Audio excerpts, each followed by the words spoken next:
I didn't know at the time we didn't have footage. I didn't know when it stopped. I didn't know that when I came down those steps, when I got to those steps, that's when the camera stopped. For no reason at all. We was in there charging the bike up, everything was fine.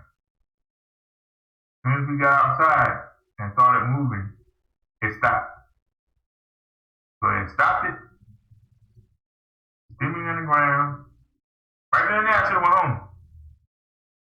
But nope, I completed the task anyway. So kind of embarrassing, but I shook it off and went on and completed the task.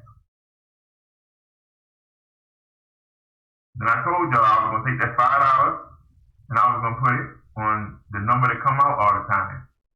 And all 5 races, it didn't come out.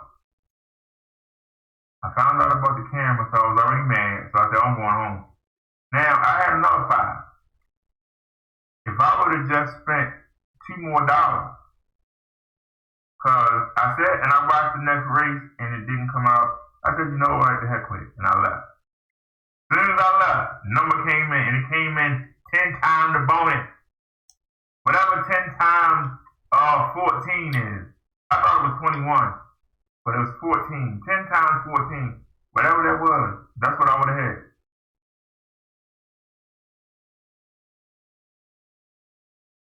I don't know how much money that is, but that's what I would have had. And it would have came in handy, because guess what? 5 minutes later, I got a flat tire.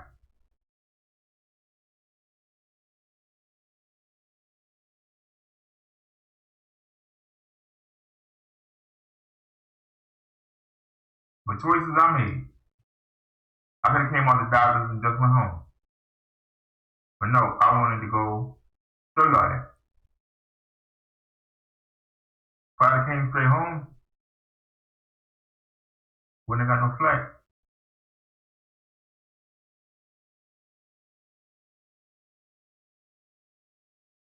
Sat outside in the cold. And it was a nice day until I got that flat. All of a sudden, it got cold. I mean, it got cold. And I sat on that bench waiting for that cab for over an hour. And finally, I said, well, let me go inside. And I went inside and sat down.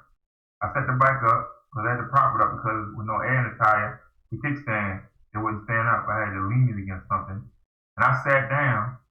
And then the phone said your cab is outside. I had to get right back up. So I didn't even get to sit down. I got right back up and came outside. That cab didn't come for another 10 minutes. So I was still out there in the cold. But, like I said, I had took the time while I was out there freezing. I Googled where I could take, I called like different places. And I found one that I had showed y'all when we chickened out the last time and didn't go all the way out there. I took you to Johns Hopkins University. And I took you around where the kids go. To their bars, and it's a bike shop right there. We wound up going to that bike shop. I showed y'all that. I literally showed y'all that. And we wound up right there. I showed it to you and it didn't even pay it no mind. I wish I had gone in it. But anyway, I called there. They said, bring it by, we'll fix it. We took the cab there. That man drove so slow, I wanted to bop him in the back of his head. That should have been a $4 cab ride. He made it be $7. I finally spoke up and told the man, look, man, why you going this long way? Why you hitting all these lights, man? Think somebody rich?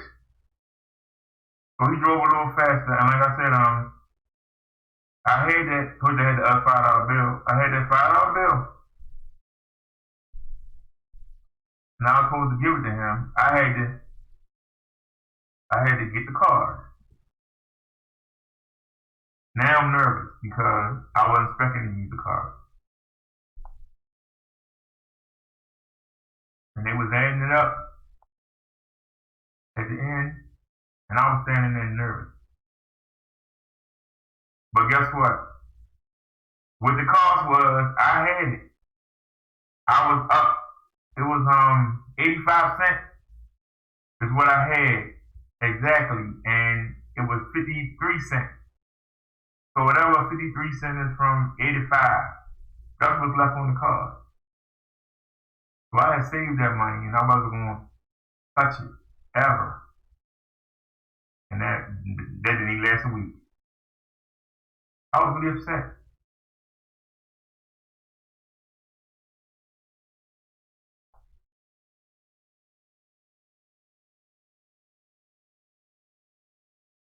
But do you know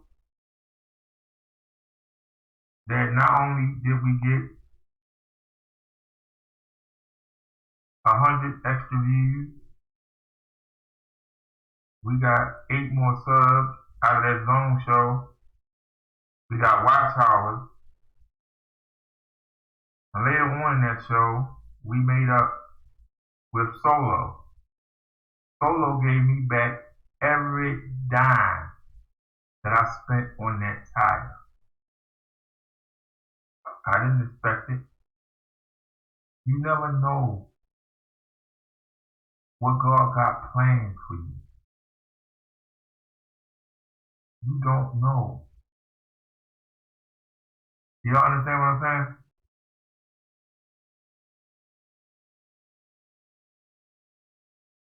Now, y'all just heard me tell that story. And you see, somebody came right in here. Tell me the devil is not in people's minds. Tell me that the devil is not there. Y'all understand what I'm saying? That is a true story I just told. It just happened the other day. They couldn't take it.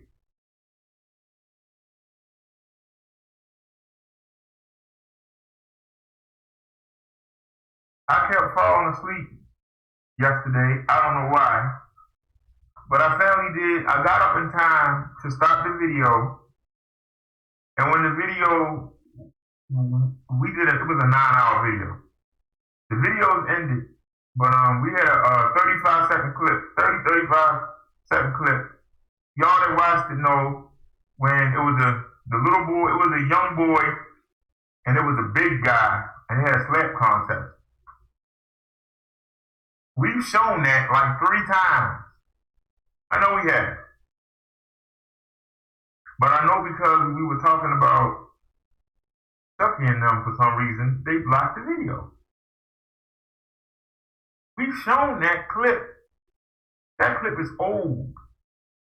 Why did they get us then? We've shown that clip before. I know we've shown it at least 3 times. So when we went to, I was playing an old video, and this is what the woman was talking about. Are we live?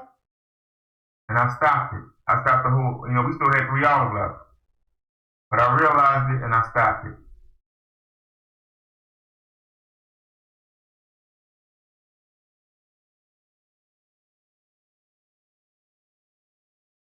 And I sat down on the bed again, and next thing I knew, I fell asleep. But I got up, jumped in the shower, put my clothes on, and somehow I kept forgetting things that we needed. I even was ready to go. I ain't even had a helmet on. I said, what the heck? I had to go up and down them steps 6 times.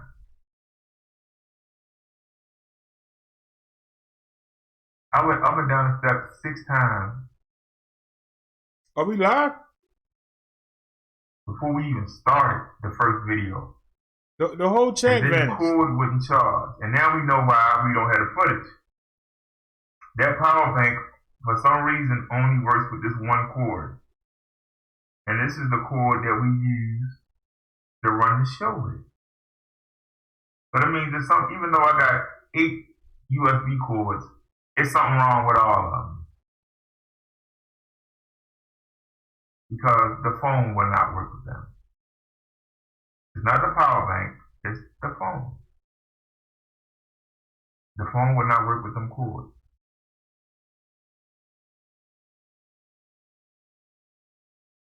So what I did was I took the light that was on the handlebars of the bike, I put that on the helmet and took the big one back down and put that on the bike. I took the white power bank because the other one is too big. I took the white power bank that's in the front, the little bag on the handlebar. I took that out and I tied it to the helmet. I can show you.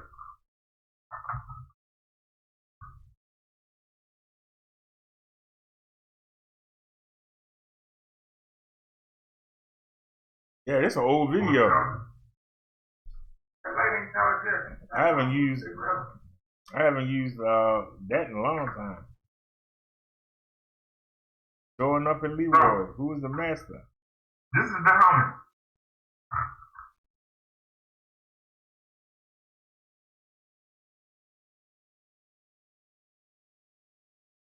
Now, this is the white power bank. I'm going to look online and I'm going to try to find a small one. But I got the power bank on the hat. You see it has two openings. You press the button to turn it on. Now,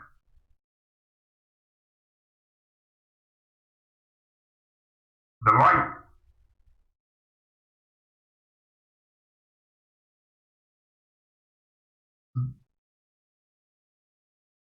That power bank is right So, here.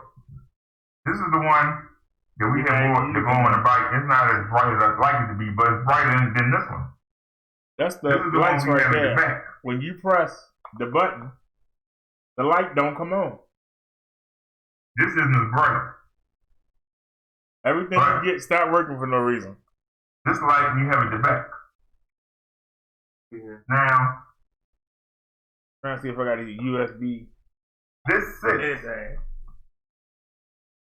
here. And make some time later. What we were testing last night was I got this light. Now I'm pressing the button. Back lens. And you see the light not coming on. And so we're gonna plug it up. This faces so far down. Plug it up. I can't get it to sit up. Light still don't come on. But I might try to tie it down. Now we're gonna take another one. I would like for that light to be here. We're gonna take another one. I would like for it to sit here and go out. And plug it in. Now watch. Still didn't come on. This is how we look when we ride around. So I take this power bank and I tied it down. See? It's not moving. Stop working. Spent a couple hours trying to rig this up. Button right there. But this is what I do for you. So which one is which?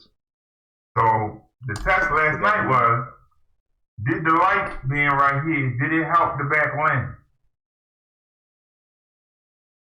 But for some reason, the video was acting crazy.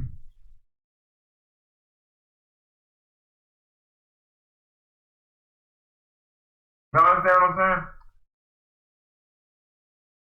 I don't know why it was so herky-jerky. The video was herky-jerky. But when I get off of here, I'm going to try to find a way to make this sit up here.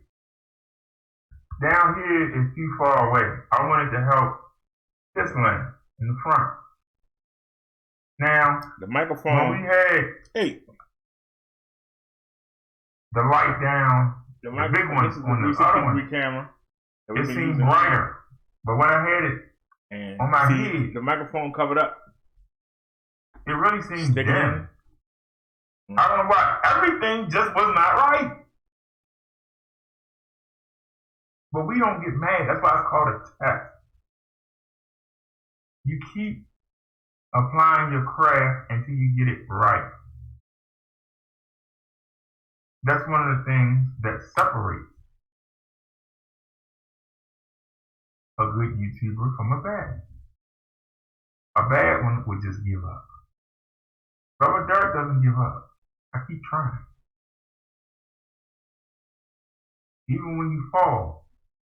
Well, I'm glad we gave you that camera up, but this is better. You don't lay down. Oh, I can't do it. You don't let that voice in your head when that serpent tells you you can't do something, you keep trying. Not totally straight. Until you get it right. Funny. Now, like I said, this power bank is heavy. I haven't put it on my head yet. So we'll have to see. This is what we're working with now. I would like to get one of those little lipstick kinds. You know, the kind that's shaped like that. Or something that's shaped like a credit card, real thin, but powerful. But it's got to power the camera phone, and it's got to power this light.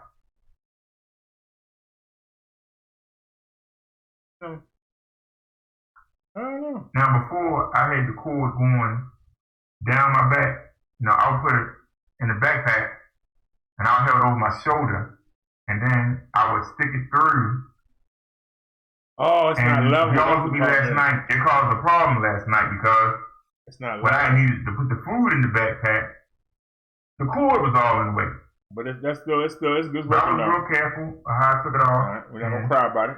But that's what we walk around with now. Everything done, and once again, we did everything correctly, and yet the footage looks like crap.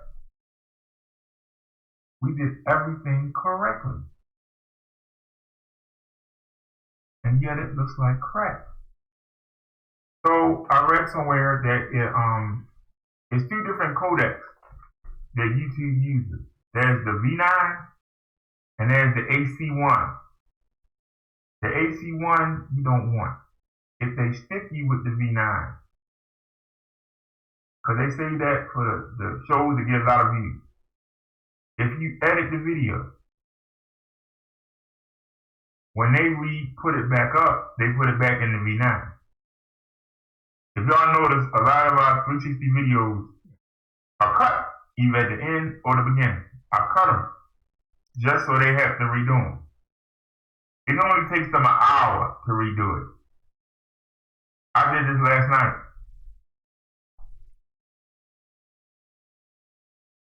And I woke up today, and it's still editing. We was only out for an hour or something. The first video, remember, the first video was only 12 minutes. They both still editing. We've done 9-hour shows and they edited faster than that. The first show was 12 minutes. And it still hasn't edited yet. Do you understand what I'm saying when I say things keep going wrong? But they go wrong to discourage you. To make you want to quit. To make you want to say, I don't feel like doing with this. That's when you got to fight. If I really want this to go down, I got to fight. I can't just lay down. I also fixed that light in the back. The alarm. It was hanging down off the server. I actually got it up over the server. So I can't wait to see how that looks. I'm always trying to make changes because I might move that. You never. You know? Now I'm not gonna flash the light no more. But I'm always trying. There's a way. And money is not the answer all the time.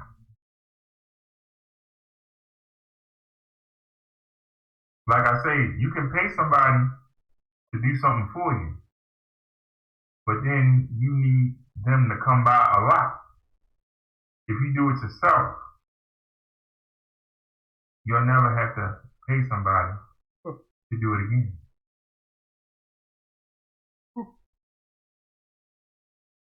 That's how I built this platform.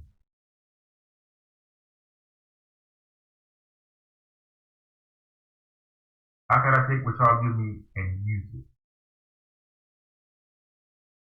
to the best of my ability?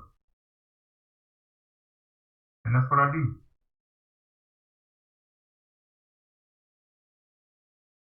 And people try to make fun of us. But the fact of the matter is, we get more done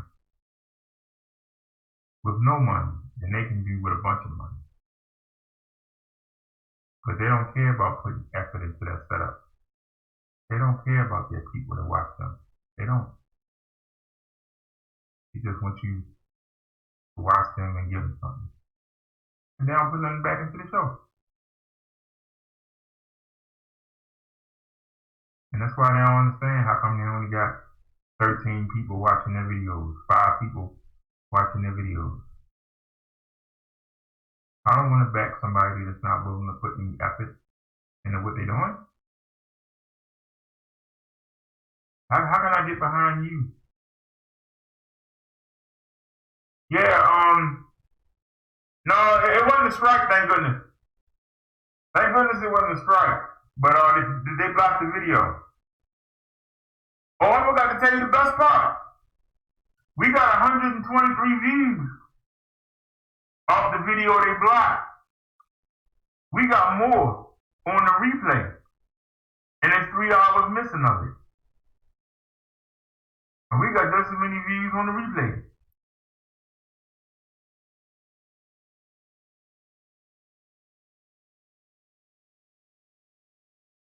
If you stay on point,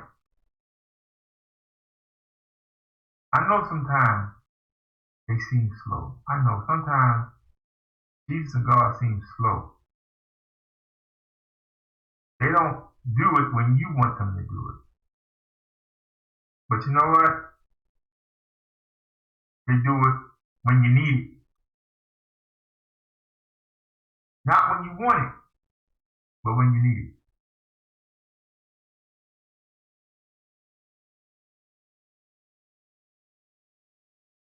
That's a big difference.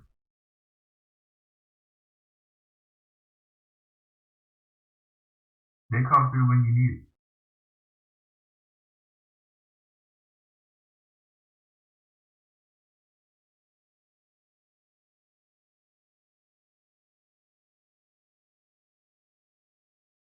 You know, I'm gonna get back to the sermon, y'all, but I'm gonna say this. Somebody keeps saying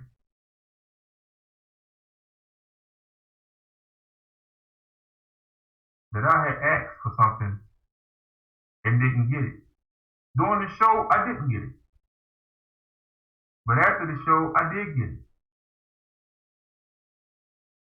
And I told that person 3 times that we got it. And she's still running with it. That's how you know people sick. Prayer is not activated.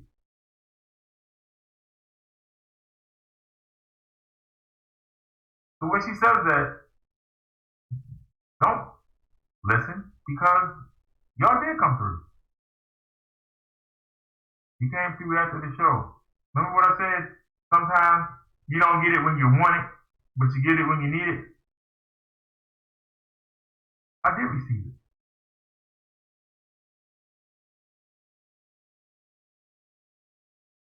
But why is she worried about it? She didn't help. Why was she worried about it? That's the question. And that's a good question. Why was that person worried about it? Y'all know the troll I'm speaking of. But it goes for a lot of people. If you're not going to help, why are you worried about it? If you're not going to contribute, why are you worried about it? Seeing something going on and you're not going to chip in, why say anything? It really shows your character.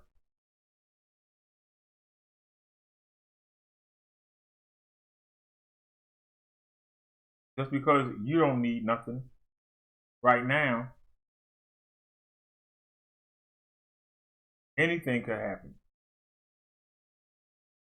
And if you would get in trouble, you would want somebody to help you out. Not somebody to sit around and laugh at you.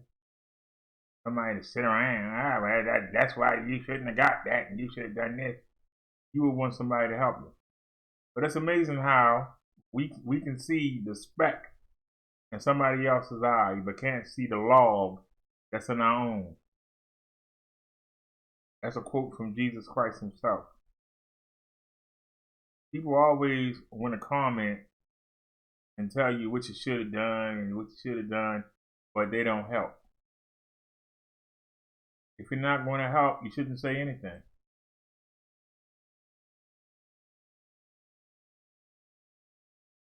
Why comment if you ain't going to be part of the solution?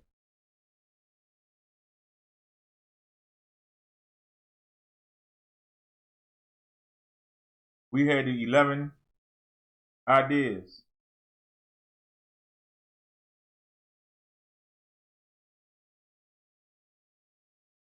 Somebody had listened and said, you know, I really want to do this. Can you help me, advise me on every step of the way? I'm there.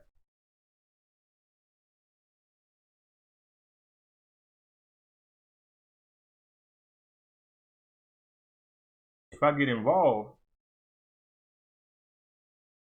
then that's going to take more time away from what I'm doing. But I could advise you from behind the scenes.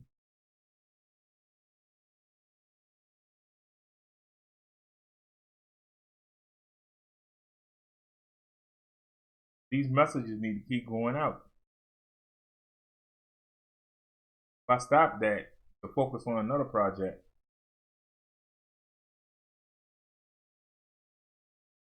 then the messages are going to get lost or forgotten because people forget. So a lot of times somebody say, well, why don't you go out there and do it?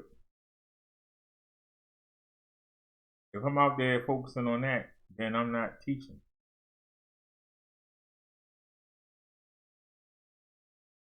That's why the Levites were separate and kept separate from everybody else. The tribe of Levi was kept separate from everybody else.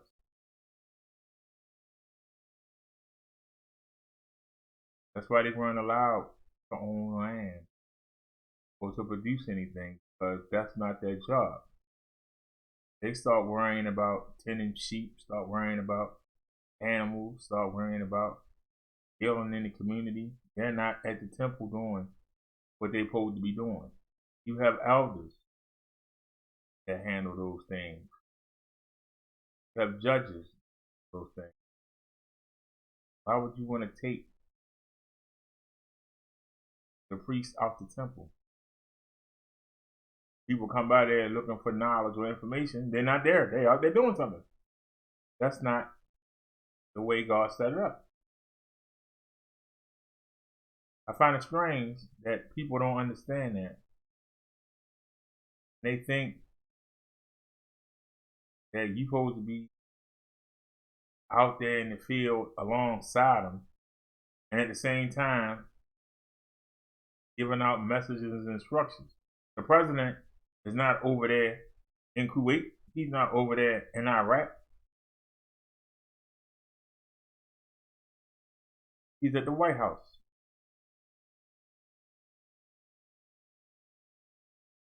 He got people on the front line. That's why he has a general. That's why he has lieutenants. That's why he has sergeants that's out there seeing over everything. And then they come back. What should we do now? How should we handle this? That's the president's job. It's not his job to pick up the gun and go out there and be on the front line. But people will say, well, you're not out here. You're not supposed to be out there.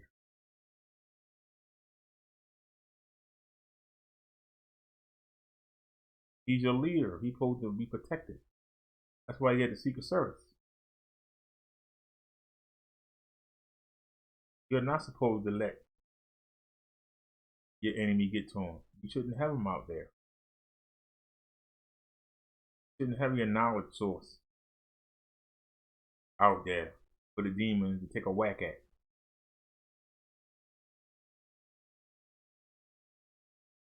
Nations that do that They don't grow. That's why it's always a coup going on. That's why the leaders are always being took out. Because the people not backing them.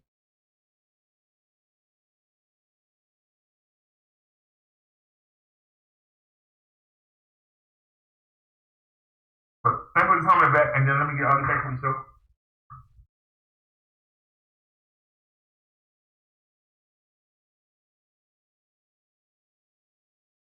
That's what's wrong with our people. Instead of doing what we're supposed to do, we want to talk about what somebody else ain't doing. By the way, let's put the chat up real quick. Did anybody watch last night?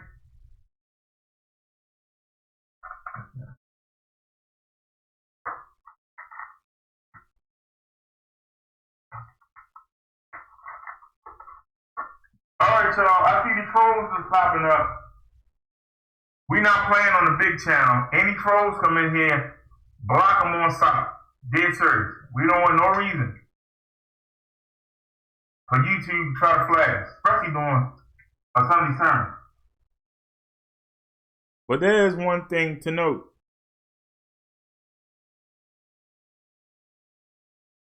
The problems that we had, even the one I mentioned way back then,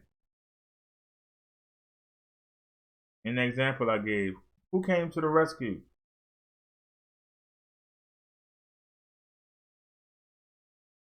Who came to the rescue? When the pedal broke, who came to the rescue?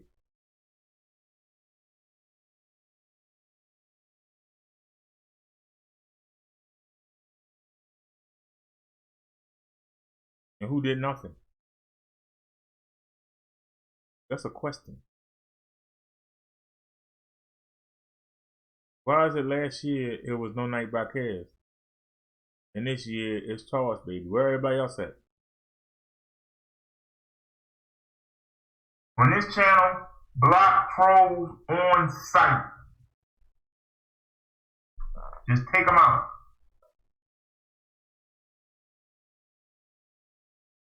We trying to learn here. We ain't got time to play them games. Take them out on sight. I'm not even going to read what they say. So let's get back to the sermon, y'all. The Lord Jesus said we ought to love God with these three parts, that is, our whole being. This is a strong yet mysterious commandment.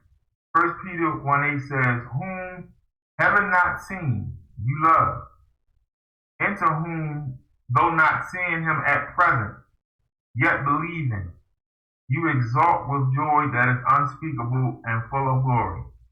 How can we love someone we haven't even seen? And how do we love God? And I'm gonna go over this real quick, and then we'll see what they say. I told y'all about the wind. You feel the wind, you've never seen it. When you activate your spirit, you feel different. You feel empowered. You feel special. You feel hope. Even as you walk outside and you see everything around you that's going down, you suddenly want to help. You stop seeing the bad, and you start seeing what could be good. You know, if the old people next door, they ain't got too old to cut their lawn, and they can't afford to hire somebody to come mow it, and you see the field mice in there playing around and the animals in there playing around. But if you and some of the neighbors get y'all lawnmowers, or y'all send your sons out there to go cut the yard, all of a sudden, those animals don't have a hiding spot anymore. And they don't come around as much because it's easy for you to track them. But if you just, you don't care. You know, long as they over there, when they start coming to your house, then you care. Long as they over there, you don't care. When your Holy Spirit gets agitated, you care. Because you know, eventually, if they don't come in your house, they're going to go into the house of them old people and terrorize them. And you will care. You will start to notice things about people. People will start to notice things about you. They're going to notice. You got a pep in your step. They're going to notice that you're not unsure of yourself anymore. You're confident. They're going to see your light or your glow. People are actually going to come up to you and say, hey, something different about you. That's when you know your spirit is activated. When you start thinking about other people instead of yourself. When you start caring about things you didn't care about before. That's when you know your spirit is activated.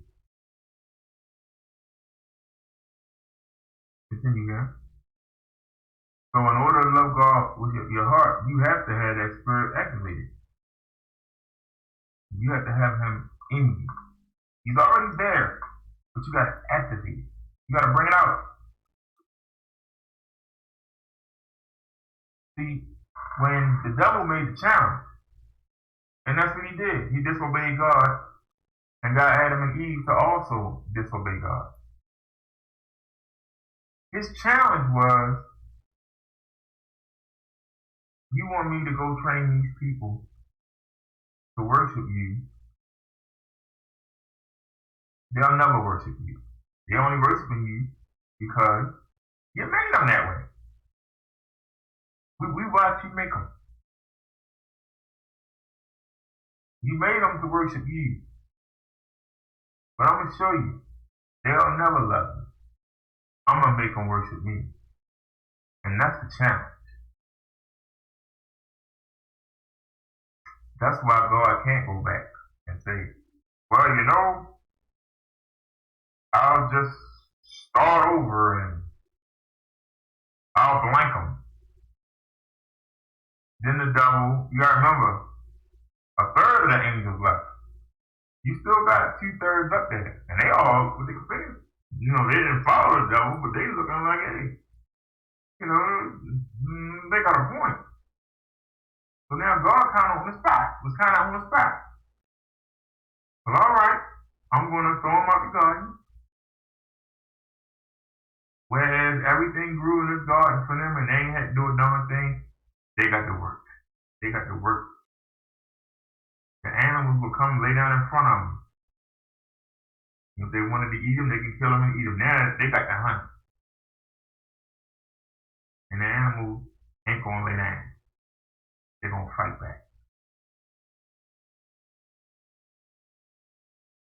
And all the insects that don't bother them on my command, they ain't going to care. And we'll see whether they follow you or whether they follow me. And that's the challenge. Will you, on your own, not because he made you to, not because Mother Nature directs you, like with every other being out here, they all do what they were made to do. That's why you can never tame an animal. You can't 100% tame an animal because it wasn't made. Now I do believe that animals, dogs and cats are a little different.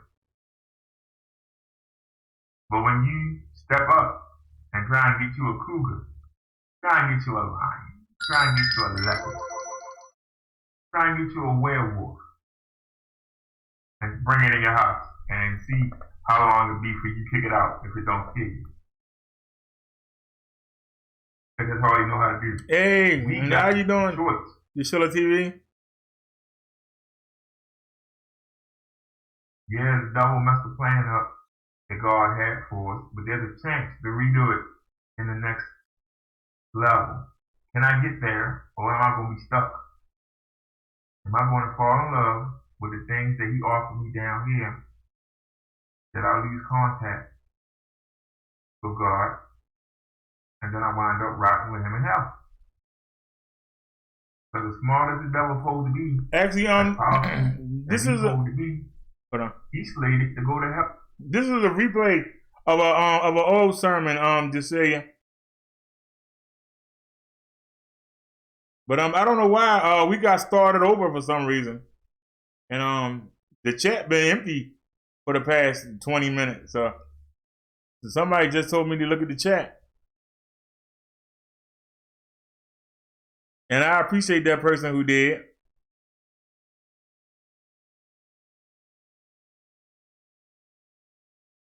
How's the ministry going? Well, we trying to get it off the ground. We trying to get it off the ground. Like I said, this is an old sermon. I don't know why it was singled out, but it's the third one that we've had that was blocked worldwide. So that's why I'm replaying it. You know, we do our Sunday sermons on Sunday, but you know, if the forces of this world wanted to take it down, we gotta put it back up and give them another reason. I believe it's one of the gospel songs that I played. I believe that's why they blocked it. So we're not going to play anything. I'm going to stop it.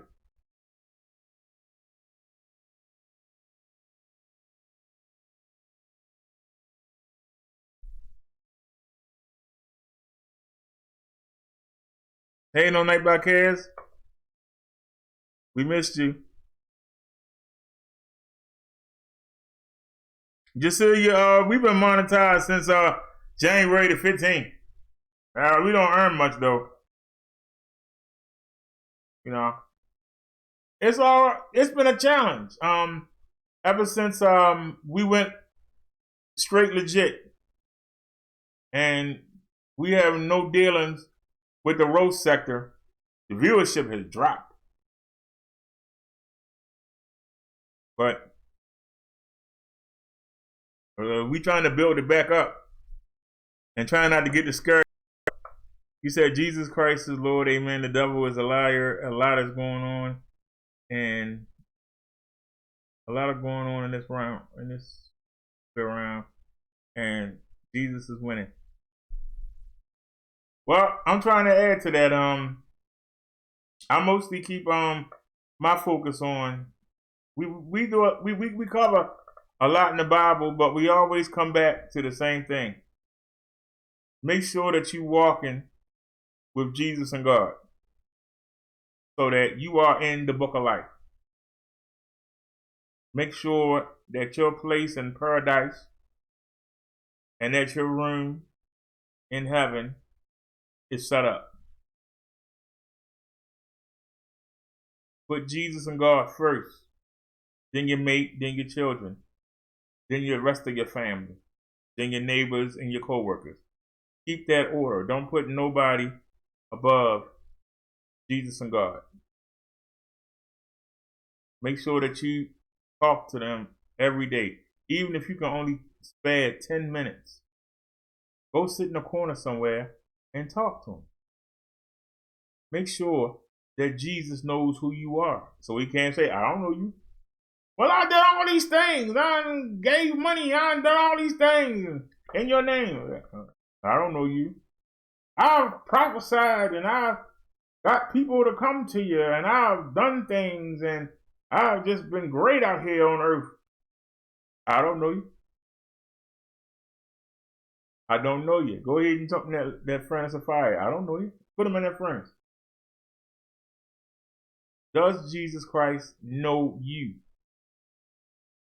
Are you in that book?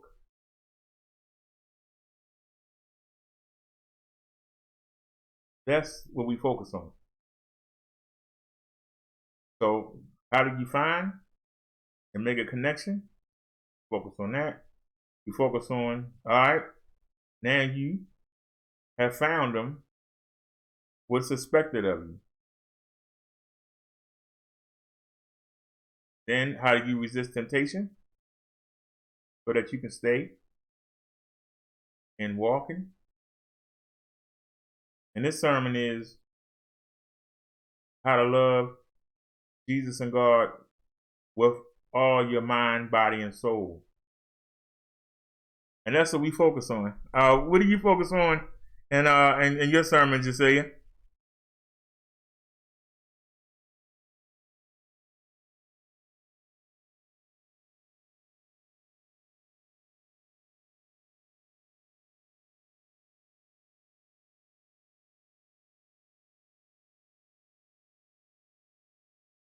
Hold on. And as he said, Miss you TBD, please text me your phone number so I can add them.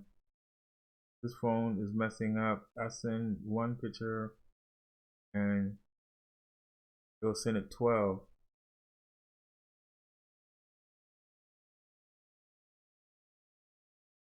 All right, hold on one sec.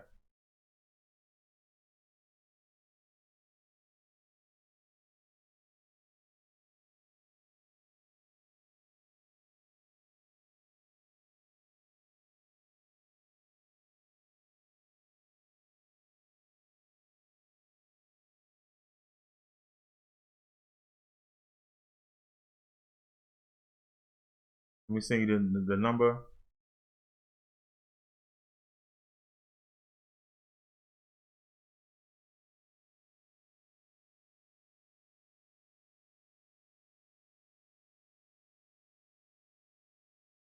All right, did you get the messages?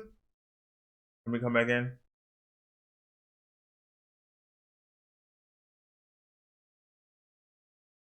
All right, Liz is back.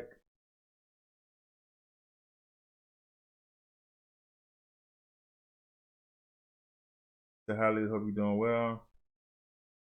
Liz said, hi Josiah TV.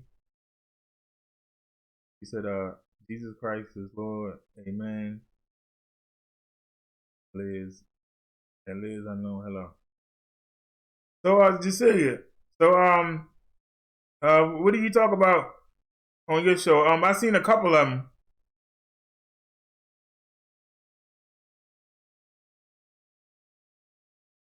It's nice to know it's other people out here. The Dr. Benita, and it's another lady that I just came across. Just trying to get the time. I found another lady too. Pastor Kim's Corner.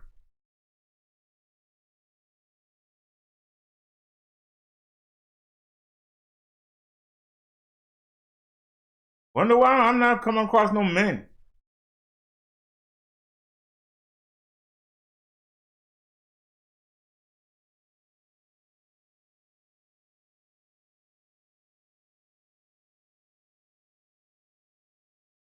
Yeah, something is wrong. Hold on.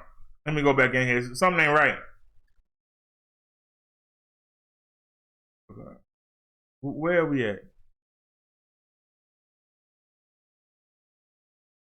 This is gonna mess the sermon up. Okay. Wait a minute. Okay, it says welcome back. And it's showing the chat is empty. What's going on here?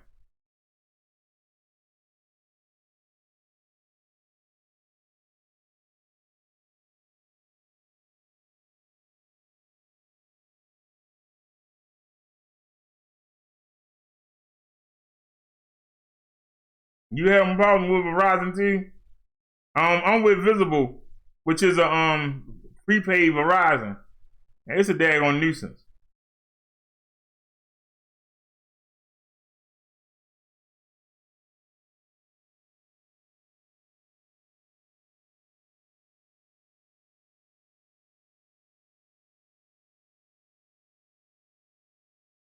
Wait a minute, hold on a sec. Let me see. Is this the one that we stopped? I can delete this. Finding the right song is... Oh, Lord. They're going to commercials.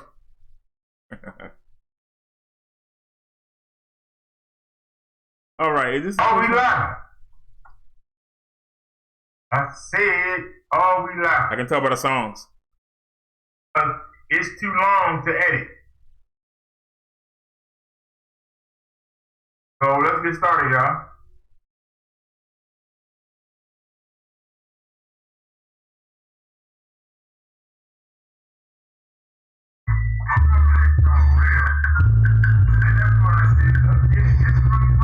Yeah, it is. Let me go to the end.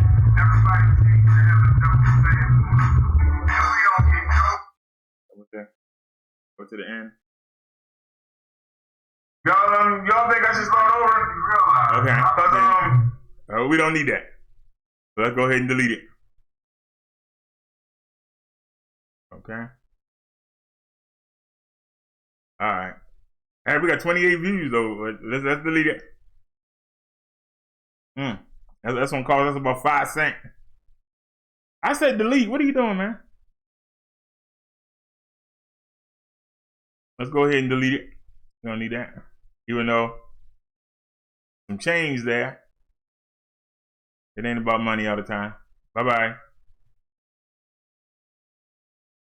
Okay. Now we actually stopped, but this one, after 3 hours, it stopped. I don't know why, but okay. Now let's come back. Fix this real quick. All right, and we'll make this part 2. And that way there ain't no confusion. Part 2.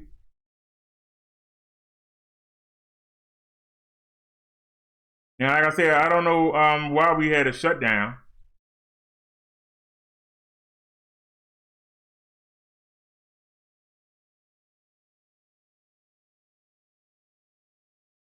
Oh no!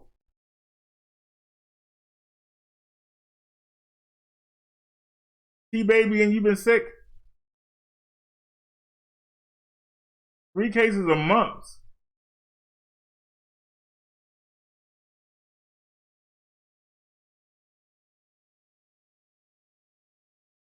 I'm gonna tell y'all something that I'm really sad about.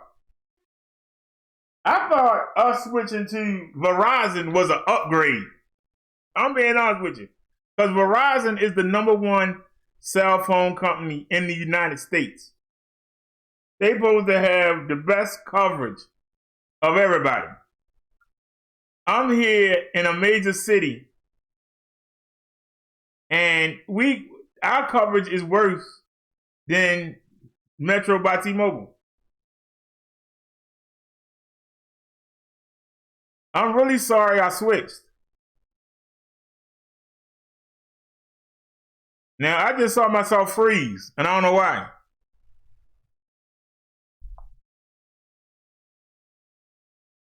Let me back out of here. Let me go do a fast reboot. And let me go into here. We on band 2. So let's go in here. And we're going to force only band 3. Now, I tried to be nice with them. Now, we're going to take out band 2. I'm going to leave band 5. Because we only get that. We'll do reconnect. And we are reconnected.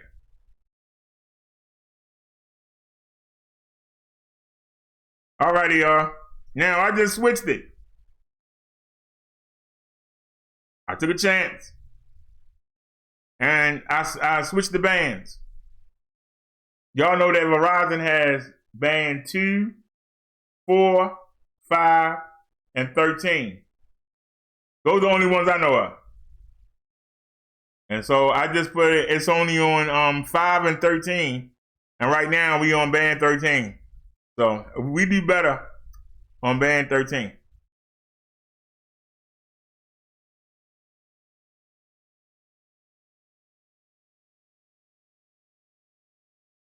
Jessica says, Jesus Christ is Lord, amen.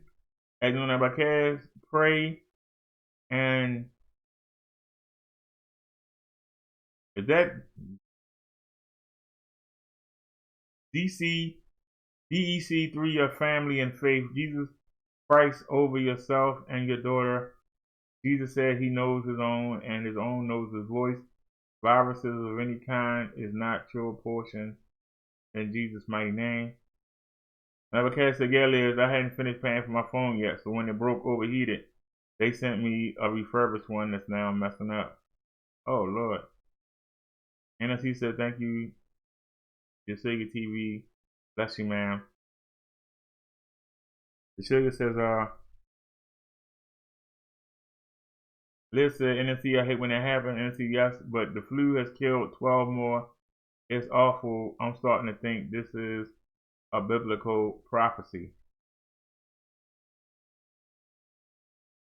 I hope not. But it looks like it's not going anywhere. We just got to ride it out. You know, I was really concerned when I went to the market yesterday. I was trying not to get close to nobody. Yeah, hit on it.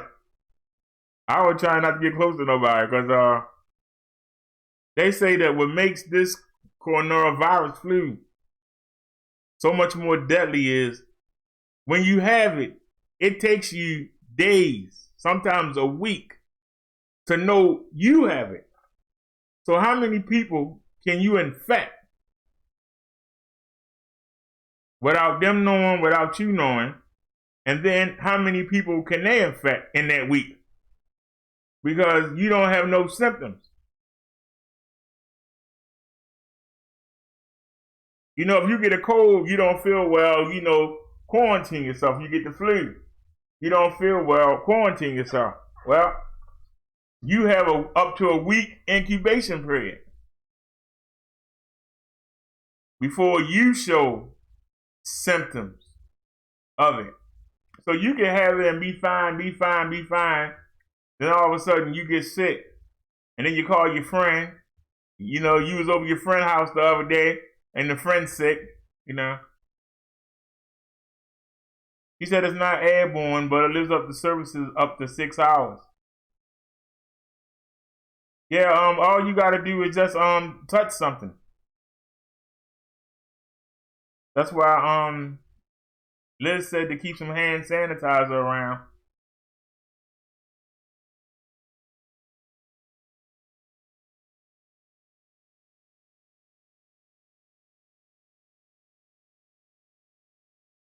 Yeah, I think I wash my hands like 20 times a day. I'm paranoid. When these chains came, boy, I gave these boys, I thought they were gonna fall apart. I was washing them so hard. But there ain't nothing to play with. The fact that you can have it. Just like I went to the market yesterday. By this time next week, if I picked anything up, the symptoms might not show up until next week. Liz said hand sanitizer is out of stock at most places. Oh Lord. That's something we gotta be mindful of. And like I'm saying, the reason why some of these diseases don't go away, like you said, 3 cases of mumps. Who went to a third world country and brought the mumps back here? And let's think about that for a second. Who went to a third world country, Lee, or who brought them from a third world country? Y'all understand what I'm saying?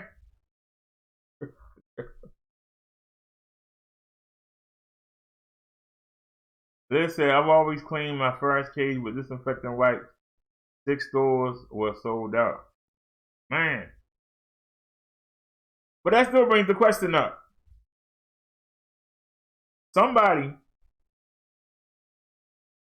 goes somewhere else and brings that back. Like a lot of cases of bed bugs we see in the United States, usually somebody goes to Mexico, or somebody from Mexico come over here and bring them, or from another country. That's why I don't like hotels. Because you don't know who was in that hotel room before you was. I'm dead serious. I think I'd rather sleep in a car. Listen. You know, I'd rather sleep in the car. But yeah, you got some places and some religions where they believe that you shouldn't go to the doctors. And a lot of times there are people that come from other countries and they resist the laws about getting their children immunized. And a lot of times, them children slip through the cracks. They can infect other children. And this is one of the reasons why these diseases don't go away. There should not be no mumps. There should not be no chickenpox. That's something that we should have been done with. Like, you don't see polio, but I bet you somebody in the world got polio going on. There's no need to have them. And she says, my question is, BD, my daughter had to show proof of her vaccinations before she started college. So how did 3 students slip? Isn't that amazing? I was just talking about that. I didn't see. I didn't see your comment. So just now. I was just talking about that. That's how. Somehow they slip through. And some people have the money that they can fight the school board. Our religion says we don't get these vaccinations. And if they got the money to fight, then they can do it. If they got the money to bribe a doctor to say that they gave them these shots, and they didn't, they're going to slip through the cracks.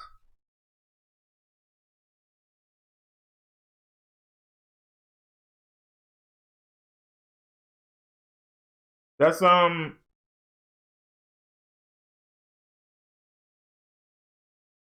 this summer I'll be 50 years old. I can still remember getting my vaccinations. I remember getting circumcised. I wasn't circumcised at birth. I was circumcised. I was able to walk into the daggone clinic. Man, that was some pain. Let me tell you, that was some pain. I literally can remember because of the pain. Cecilia says, Jesus Christ, Emmanuel, Yeshua, the Messiah says, even if you drink a dirt water, it will not kill you. This is the kind of faith we Christians must exercise over this crisis. Yes, well, the one thing that we do know, no matter what kind of tragedy, there are survivors.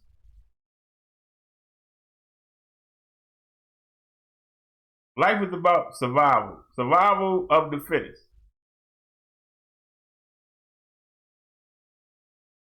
No matter how many bombs you drop on a place, there's always going to be people that's still there. Can't bomb everybody. It don't work that way. We just got to hold fast, safeguard ourselves and our families as best we can. And be careful. And never let the crisis take your mind away from staying in harmony with Jesus Christ and God the Father. Never let anything happen to you take you away from it. Put them first so they can put you first.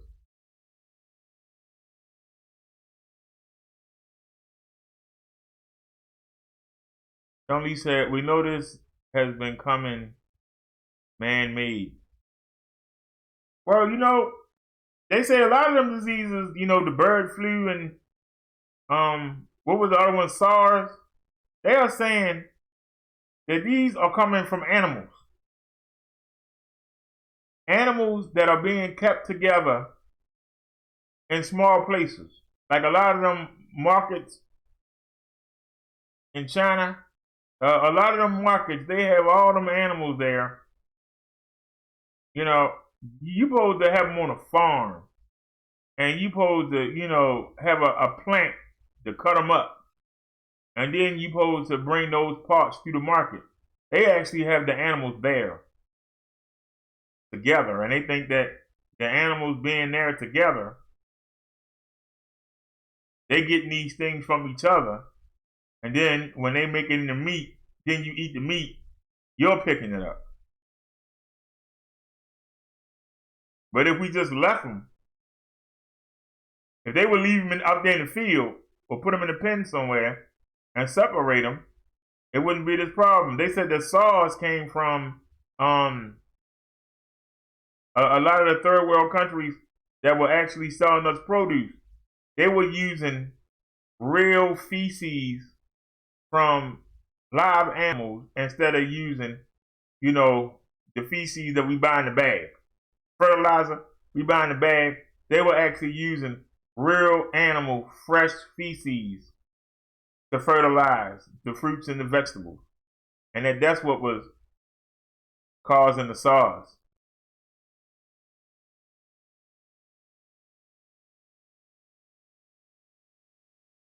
NNC says we got 3 inches of snow and ice last 2 days, but luckily most gone today.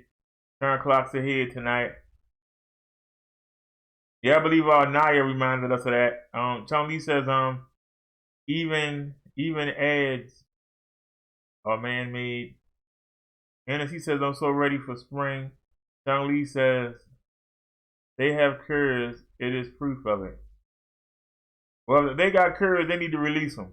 Because this is getting ridiculous. I understand the state of a lot of the people in the third world countries, but if they're going to sell goods around the world, they need to make sure that they have sanitary conditions, especially when you send in meat, fruits, and vegetables. You got to make sure. Because just washing them off, if it's embedded inside the fruit or embedded inside the meat, washing it off won't do any good. You know? Y'all say y'all ready for the summer. I don't know what's going on here in Maryland, but our weather has been great. There's been a lot more rain. Our weather has been great. Matter of fact, let me see. Right now, it's 47 degrees. Let me do a refresh. It's 46 degrees right now. And we had a high of 50. Y'all know it's supposed to be snow on the ground right now. This has been I'm scared to say it. I'm scared to say it. I'm scared to say it. Especially with all the snow No Night by Kaz had. And she's only a couple states away. Maryland, Virginia, North Virginia, and Virginia, North Virginia, North Carolina. Yeah, she's only 4 states away. We haven't had we only had one snowstorm, and I went and ran to the market, and it was gone the next day. The sun came out there and dried it right away. Well, I was mad that day.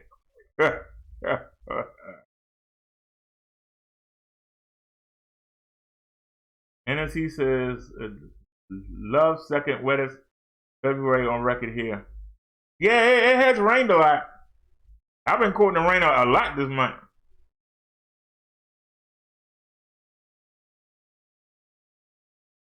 But it's been warm. To me, anything above 45 degrees, to me, is warm. Some of y'all might say that's still cold. To me, 45 degrees and up, between 45 and 60, I'll put on a big red sweater, and I'll put on my Ravens jacket and a skull cap, and I'm good. Anything 60 and above, I put a regular cap on and put my little Raven jacket on. I'm good to go. And put a t-shirt on. NSC says she's 2 states away, laugh out loud. She's at the top on North Carolina. Well, we've had a couple days, we was in the 60s. It was one day, it was 68. You said it's freezing at 37. Y'all notice that I've been going out a lot more because the weather been good. Like in November and December, I had a jacket and I had 3 coats on and a sweater. Now I'm going out there with just a sweater on and a jacket. We just riding around, having a good old time. I'm trying to think if I'm gonna go riding tonight. I might need to charge everything up. But we really didn't. Well, yes, we did. We went to the market. It wouldn't take that long. And then she said she walked on the 60s. Yeah, we had a couple days. It was one day I was mad because I slept through most of it. And I got up and I said, "Oh, it's beautiful outside." And I remembered that the Davies kitty litter was coming. Yeah, that was Wednesday. Davies kitty litter was coming. It was so beautiful that day. And I was ready to go outside and just ride around. And they didn't come. I said, "You know what? It's time for the Bible study." I came back in and started getting ready for the Bible study. And then they came and knocked on the door. I was like, "Are you serious?" As soon as I started the show, they knocked on the door. So that's why in the Wednesday Bible study, you see me not on camera. Music just playing. Because I'm sitting there dealing with the UPS man. And then I came in and I set up the litter box for the cat. And then I came and did the show. Can you get emails? Or what about the hangout?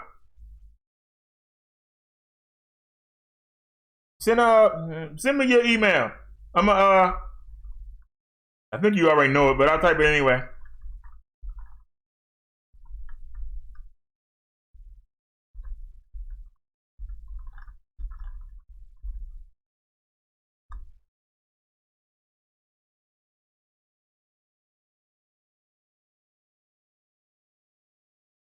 That's my email. Does anybody know how to do a hangout invite? Everybody screen for a second. Go to image. Let me see if I can send her.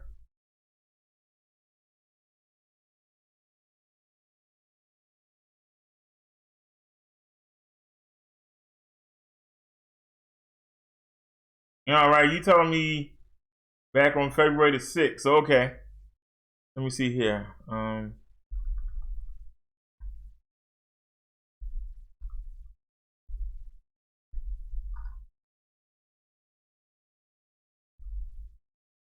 Okay.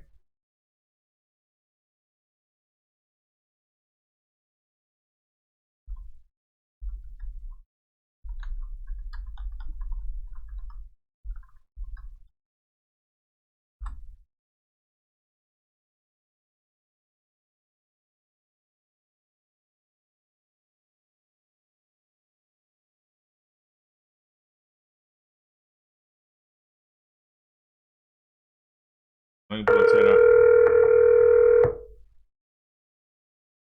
Your call has been forwarded to an automated voice messaging system.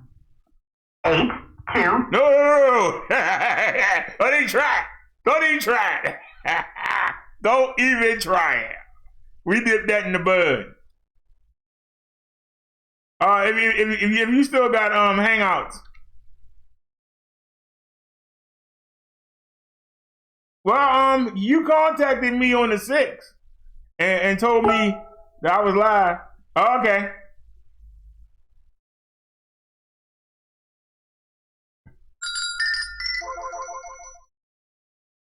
I took out the screen block, right?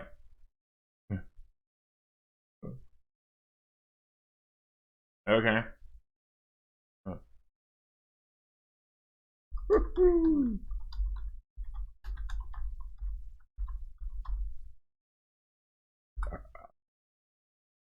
All right. Yep. Somebody tried to get me to show you stuff, but I was on it. Don't even try it. Don't even try it. But in my defense, why did it go straight to voicemail? We both hear ring, ring, ring. It went straight to voicemail. Oh, man.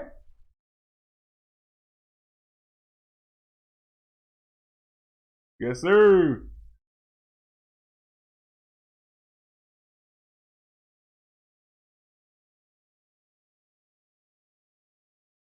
Yes, sir. We was on that one.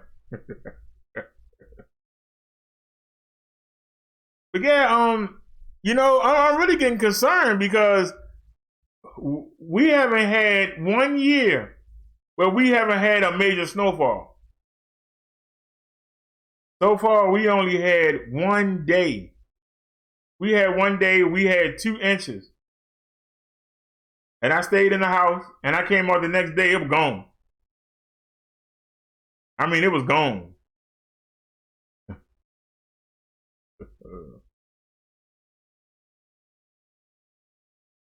Uh-oh, somehow I got the old chat back. What?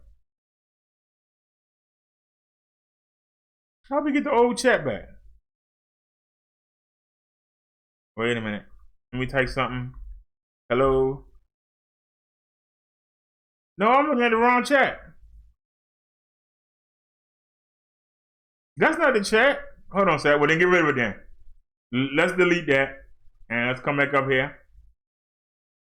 And let's go. Let's do a refresh. Let's make sure we get the right chat here. Because I've been typing stuff and you probably ain't seen it. All right, let's go to live chat.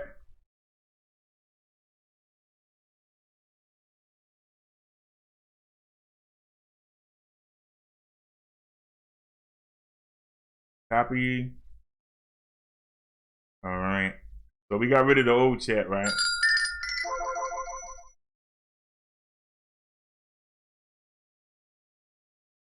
Be the difference just came on.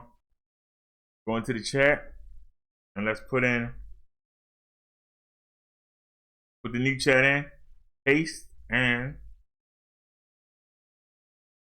all right, the new chat should pop up. Let me type hello again. Give it a little bump. All right, here we go. I had lost y'all for a minute. Tony said, I sent you an email where you have my email. Well, let's take a look.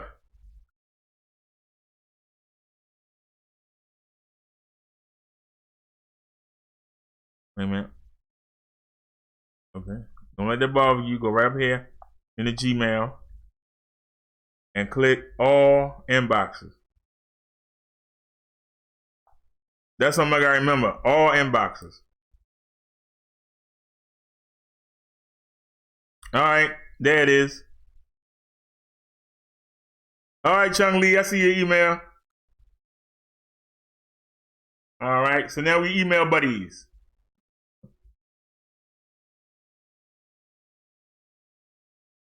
Yeah,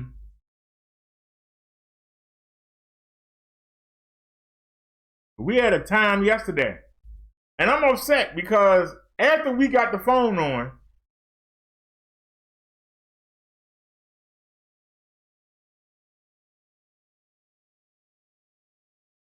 whoa, winds are 50 miles per hour?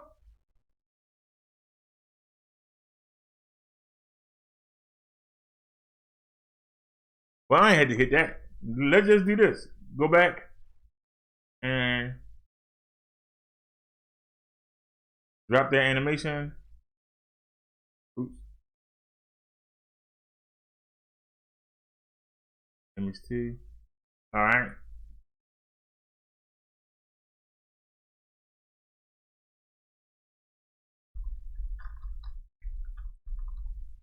Oops.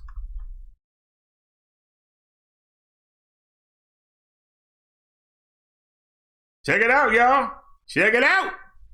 That's our weather for tomorrow. Check it out. I'm definitely going back riding.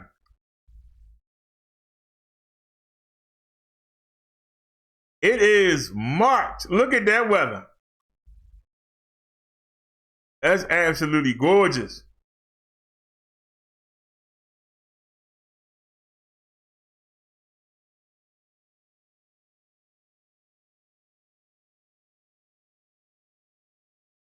NSC says, Naya, thanks, but scroll up, hon. My daughter and I both sick again, crazy. Liz says, oh, wow.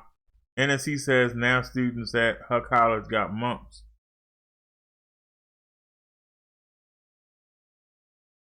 It's daggone shame. It's a sad thing to see, but these things are going to happen as long as man keep doing what man want to do. I can't believe that. It's going to be 61 degrees tomorrow. When if I do this Sunday sermon outdoors? Go out to a park or something. It's going to be Monday, 70 degrees. Are you serious? It's going to be 70 degrees.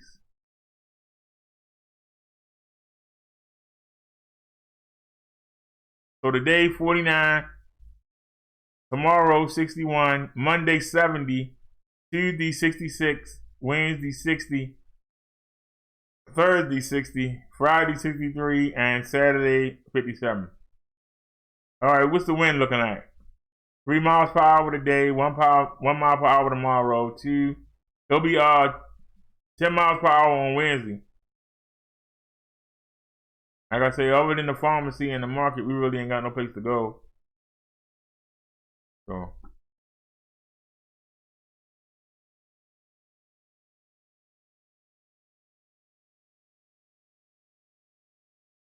Yes, I hope they both have a speedy recovery. Yeah, I feel guilty now. It's going to be 60 degrees tomorrow. I'm going out. I'm going to have a t-shirt. Matter of fact, I'm gonna find my Ravens t-shirt. And I'm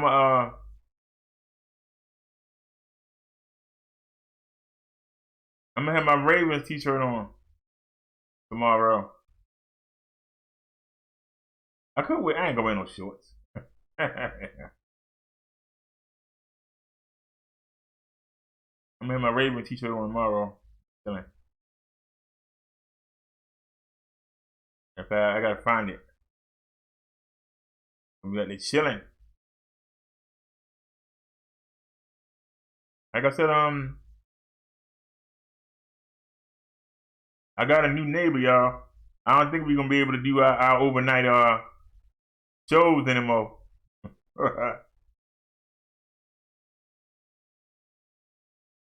But y'all watch me yesterday. I was talking to a brother. I haven't seen him yet. But I hear some music playing, but I don't know if that's the mechanic playing music or if that's her. Saturday night, chances are it's the mechanic. We'll see. But I heard him down there earlier. So. But like I say, y'all, springtime is coming.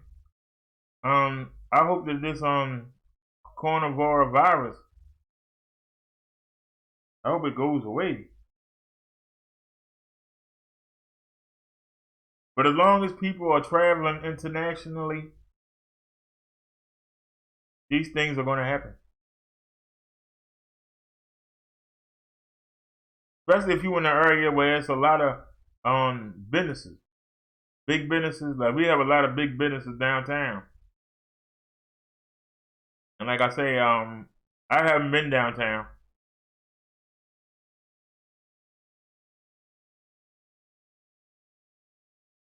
But I know we have a lot of people come in. They have a lot of business client meetings and things like that. A lot of stuff goes on downtown.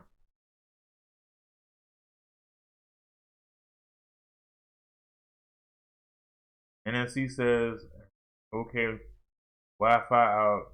I'm back.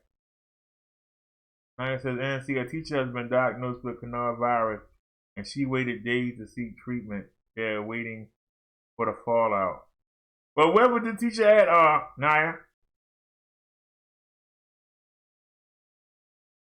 Because you know, you can have it for days and not show any symptoms. And then all of a sudden, boom. But now they got to figure out for the past week, how many people has she been around? Who are those people? And then you have to quarantine them. And if you don't, those people could be infecting people as we speak. And like NNC said, all you gotta do is touch something that they've touched. You get on a bus, you sit in the seat, and you touch the seat. If you standing up and you touch the pole, touched it. If you go to a restaurant and somebody had it, and you come and sit in the chair, you pull a chair out. If they had it, you touched it. If you touched the table, you got it. That's scary. Naya said, I forget BDS somewhere south, if I'm not mistaken. And as he says, my daughter might have it. I don't know. It's scary. Naya said she was teaching children. Oh, Lord. So now it takes days for it to show up. This child, oh, you're so cute. And every person that touched that child could have it. If she got 30 students in her class, if 30 people touch one of them students one time, that's 30 more infected people. And as he says, hers is more like a stomach virus, but not hers. Oh, Lord, that's not good. All right, now, which one? Let's go look. Because one person say one thing. Is the corona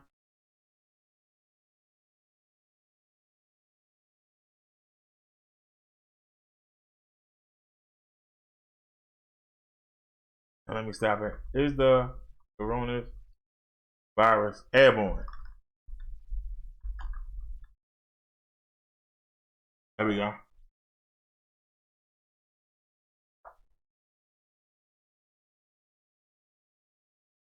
All right.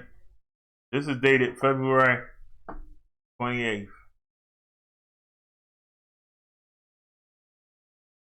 COVID-19 is a new disease and we're still learning how it spreads, the severity of illness it causes, and what extent it may spread in the United States.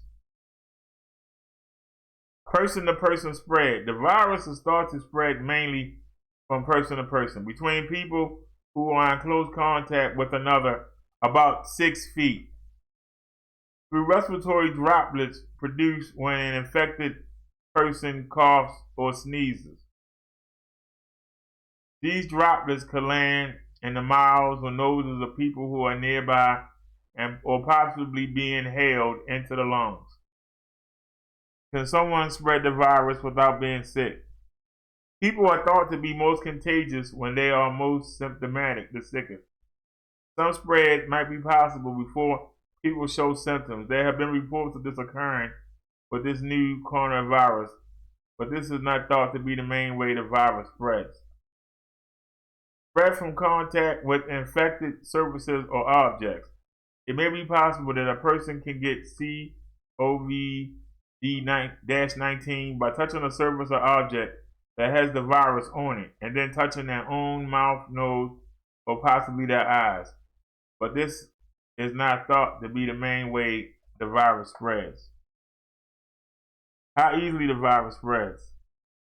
From person to person can vary. Some viruses are highly contagious, spread easily, like measles, while other viruses do not spread as easily. Another factor is whether the spread is sustained, spreading continually without stopping. The virus that causes COVID-19 seems to be spreading easily and sustainably in the community. Community spread in some affected geographic areas. Community spread means people have been infected with the virus in the area, including some who are not sure how or why they became affected. Situation in the U.S. Imported cases of COVID-19 and travelers have been detected in the U.S. Person-to-person spread of COVID-19 was first reported among close contacts of returned travelers from Wuhan. During the week of February 23rd, CDC reported community spread of the virus that causes COVID-19 in California in 2 places, also in Oregon and Washington. Community spread in Washington resulted in the first death in the United States from COVID-19, as well as the first reported case of COVID-19 in a healthcare worker, and the first potential outbreak in a long-term facility. International areas with sustained ongoing transmission. Last updated February 28, 2020. China, level 3 health travel notice. Iran, level 3 travel health notice. Italy, level 3 travel health notice. Japan, level 2 health notice. South Korea, level 3.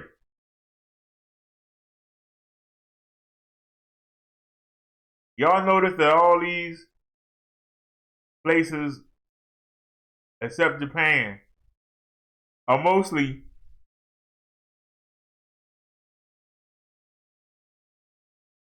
countries that spend a lot of time with the animals. Y'all notice that?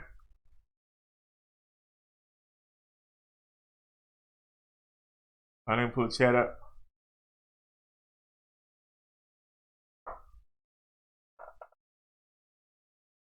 Now it says, when I say airborne, if someone sneezes toward anywhere, they can breathe it in. Charlie says, I am back. I can't wait for my new computer to come. Naya says, yes, that is airborne. Naya says, welcome back, Chung-Lee. NNC says, smiles, heart, thumbs up. Chung-Lee says, thank you, Naya. Naya says, you're welcome, Chung-Lee. Chung-Lee says, laugh out loud, NNC. Naya says, yes, NNC. NNC says, smile with thumbs up. Chung-Lee said, Bill Gates and other rich people want to thin out the herd. You know, Chung-Lee, that idea never works. Thinning out the herd has been tried. It was tried against the Israelites by the Egypts and Israel. Thinning out the herd does not work. Like I said, back then, men were considered more important than women. So it was thought if you kill the men, that you would limit the people. But what you did was you made it a shortage of men. Now it might work today. No, it won't, because people are sleeping around. But it will work more today if everybody was getting married than it was back then. Because back then, a man could have more than one wife. So even though you thinned out the available men, you took out the firstborn. Well, if there's a second and there's a thirdborn son, you're not taking them out, and they can have as many as 10 wives. If they get them all pregnant, that's 10 more babies. So you took out one person and created 10 more children. How are you thinning them out? You know? Yeah, you know, a lot of people say that NNC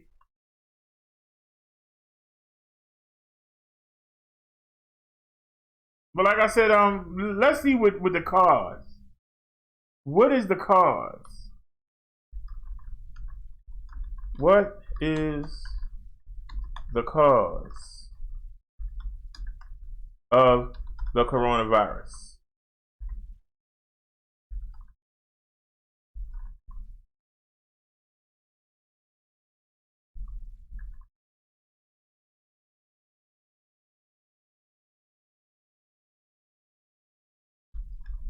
I wonder why that's not popping up.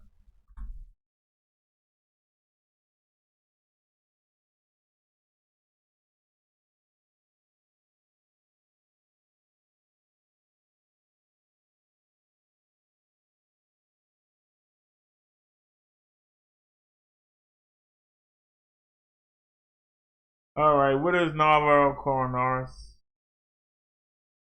A novel coronavirus is a new coronavirus that has been previously identified. The virus causing a coronavirus disease 2019 is not the same as the coronaviruses that commonly circulate among humans and cause mild illness like the common cold. A diagnosis with coronavirus 229E or NL63 or OC43 or HKU1 is not the same as the COVID-19 diagnosis. Patients with COVID-19 will be evaluated and cared for differently than patients with common coronavirus diagnosis. Why is this disease called coronavirus? I hate that. What they call it something else? Tongue twister. Coronavirus or coronavirus. Think of the liquor. Coronavirus.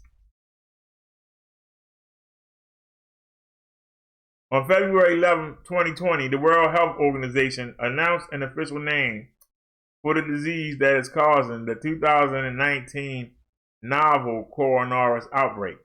First identified in Wuhan, China. The new name of this disease is the coronavirus disease 2019, abbreviated as COVID-19. And COVID-19, CO stands for corona, the VI stands for virus, the D for disease. Formerly, this disease was referred to as the 2019 novel coronavirus or 2019-nCoV. There are many types of human coronaviruses, including some that commonly cause mild upper respiratory tract illnesses. COVID-19 is a new disease caused by a novel or new coronavirus that has not been previously seen in humans. The name of this disease was selected following the World Health Organization's best practice for naming of new human infectious diseases.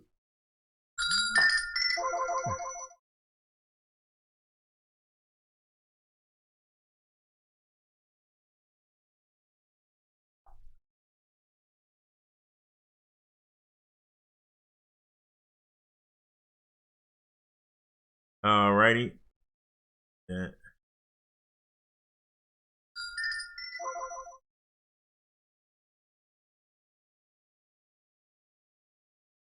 Yes, I will. Yeah.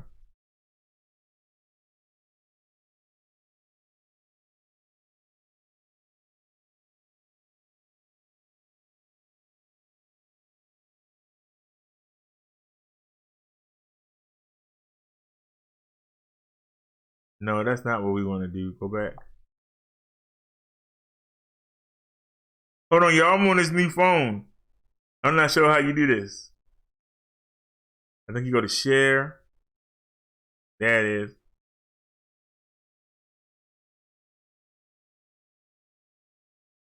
Okay. Wait a minute. Oh, what are you doing? What are you doing?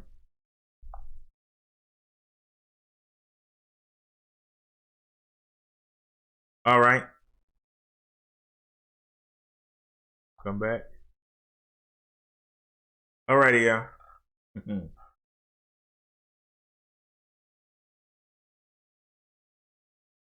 Don't worry, I got it. Give me a second. Let me back the screen for a second.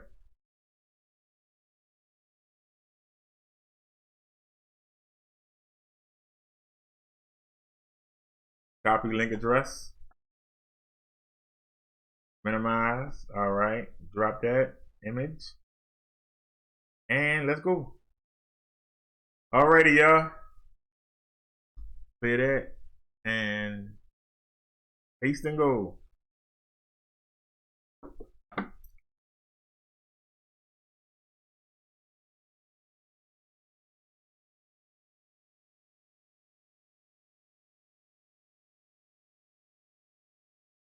"25 scientists were sent to China to research the coronavirus. Here's what they found. So they were sent to Wuhan. Wuhan, am I saying it right?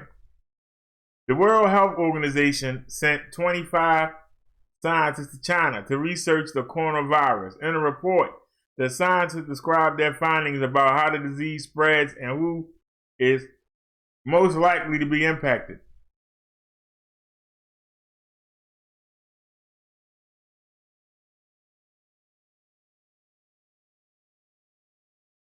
What happened to our story? I mean, I don't mind reading that. Is it like, oh, okay. Hold on a second, y'all. Check this out. Coronavirus may have started in a Wuhan lab where hundreds of bats attacked and peed on scientists, experts say.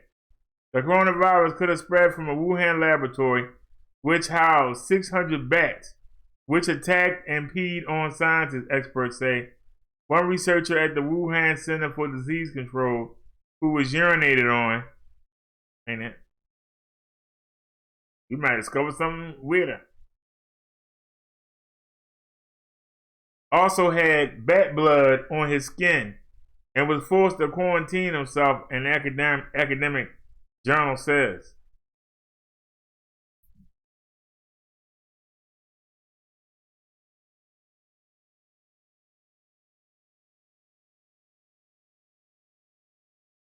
Scientists at South China University of Technology and Guangzhou believe the lab could be a possible origin of the deadly pandemic. The facility is located 300 yards from the infamous Wuhan food market, where the Chinese government claimed the outbreak, which has killed over 1,500 people, started in December. Written by Boto, Zhao, and Lex Zhao, the research journal claimed WCDC hosted animals and laboratories for research purposes, including 605 bats captured in nearby provinces. The paper titled "The Possible Origins of 2019 NCCOV Coronavirus" reports that one researcher named only as J.H. Tian was once attacked by bats and that the blood of bat was on his skin. Bat blood on skin. According to the journal, Tian isolated himself for 28 days after the bats peed on him. As well as the Wuhan food market, the lab is located near Union Hospital, where a group of doctors were among the first to become infected. The paper states the Chinese horseshoe bats were natural reservoirs for the severe acute respiratory syndrome coronavirus, SARS/CoV,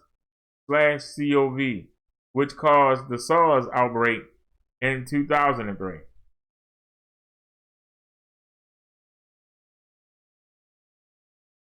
Earlier this month, the first scientific evidence revealed that the virus did come from bats and is a version of SARS, a pandemic in 2003 which killed 774 people. Two new scientific studies published today in the journal Nature have together provided the first formal evidence on the deadly new illness. Their findings confirm that the Wuhan coronavirus is a type of SARS, but one that can be spread more easily. Experts have claimed that up to 60% of the world could contract coronavirus, a figure that could also be applicable to Britain. Out of the infected population, it is estimated that 1% could die, which in the UK's case would be hundreds of thousands of people.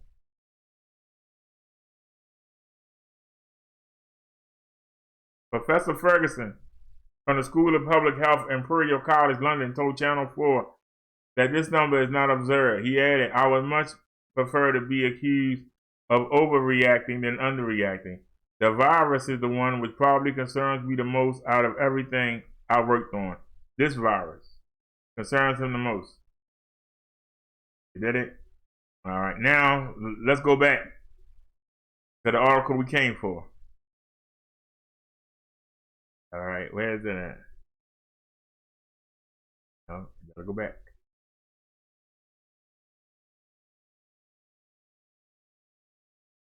All right, now let's go back to the article donated by caregivers.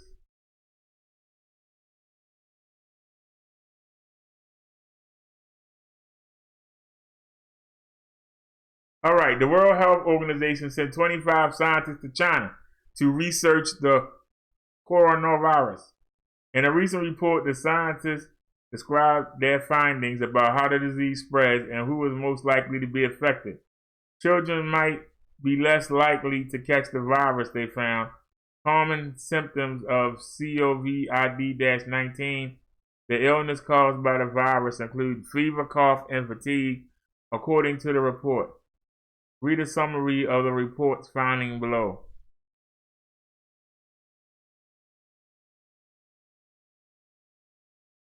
As of late February, the median age of people with COVID in China was 51. The majority, about 78%, were people between 30 and 69 years old. Bats appear to be the source of the coronavirus, but it's not clear which type of animal was the intermediate host that passed the virus on to humans. How it is transmitted? It's transmitted via close, unprotected contact. The report said airborne spread is not believed to be a major driver of transmission. Family spread. Human-to-human spread in China is largely occurring in families, the report said, adding that 78 to 85% of clusters of coronavirus cases were in families. No immunity. The coronavirus is a newly identified pathogen, and there is no known pre-existing immunity in humans, the report said. Everyone is assumed to be susceptible, although there may be risk factors increasing susceptibility to infection. For people under 18 years old, there's relatively low attack rate, the report said. It found no positive coronavirus cases in children in Wuhan in November, December, or the first 2 weeks of January. The report said the people researchers interviewed could not recall instances where a child transmitted the virus to an adult.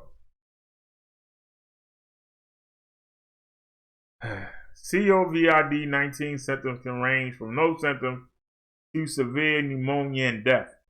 Mild respiratory problems and fever start on average 5 to 6 days after the infection, the report said.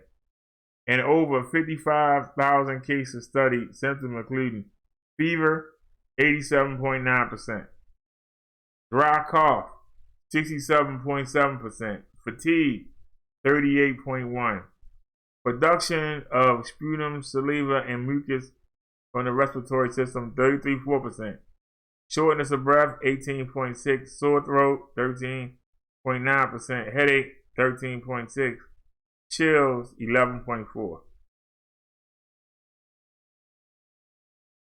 About 80% of confirmed patients had mild to moderate cases of COVID. 13.8% had severe cases, and 6.1% were critical, with respiratory failure and multiple organ failure. People at high risk. Pre-existing conditions and age could affect COVID-19 severity. People over 60 years old and people with underlying conditions such as hypertension, diabetes, cardiovascular disease, respiratory disease, and cancer are at a high risk of becoming seriously injured or fatally ill from COVID-19. In children, the illness appears to be relatively rare and mild. Only 2.5% of cases in children were severe and only 0.2% were critical.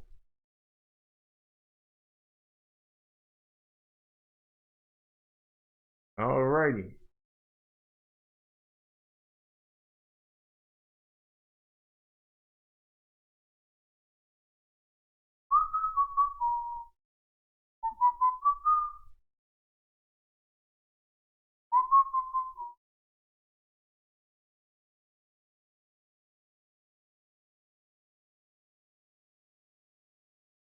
Can someone who has been quarantined spread the illness? Quarantine means a person separating a person or group of people who have been exposed to a contagious disease but have not developed illness symptoms from others who have not been exposed. In order to prevent the possible spread of that disease, quarantine is usually established for the incubation period of the communicable disease, which is the span of time during which people have developed illnesses after exposure. For COVID-19, the period of quarantine is 14 days from the last date of exposure, because 14 days is the longest incubation period seen for similar coronaviruses. Someone who's been released from COVID quarantine is not considered a risk for spreading the virus to others because they have not developed illness during the incubation period. 14-day incubation period, y'all. Can the virus be spread through food, including refrigerated or frozen food? Coronaviruses are generally thought to be spread from person to person.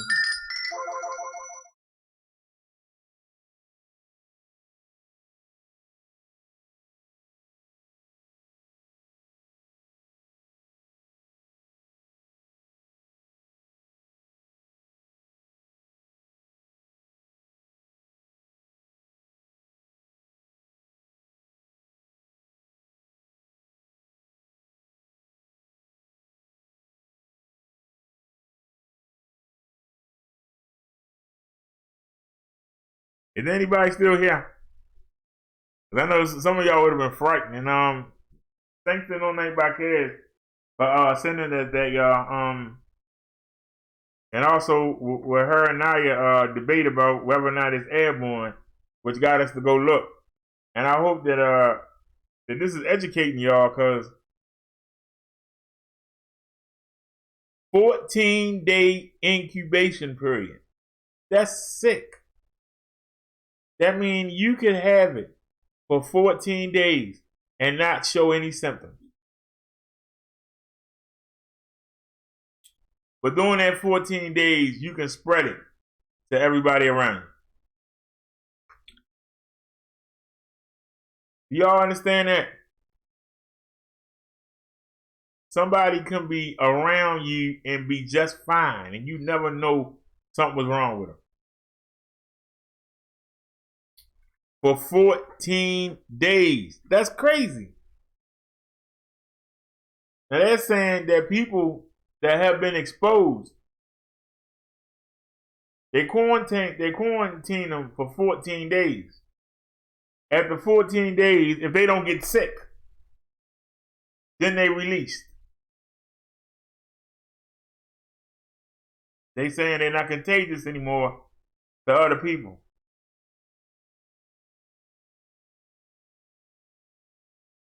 But that's crazy that you can carry.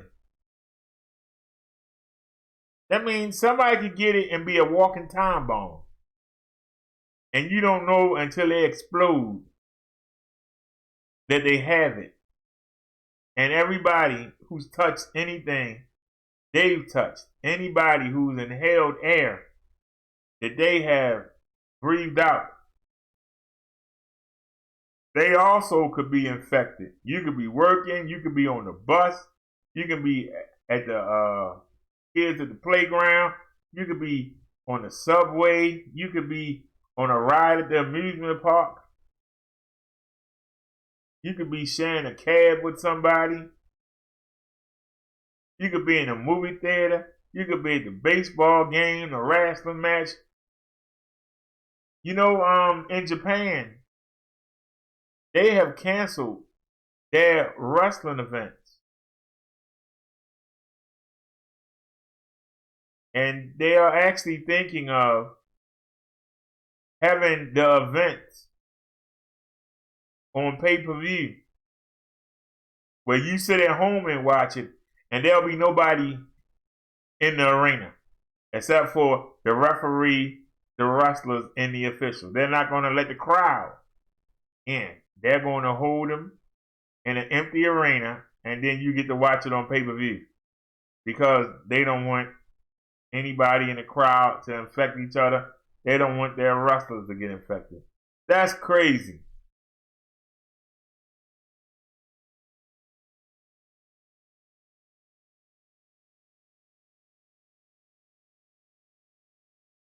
Tony said, Tony says, can I send you a video about where Bill Gates talks about a virus? Yes, but I can't play it. But I'll watch it. Naya says, oh my, Chung-Li frightening. Naya says, thank you. NSC said, oh, that's okay, thanks, Naya and Chung-Li. Chung-Li said, I used to talk about this stuff long ago and used to warn people. NSC says, yes. Liz says, yes. NSC says, 6 people. Naya says, yes. Chung-Li says, vector-borne diseases. NSC said, yes, my daughter and I are staying in. Naya said, laugh out loud. No, laugh out loud. No debate, BDS. We are not you. We are not you. What, Naya? We are not you know who.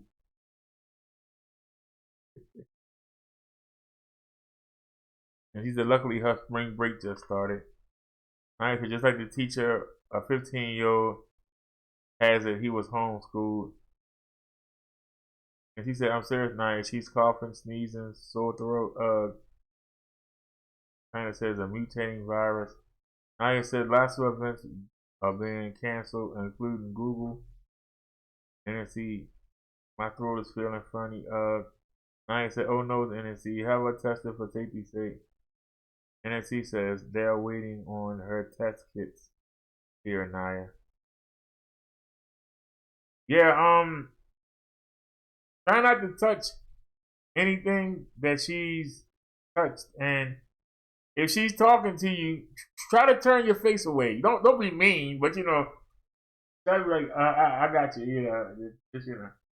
And that way, at least you know if she's talking and anything's coming out, it's not going right in your nose or in your mouth. You know, try to be sly. You know. Driver says, hello, BD Naya, Chung-Li, and NSC. Hello, everyone. NSC said they can come here. I'm not going out. Liz said, hey, driver. And I said, hey, driver. Driver said, hello, Liz. NSC said, hi to driver. Naya says, good, NSC. I hope they come soon. Chung-Li said, it's all on YouTube about Bill Gates on YouTube. Hey, Chung-Li, can you find us an article on it? I'll read the article and put it up for everybody to say.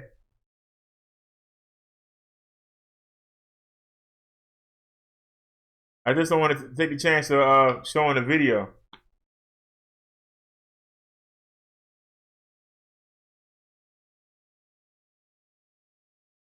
Naya says hand washing and sanitizing.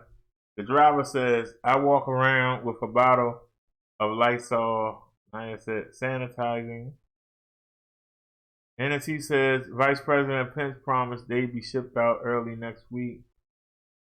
Naya says be right back, gang. Naya says I think that's the hope emoji. Thumbs up and prayers. But y'all, I'm telling y'all, you know, that really makes me nervous because somebody could be sick and not know they sick and go to work. Dave, you know. What are you doing? You know you ain't scratching my beard up. Oh, you want a piece of paper? Okay. You playing with a piece of paper. I get what you're saying. You ain't gonna scratch your bed where I lay my head at. Now we got it's bad enough you doing up there. I don't be on that side over there. You ain't gonna scratch up where I lay my head at. Nah, bro. That ain't gonna float. That's not gonna float today.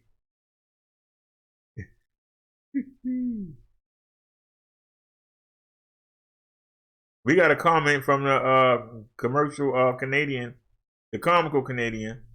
He says he liked the video. Any other comments?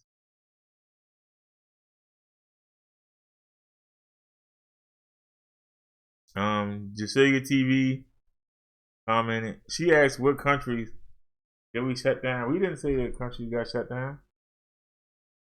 And as he says, I'll leave that baby alone.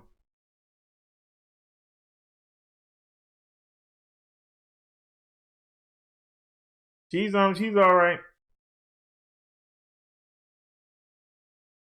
I just don't understand. Wherever I go, she got to go. If I go work on the bike, she got to come over there and see what I was doing. If I go put something in the closet, she got to go. And y'all actually heard her in the closet on the show the other day where she actually, you know, the windows that they took out? I got them in the closet on the shelf. She actually knocked the windows down off the shelf. She lucky she didn't get buried. And she lucky that glass didn't break. Being nosy. Just because I put the backpack in there, she had to go be nosy and see why the backpack was in there. Well, they say the bats carry the virus. They say it's the bats that carry the virus. Now, we read an article before you came that said there was a scientist in Wuhan, China, that they were doing experiments on bats. And they had 600 of them. And he said that they escaped. And that they actually attacked the scientists and were pissing on them. And that one scientist, he got blood on himself, and he says he quarantined himself for 28 days. What about the other scientists? Were they quarantined? But the meat market and a hospital are nearby that lab. And they say a lot of people got sick at the meat market. A lot of people got sick at that hospital. So they wondering, is that how it happened? They said they wondering, is that how it happened? No, because I can tell you right now, I was sitting in a chair when we came back from the bike shop after getting the new pedals on, and I had the guy adjust the seat. Because remember the mechanic put it on, but it was at an arc, and it was, I ain't like how it was arcing up into me. So I had him straighten it out, and he messed up the saddlebag. So I was trying to straighten the saddlebag out. So I pulled the chair up, and I sat in it. Y'all know the steel chair. I sat in it, was working on the bike. I put the chair back and walked away. Who you think came and jumped up in the chair? Like, hey, this is my chair. What are you doing sitting in my chair? I jump on this chair, and then I jump on the bed. This is my chair. Like, you don't sit down so here. Ain't nothing in here yours. You must stop paying some rent. Then you can talk about what's yours. Animals always trying to claim that territory. Why is that? Let's see here. Alrighty, y'all. This is from Chung Lee. Give me 1 second. Let me back out. I don't want to go too far in. Alright, and we have to come. There it is. All right, y'all. This is from Chung Lee.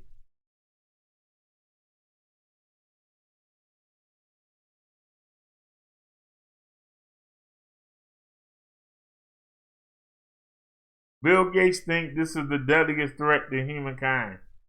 In the next 20 years, it is likely that a nuclear war, gigantic earthquakes, or asteroids could kill 20 million people.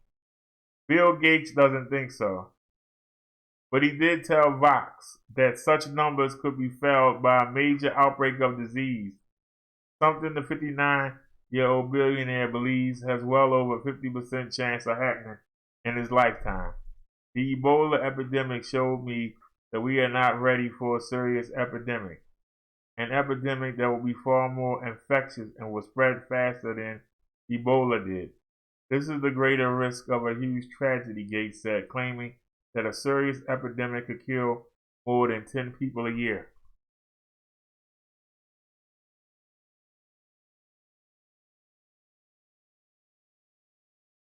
Where is it? Where's the rest of the story at? Oh, here we go.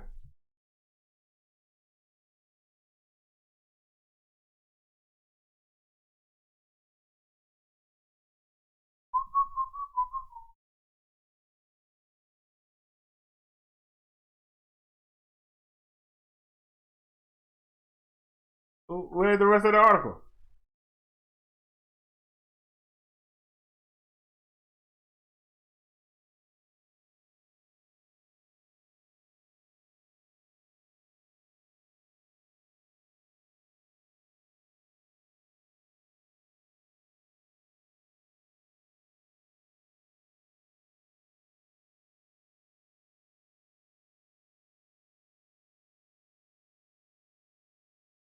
I'm looking.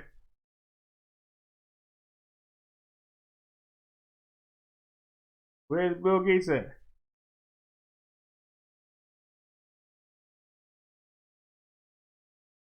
We still looking. Where are you, man?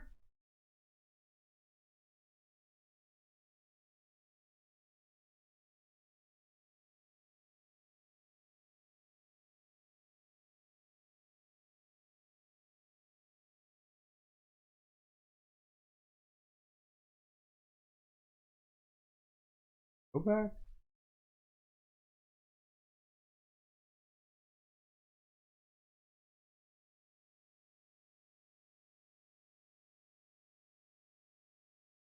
Alrighty, I can't find it.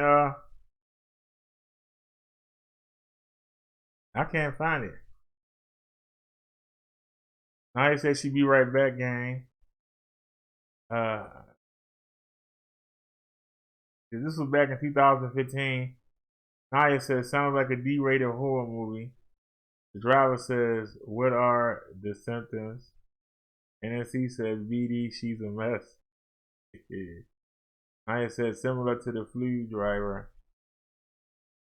NSC said, please remember, Davey only had GBD.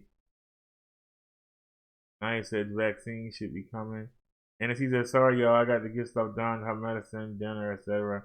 Hope y'all have a nice evening. I'll check back on later if y'all are on. And this phone holds up. Much love and prayers. Thanks for stopping by on Night Broadcast. We really missed you. Please don't be a stranger. And when your phone gets straight on, hit me up in the chat. On text. I hope that Chi and T Baby have a great evening. And I hope that y'all don't have the corona. I hope it's just the flu or something. I did read more at Vox, and it didn't say nothing about that man. It was plenty of stuff there, but I didn't see anything. Hold on, we'll go back. But I went down the list. I ain't seen nothing about no Bill Gates.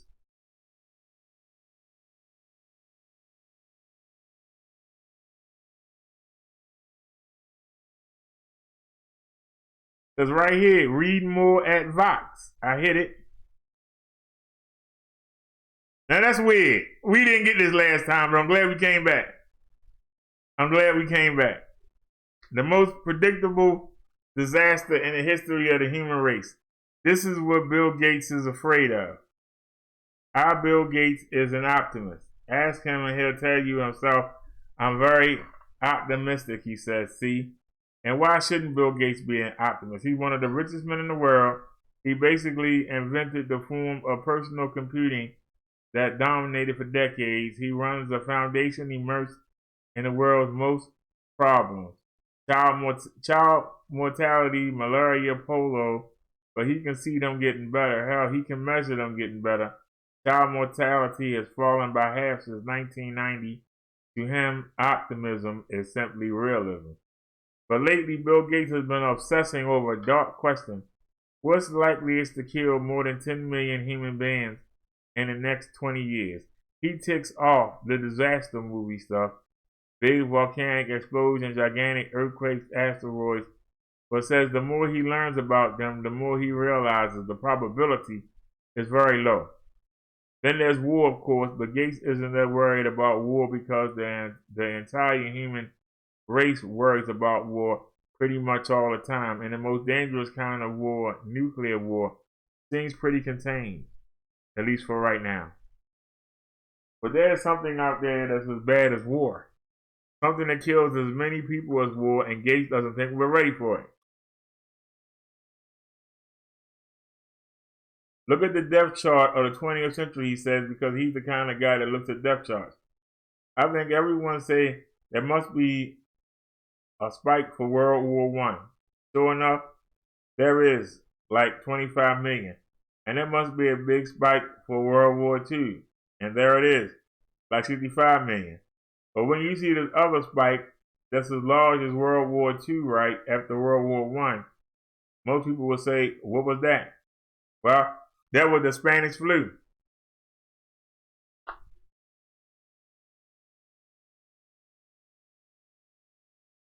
The most predictable threat in the history of human race. No one can say we weren't warned and warned and warned. Epidemic disease is the most predictable catastrophe in the history of the human race. If only it has happened to race so many times before. In a 1990 paper on the anthropology of infectious disease, Marcia Inholm and Peter Brown estimated that infectious diseases have likely claimed more lives than all wars, non-infectious diseases, and natural disasters put together. Infectious diseases are our oldest, deadliest foe, and they remain so today. In a good year, flu kills over 10,000 Americans, says Dr. Thomas Frieden, director of the Centers of Disease Control and Prevention. In a bad year, it kills over 5 times that. If we have a pandemic, it'll be much worse. People think the H1N1 flu wasn't so bad, but more than 1,000 American kids died from H1N1.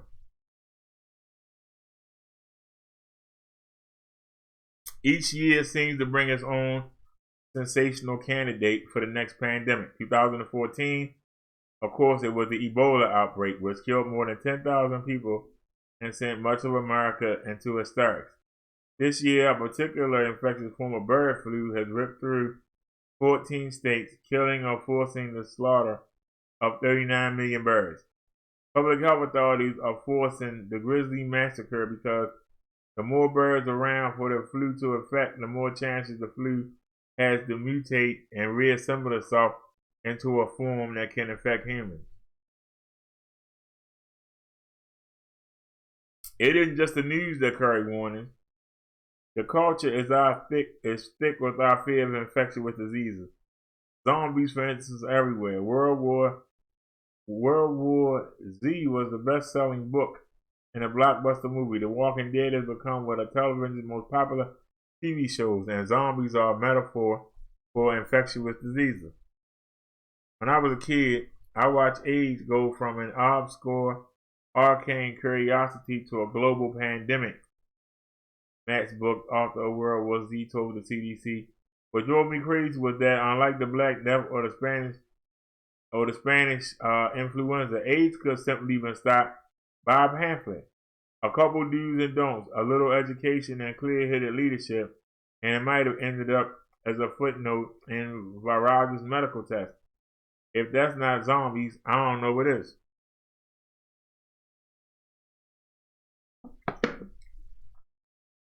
The CDC has released a document entitled Preparedness 101, Zombie Apocalypse. The point obviously isn't that the CDC expects a zombie apocalypse around the corner. It's that since a zombie apocalypse is simply an infectious disease apocalypse, talking about how to avoid becoming a zombie, is a safe way for people to talk about how to protect themselves from pandemic disease. Whenever confronted with real anxiety, a lot of people shut down, Brooks said. For them, planning an actual crisis is just too scary, too paralyzing to think about. Make it a zombie attack, though, then there's some psychological padding. Pandemic disease is something our culture thinks about, knows about, fears. It's so topmost in our minds and our nightmares that we've created an elaborate metaphorical architecture so that we can talk about it even with people who are too scared to talk about it. We even think about it so much that it's almost ridiculous that we aren't ready. But we're not even close. Just look at what happened with Ebola. The luck of the Ebola outbreak. Let me check the chat real quick, see if anybody's saying anything. What's going on and on?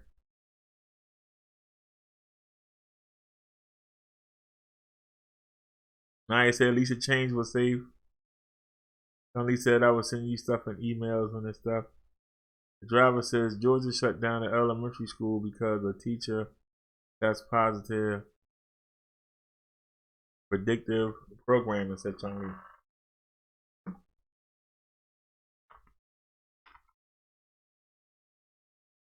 Ron Klain was an odd choice for Ebola czar. Klain entered the Obama administration as Vice President Joe Biden's Chief of Staff.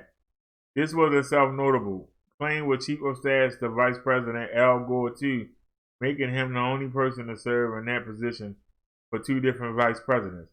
He quickly proved himself an exceptional fixer for the Obama administration with a mix of policy, political, and bureaucratic chops that everyone agreed was rare. And so when President Obama needed someone to coordinate the U.S. government's response, he turned to Klain, and Klain did his job. After a few early botched cases, the Ebola outbreak ended on American soil. Ebola became what Americans were used to being, someone else's problem.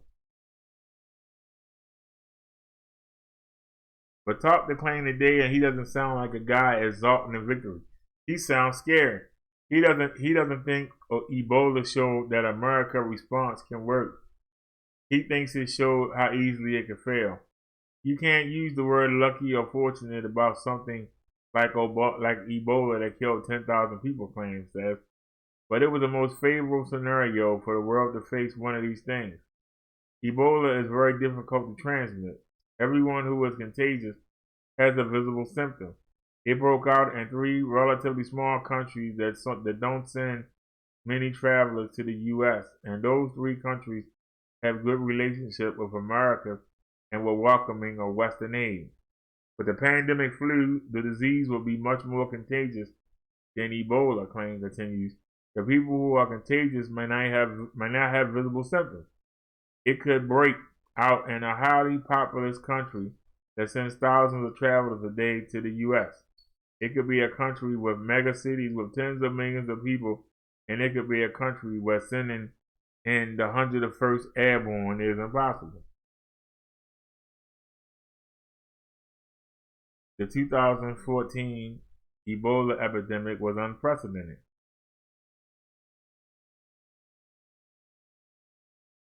$10,194 cases in West Africa. All 24 previous outbreaks combined, 1,590. 280 in the DRC, 1976. 254 DRC, 1990. 224, 2000 Uganda. 187. 151 in the Sudan. The Congo was 2001 and 2003. They lost 44 the first time, and Uganda 2007 and 2000. They lost 224. So they got better. They only lost 37 the second time. Y'all look at that. Ebola claim thing shows how unprepared the world was for a disease that is known about for decades and that, comparatively speaking, spreads pretty slowly. A person infected with Ebola can be expected to pass the disease on to 2 people barring effective countermeasures. Epidemiologists call this the reproduction number. Q is not that high as these things go. The SARS virus had a reproduction number of 4. Measles has a reproduction number of 18. What happened when the world faces a lethal disease we're not used to with a reproduction number of 5, 8, or 10? What if it starts in a megacity? What if, unlike Ebola, it's contagious before the patient is showing obvious symptoms? Past experience isn't comforting. If you look at the H1N1 flu in 2009, claim says, it had spread around the world before we even knew it existed. How human beings have helped infectious diseases. Behind Bill Gates' fear of pandemic disease is an algorithmic model of how disease moves throughout the modern world. He founded that model to help with his foundation's work eradicating polio, but then he used it to look at how a disease that acted like the Spanish flu of 1918 would work in today's world. The results were shocking even to Gates. Within 60 days, it's basically in all urban centers around the entire globe, he said. That didn't happen with the Spanish flu.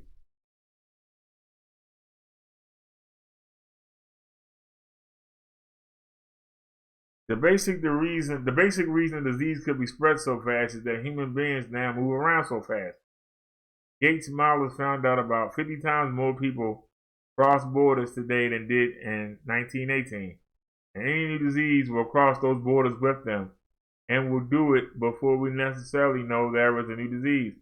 Remember what Ron Klang said, if you look at the H1N1 flu in 2009, it had spread around the world before we even knew it existed. Gates' model showed that a Spanish flu-like disease unleashed on the modern world would kill more than 33 billion people in 250 days. We've created, in terms of spread, the most dangerous environment we've ever had in the history of mankind. Undeveloped health systems threaten developed countries. The science fiction writer William Gibson had a good line. The future is already here. It's just not evenly distributed, and nowhere is that true in healthcare. According to the World Health Organization, the United States spends more than $8,000 per person per year on healthcare. Eritrea spends less than $20. Whoa. Traditionally, Americans think of that as Eritrea's problem. But if a highly infectious, highly lethal new disease presents in Eritrea, the world is slow to learn about it. It will quickly become America's problem. Health spreading per person per year.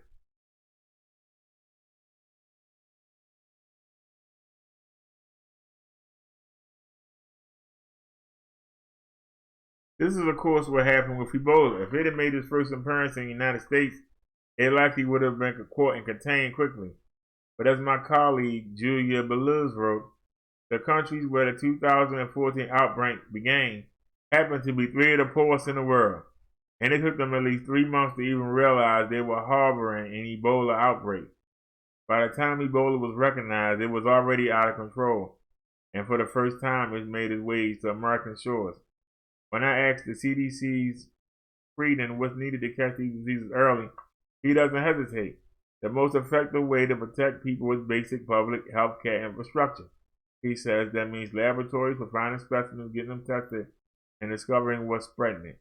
It means field epidemiologists. It means emergency operations centers. And you have to have that available day in and day out. If we learn anything, it's that you want an everyday public health system you can scale up for an emergency, not a system you only use in case of emergency. The good news is this system isn't all that expensive. Basic public health care infrastructure is fairly cheap, around $1 per person per year. There's no magic here, says Frieden. In Uganda, you have motorcycle couriers picking up specimens from hundreds and hundreds of healthcare centers all over the country. Then they send them to centralized centers. The expense isn't huge. The difficulty often isn't money, it's priorities. These aren't sexy investments. It doesn't cost nearly as much as building a fancy hospital in your capital. says Freedom with evident frustration. But if you can find a disease and test it, then modern technology really does come into play. We can rapidly decode the basic structure and pathway of new diseases in ways that were unimaginable even a few decades ago, and that means we can come up with a response much more rapidly. That's the good news. The bad news, you need a government that works, says Freedom. Are we sure the WHO can do better next time? No. Pandemic infections present three basic problems of governance. The first is countries that don't want to admit they need international help because they don't want to admit they have a problem in the first place.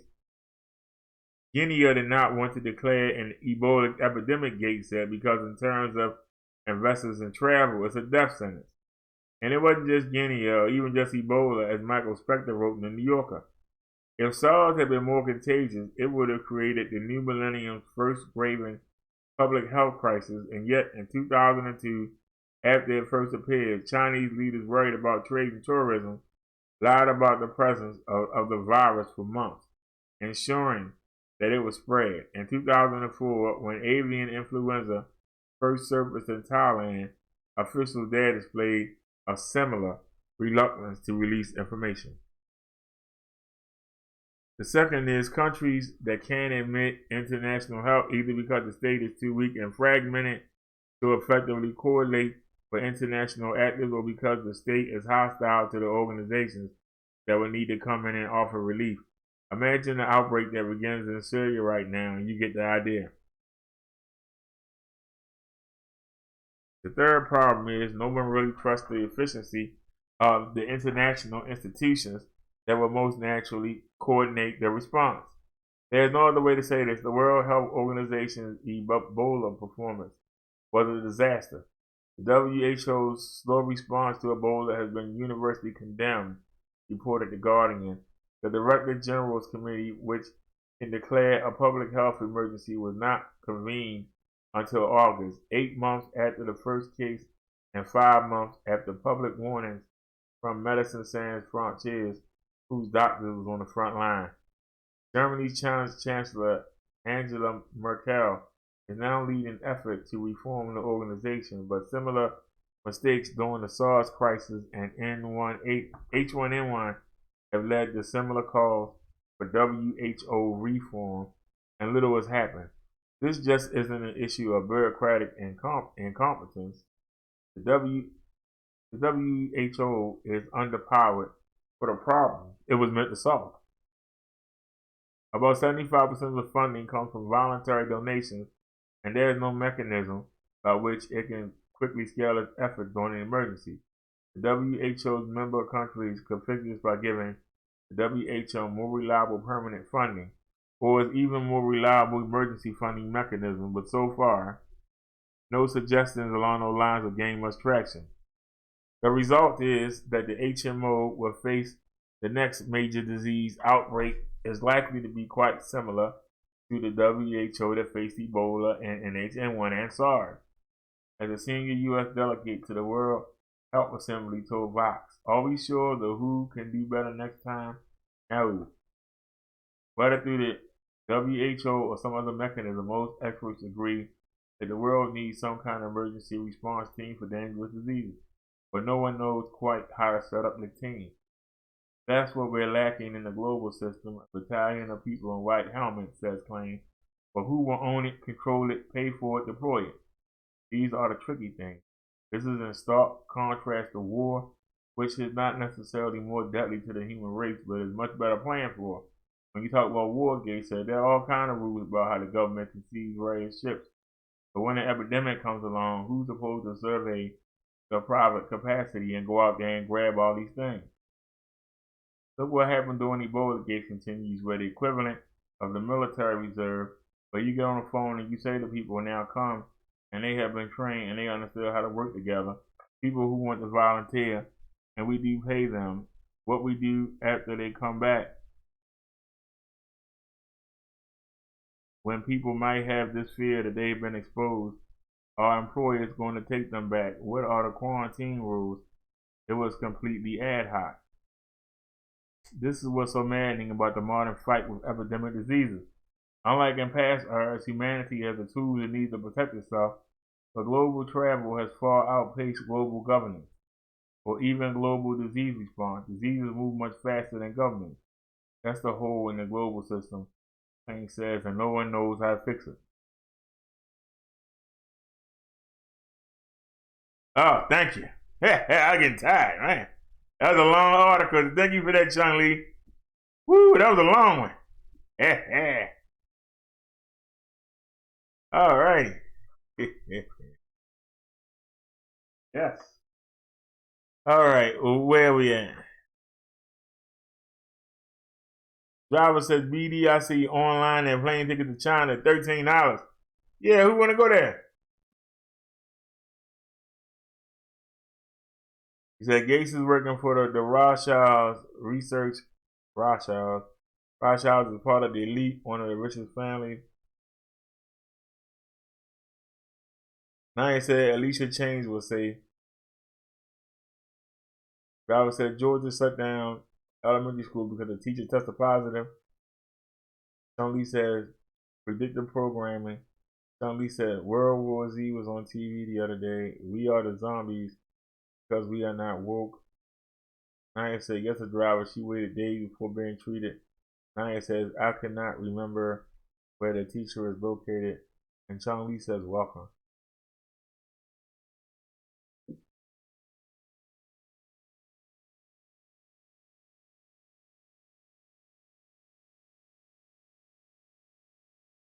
Wait a minute. Let me type something. This chat not updating. Hold on. One of these ain't updating. It's not. It's this chat. Why this chat not updating? All right, there it is.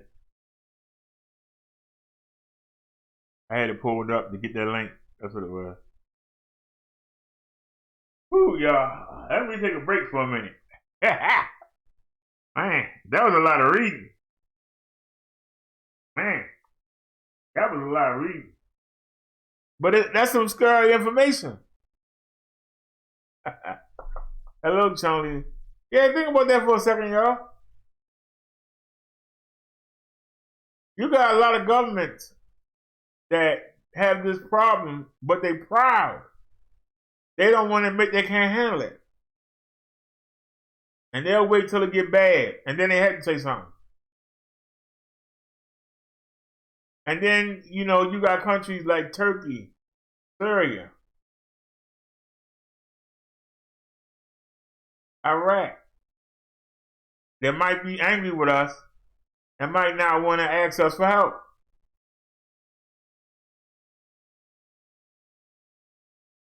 South Korea. Is it South Korea or North Korea where that dictator is? Isn't that South Korea or that North Korea? He might say, I'm not going to say nothing to them stinking Americans. Matter of fact, let me send somebody over there and start affecting them.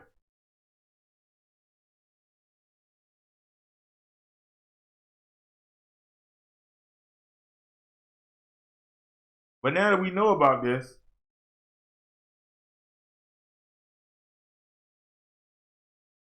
and we see how badly it's affecting China, we see how badly it's affecting Japan, we see how badly it's affecting the Middle East. What can we do to keep it from infecting us?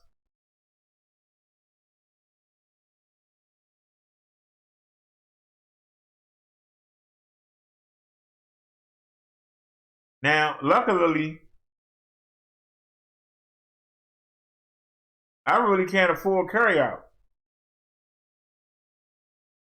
Unless y'all donate it, I can't afford carryout. There are a lot of Korean and Chinese carryouts within walking distance. How do I know that them people haven't gone over to China or gone back to Korea or brought some relatives over and they might have it and they might be fixing people food and people going in there, let me get a wing ding, let me get some of that egg foo young, chopped up cat dog tongue. Let me get a wonton soup. Let me get a pepper steak with wild rice. You don't know. But they making your food. Even if there's nothing wrong with the food, they could handle the packaging.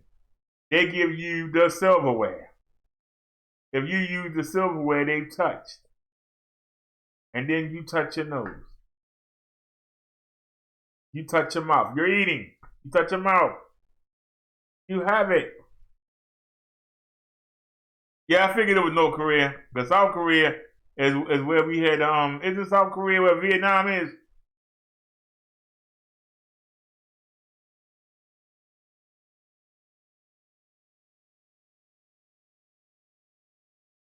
Sean Lee said, I research groups that are funding this research are people who want to take people out. Sean Lee says rich people are talking about how they want to create viruses to wipe us out. Chung Lee, that's mostly talk.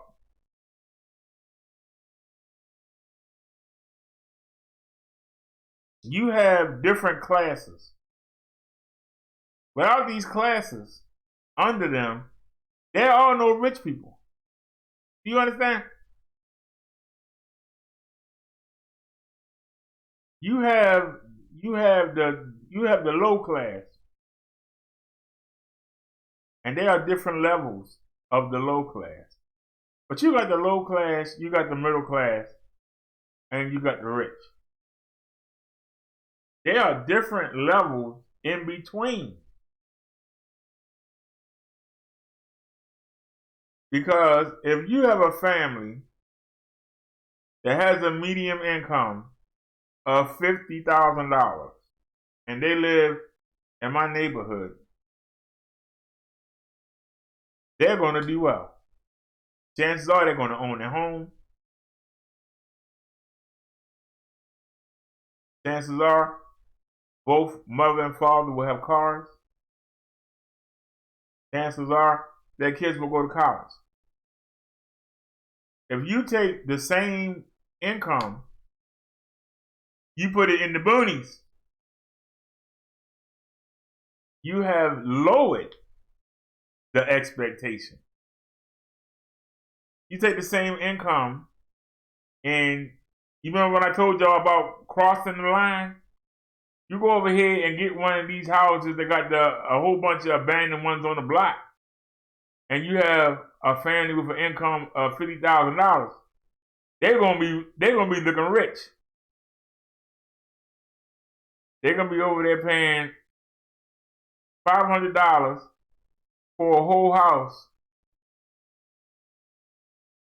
and they're gonna have fancy cars parked in the front, and you're gonna be like, I can't believe these people. But in order to be rich, you must have a middle class. In order to have a middle class, you must have a poor. Nobody would aspire to reach the middle class if they wasn't poor. Nobody in the middle class would aspire to be rich if there wasn't rich people. If everybody had to have the same income, no matter what job they did, you get paid the same income, you wouldn't have a rich. Everybody would have the same income. There'd be no reason for you to achieve. There'd be no reason for you to try different things. Everybody got the same income. I got what you got. You got what I got. You know?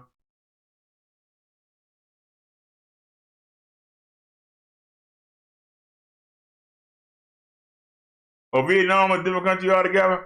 I need to look at the map again. I ain't looked at the map in a while. You say, Rich people talking about how they want to create viruses to wipe us out. If you believe that theory, wouldn't you think they'd have learned from AIDS? Because I remember they were saying that rich people were trying to kill people with AIDS.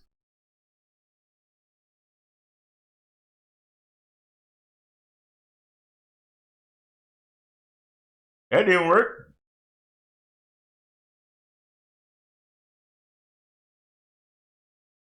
SARS didn't work. Ebola didn't work. H1N1 didn't work.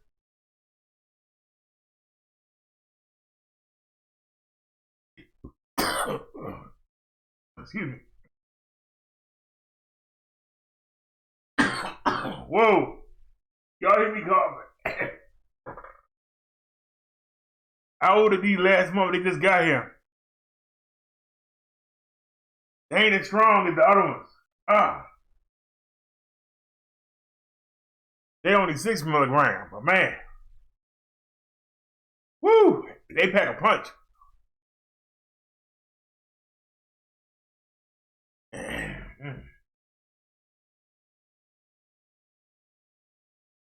Ooh, they pack a punch. Oh yeah.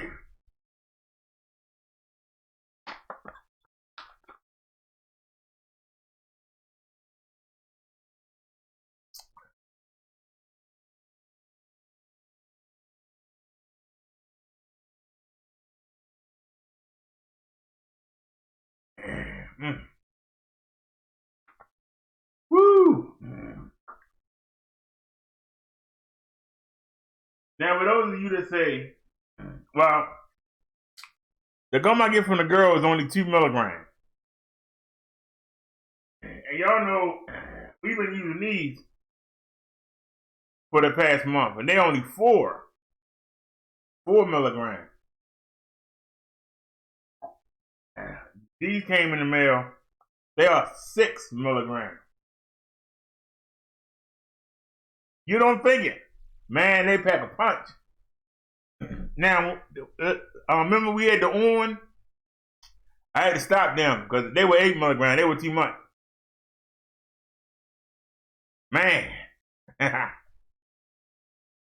I thought the 6 milligram would be easier to take. God darn, boy. Yeah. These boys are strong.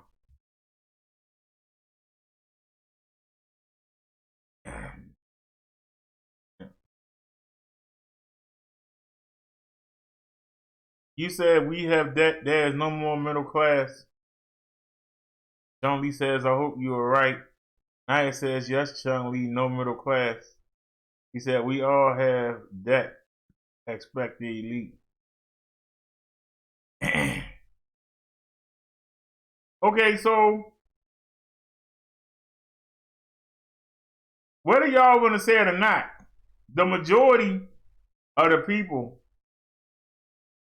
that spend money in the United States are the low middle class and the high poor class.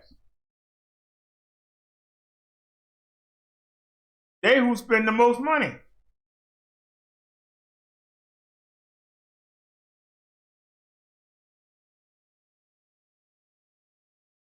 I think I heard somebody once say, black people want to dress and have cars and live and make you think they rich. And they care more about you thinking they rich than they care about being rich. So they're not investing in the stock market. They're not starting businesses. They're consumers. They spend everything they get. When they spend, where did their money go?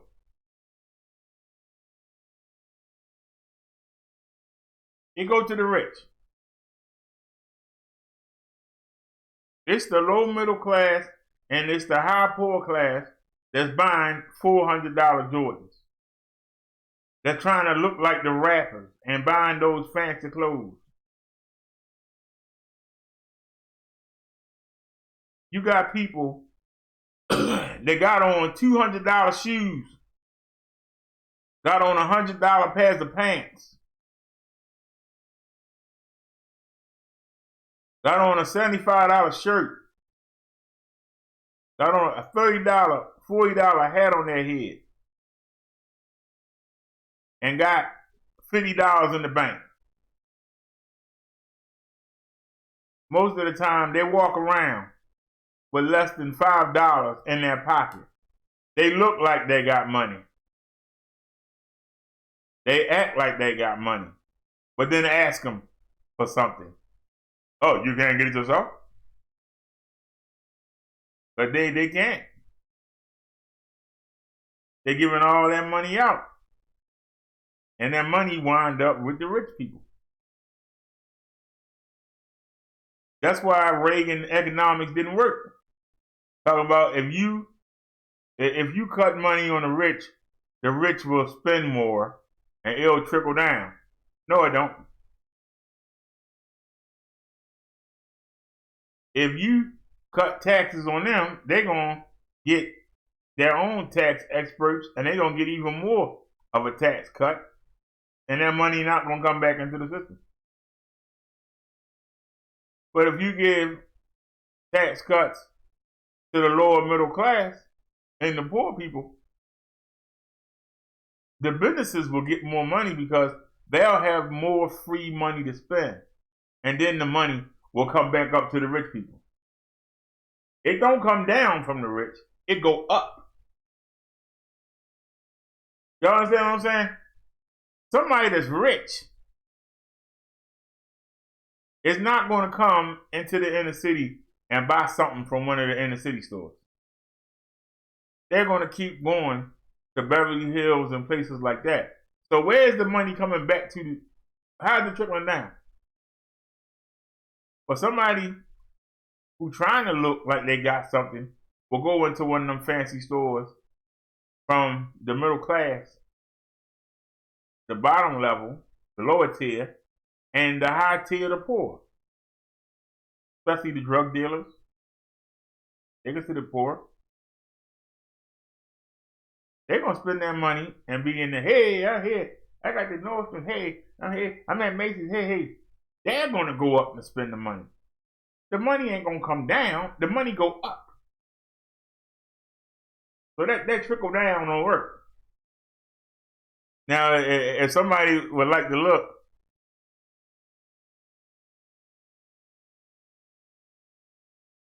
Tony says, we all have debt, except the elite. We are born to be in debt. We are sold in the stock market as Commonwealth. You can look up your stock number. It's on your original Social Security card. Money is an IOU. It's a note. Look on your money. Yeah, Chung Lee, but like I said, when last time you seen somebody rich go into the inner city and shop at an inner city community store? But somebody from the inner city will leave that inner city and will go out to the boonies. They'll actually plan a trip and go someplace and throw away a whole bunch of money and come back. I got souvenirs. Look, y'all, I was here, I was there. You don't see rich people saying, you know, we actually went down there to the ghetto, you know, and we spent about $5,000 down there, and we really improved. No, you don't. But you'll hear somebody that's considered low middle class or broke brag about how, yeah, I was up there with the Richie. Yeah, look at me, look at the picture. I was sitting there, yeah, I had the Maitre D coming out there. You know, you don't see that in reverse. The money go up. It don't come down. You know? I used to love to watch the TV shows when I was growing up. And even as recently as Roseanne, a couple years ago, when they went to Disney World. They were so happy to go down to the Disney World and spend up that money they came across instead of spending it in Lanford, Illinois, where they live. They went down there and pissed that money down there in Florida. How did that money help out where they was? It didn't. That money went right out. And where did it go? Up. Didn't go to help them at the bottom. It went up. Because I'm sure a lot of the places, the hotel they stayed at, I'm sure a lot of the places they visited, they were considered middle class. The middle class get that money. What do? They want to go up. When they vacation, they're going to take that money and go someplace ritzy. So the money goes up. It don't come down. It very seldom comes down.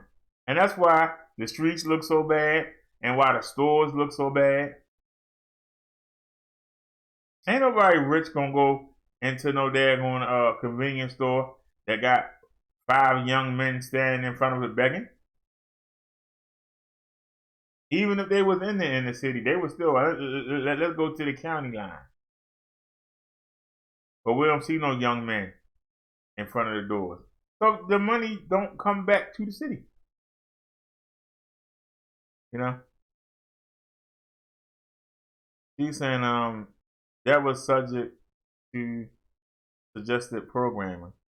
But it is programming because you think that that same purse for you ladies, because you get it from a high price store, that is better. Even though you can get the same thing in your own neighborhood. But you're going to go out. So you don't want to say, well, you know, I got it from around the corner. You want to say, no, I got it from out there. Look at the bag. Hee. Told you, we balling.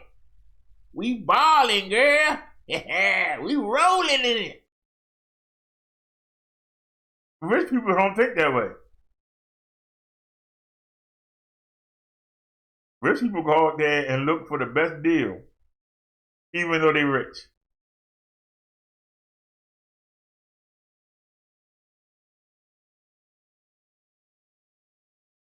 You have a lot of middle class, very high middle class people. They might have an income around $200,000. They ain't satisfied to just look like somebody that make $200,000. They want to look like somebody that make $1 million. So they're gonna go where the millionaires go. So they're not gonna come down, but they could.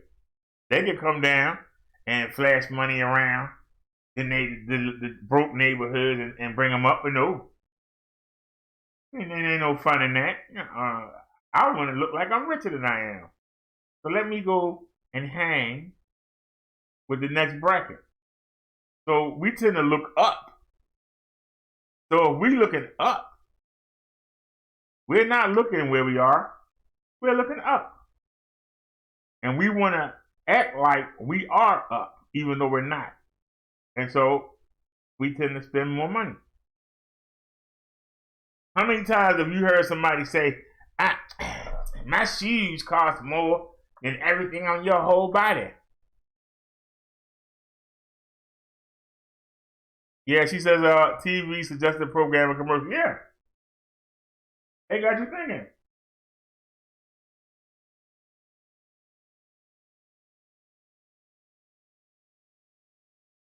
You know, sometimes I see the people, y'all have seen me. Sometimes the bums be talking about the bike. And I tell them the truth. Yeah, it doesn't go that fast. Yeah, it's better ones you can get.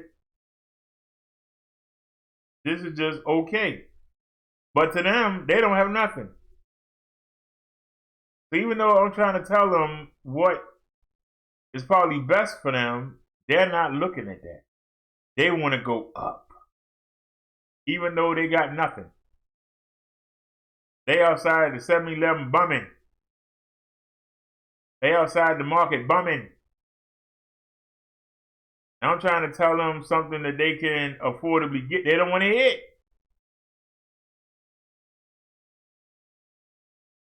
I saw Amazon had a sale on my bike for $350. I was trying to tell the people about, oh no, I don't want that. What did you pay for? I want something that costs $500 or $600. I'm like, it's on sale for $350. See, the minute I said sale, they didn't want to hear it. But they heard sale. They didn't hear savings. To them, sale meant bargain, cheap, unwanted. They want to post high. So you out there begging for money, but you want to post high at the same time. Talk to me. Like she said, that is, like Chun-Li said, it's programming. The mindset is messed up. You don't want what you need. You want what you think somebody else got. So you want that. Even though what you need is more in your reach. You don't want that. You want what you can't have. And if you can't have it, then you want the image. You want the image. And that's why knockoffs sell so well. You know, if somebody can't afford to get a real purse, they'll get the forged one. And then when somebody asks them about it, then they'll go up there and rob and steal to get the real Louis Vuitton. Because you might have a Pootie, or you might have a Shoey, you might have a Huey-Dewey Louis Vuitton. You know, I seen people walking around with Hotex and Moplex. And then when somebody call them out on them, I see them going broke just to get themselves a Rolex, a real one. It might be a broke old one. Like, I got a Rolex. I got the Rolex. I got the Rolex. We saw the video where somebody was trying to rob the man. I think he had it was a man. He had I think was it a Louis Vuitton? It was a duffel bag. Man had a gun on him. He wrestling with the man, and the man shot him. He said, "I take that bullet. You wasn't getting my $700 Louis Vuitton duffel bag."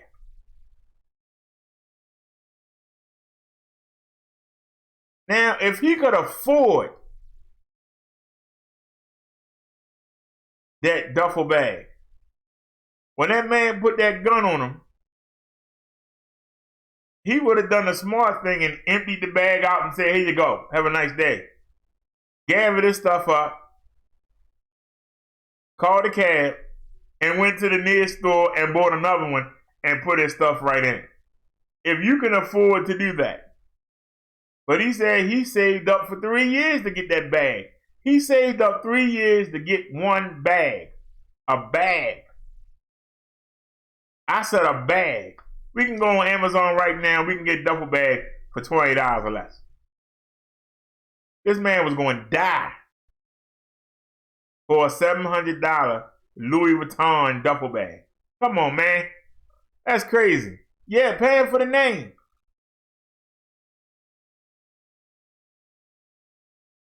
Paying for the name. Now, like I said, if no neighbor cares was here, she could vouch for this. When we sold the first bike, the one that No Night by Cares gave me, when we sold the first one,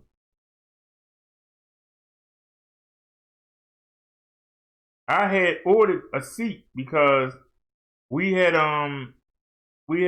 took the seat off the other one and it was broke, and we had put a new one on. I had a mechanic put a new one on. Well, when we went to replace that, we had broke that one too. So I ordered one off of Amazon and I found a Schwinn. Now the one that I ordered didn't come. I was disappointed. But still, it was a Schwinn. No Night by Cash said, you're gonna regret that. Yeah, the only reason you want it is because of the name. But it's still it's a low budget twin, even though it's a Schwinn. Anybody know anything about bikes know that Schwinns go back to the 1920s. Anybody know anything about bikes? So it was a name, just like she said. When he took the seat off and switched them, we found out that I had broke that second seat also. And I still had to get another daggone seat. It was either send them one with a broke seat, or so I had to get another one. So she was right. I still had to get another seat.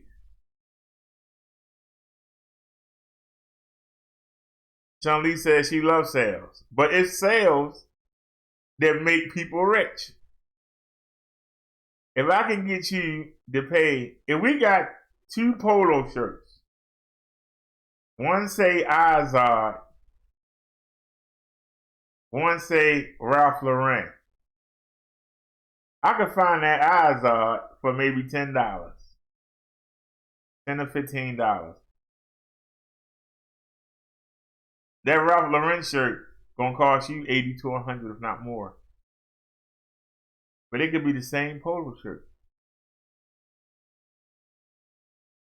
But just you can go around, I got the polo. Look at you. You got that Geronimo. I see you. I see you with that Geronimo. I know what you got. You got that Old Navy. You got that Old Navy. Now the media trying to push Old Navy now. 10 years ago, you get laughed at for being in the city with Old Navy on. Now they trying to push it and trying to get people to go out white march to the Old Navy. Now all of a sudden, I'm seeing a lot of young folk with Old Navy on because they started a campaign. So the campaign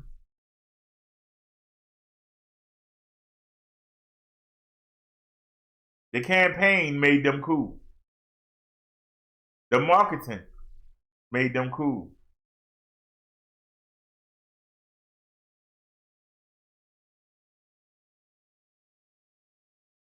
So I can tell you right now,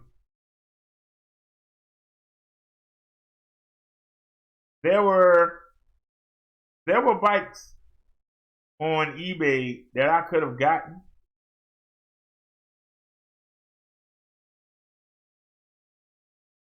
And sometimes I still wish I had gotten one. But the quality wasn't there. But they go faster. But would they have gone faster with me sitting on them? Would they go the miles they said with me sitting on them? The parts that they made, they were not name brand parts or known parts.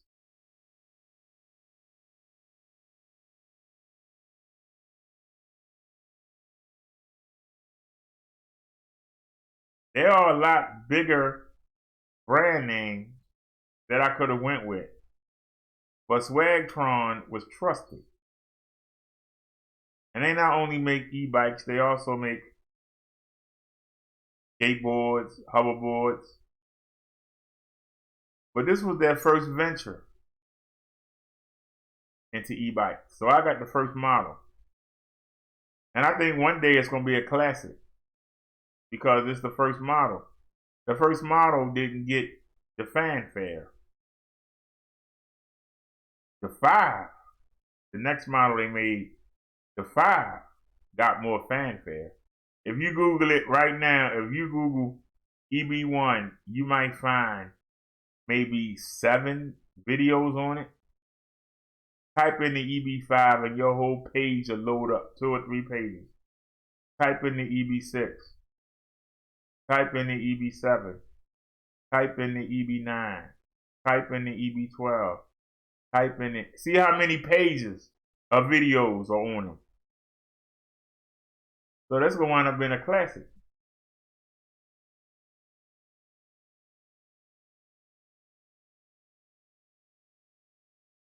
Chun-Li says brand name made in China.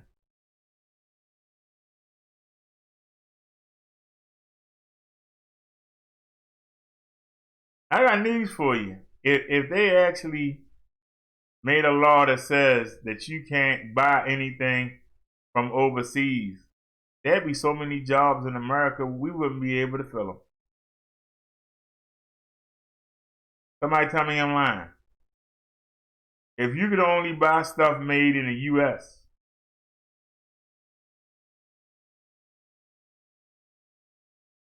there'd be too many jobs. We wouldn't be able to have everybody work.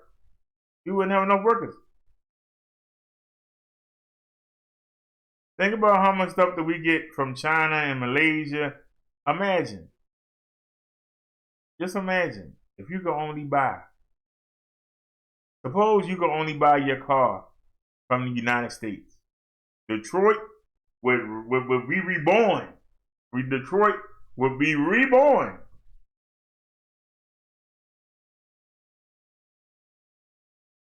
Because there'd be so many jobs.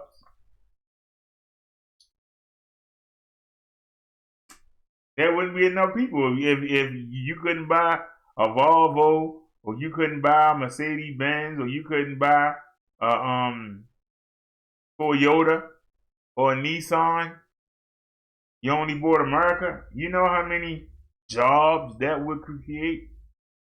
Now, it would probably kill them other countries. It would kill their economy. But if you could only buy stuff made in America, I think China will become a third world country. If we could only buy cell phones from the United States, what would happen to Samsung?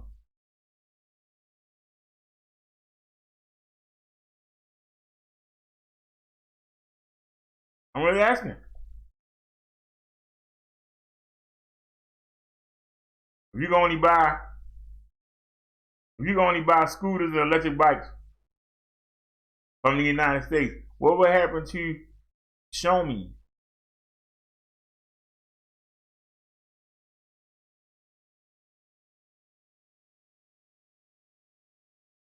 A lot of stuff that they sell us, we can make it ourselves, but they sell it cheaper.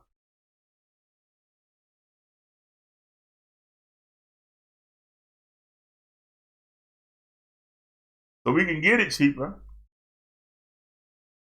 so we can look richer than we are.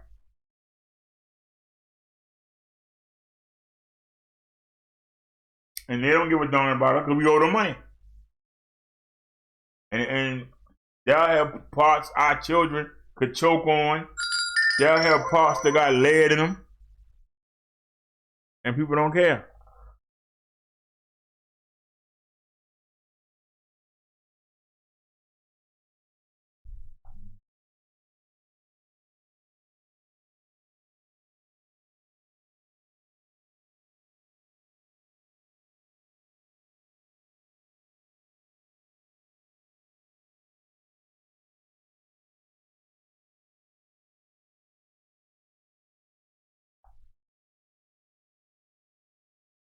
All right, Chun-Li just sent us something, y'all.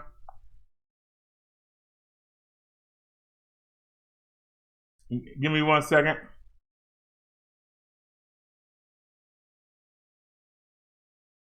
Lock the screen here.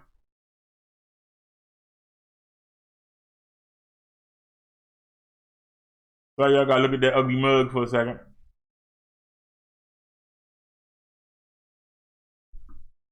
Alrighty. Boom, boom, boom. Alright, y'all, this is from Chun-Li. Let's get it.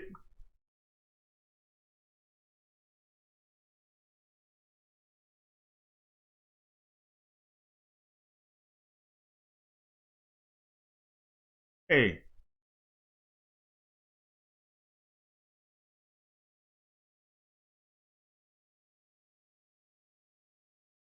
They're trying to show a video that we don't want. Let me exit out. Now I can exit out. All right. Thank you. Now here come the animation, Sam. All these animations. It's still not done. Let's see if I can start reading it.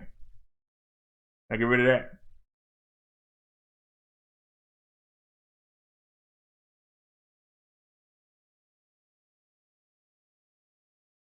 I'm about to read, but they got the screen blocked up.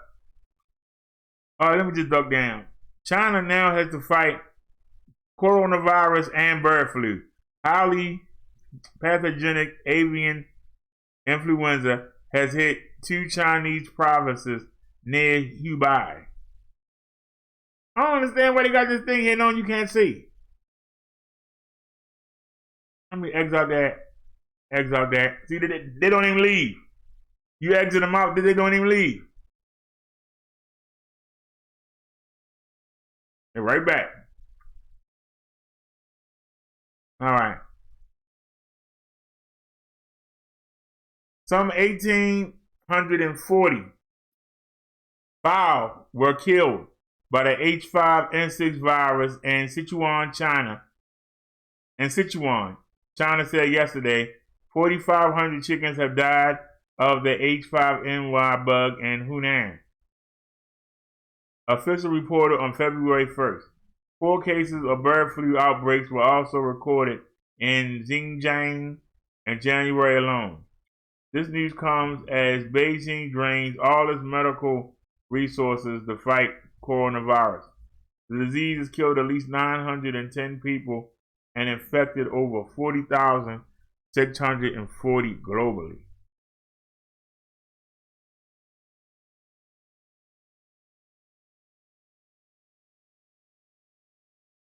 Highly pathogenic bird flu has broken out in 2 Chinese provinces near Hubei since the beginning of the month as Beijing struggles to contain the novel coronavirus currently ravaging the country.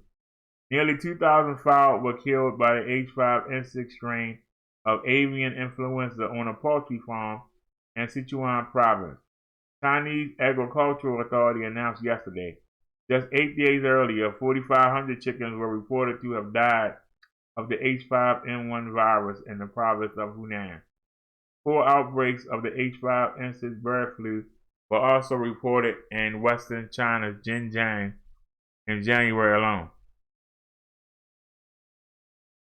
Nearly 2,000 fowls were killed by the H5N6 strain of avian influenza on a poultry farm in Sichuan province.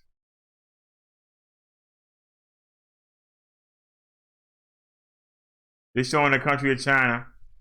There's Nangchong, there's Shaoyang, there's Xi'an, there's Wuhan. Yup, she right. There go Vietnam right there.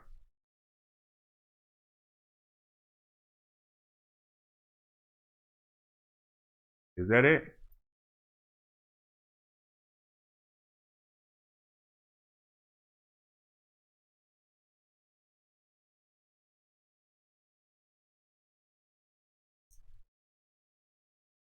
The latest outbreak in Sichuan took place at a county called Xinchang in Nangchong City, which is about 12 hours from Wuhan by car. China's Ministry of Agriculture and Rural Affairs reported that 1,840 of the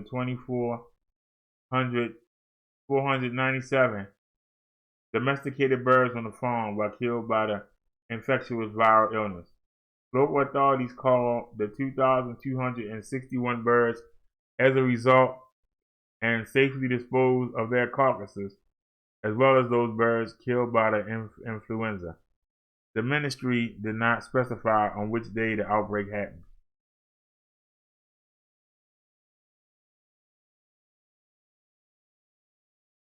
The ministry on February 1st alerted an outbreak of the H5N1 bird flu in Hunan province, which borders Hubei. The bug hit a chicken farm in the city of Shutdown, which is about a 6-hour drive from Wuhan. The ministry said 4,500 out of the 7,850 chickens on the farm were killed, and local officials had to call 17,828 birds in the bed to contain the disease. The bird flu has been classified as highly pathogenic because of the number of birds which have died from the disease. There are lots of different strains of the virus. Both H5N1 and H5N6 are among the 4 strains that have caused concerns of a bird-to-human transmission, according to NHS. Although the disease doesn't easily infect humans and is hard to spread from human to human, several people have caught it around the world and died. The reports of the bird flu outbreak come as China is straining all its resources in a bid to curb the fast-spreading novel coronavirus, which emerged in Wuhan late December and has killed at least 910 so far.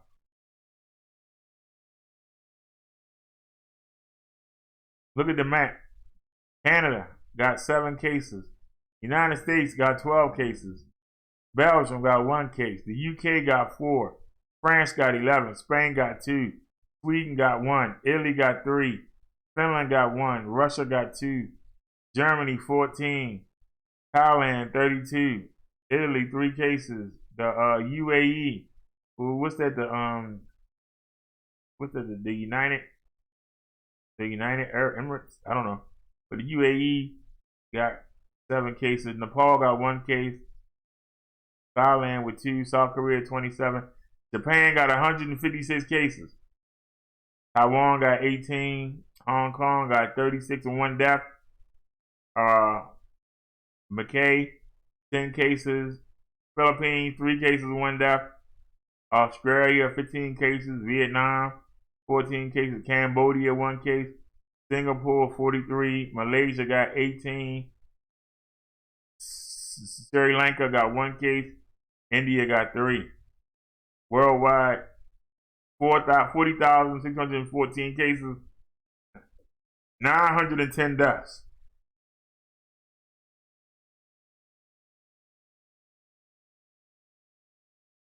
Come on, man. They're playing all these animations. Nearly 100 people died of the coronavirus yesterday on the deadliest day of the outbreak so far. The death toll in mainland China rose by 97, taking the number of global fatalities to 910. Another 3,062 cases were reported in China yesterday, an increase of 15% compared to Saturday, which put an end to a series of daily declines.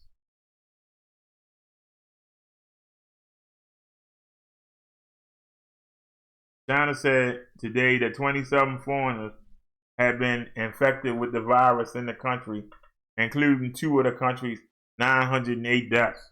2 people have died outside mainland China, 1 in Hong Kong and the other in the Philippines, taking the global total to 910. More than 360 cases of the virus have been confirmed outside China, bringing the total to at least 40,531. The fatality toll has surpassed the 774 people who have died in the 2002-03 SARS outbreak, another viral outbreak that originated in China. Well, China needs to start doing what they're doing. Seriously. Many cities in China have demanded their residents to wear face masks in the bid to stop the spread of the coronavirus. A woman is pictured wearing a mask in an attempt to protect herself from the deadly disease at a seafood market in Guangzhou on Thursday. Chinese authorities have deployed medics, security guard, volunteers, and even robots to monitor the body temperature of citizens. A security guard is pictured checking the temperature of visitors at a seafood market in Guangzhou. That's ridiculous. But you would have to do that.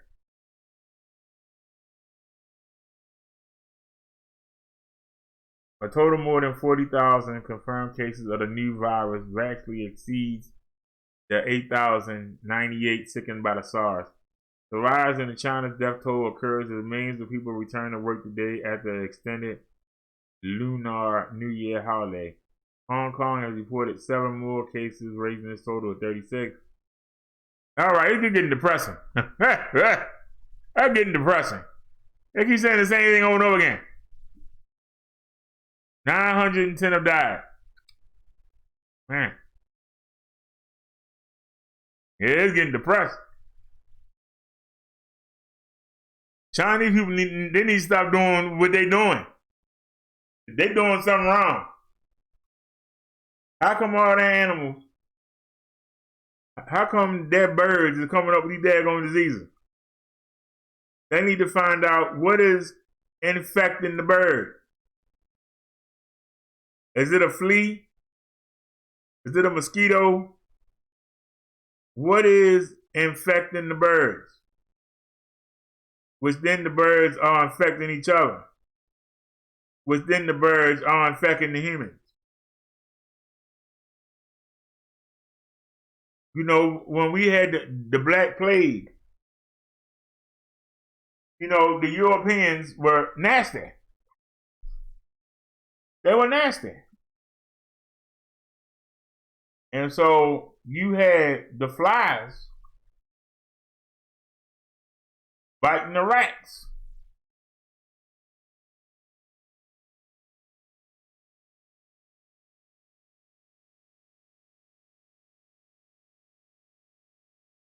The rats were getting in people's houses. The fly and the rat was getting into people's food. That's how you had to be buying plague. They just threw anything out the back door. They didn't have a sewage system.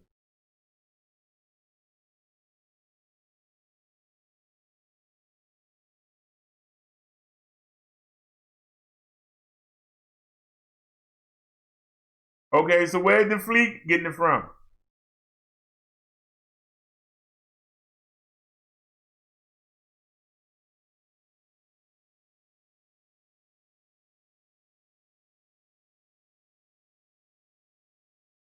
Do they have to figure out a way to make a flea repellent that don't harm the other animals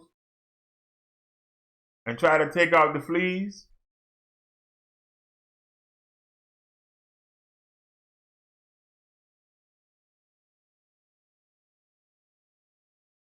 That's the reason why I don't let Davy go outside. I don't want her to get no fleas and ticks and bring something back in here.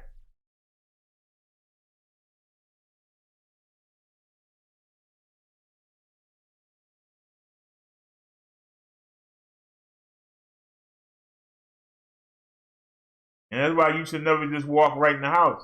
You should pat your clothes off and wipe the soles of your shoes before you come inside so you don't bring nothing in the house. You know?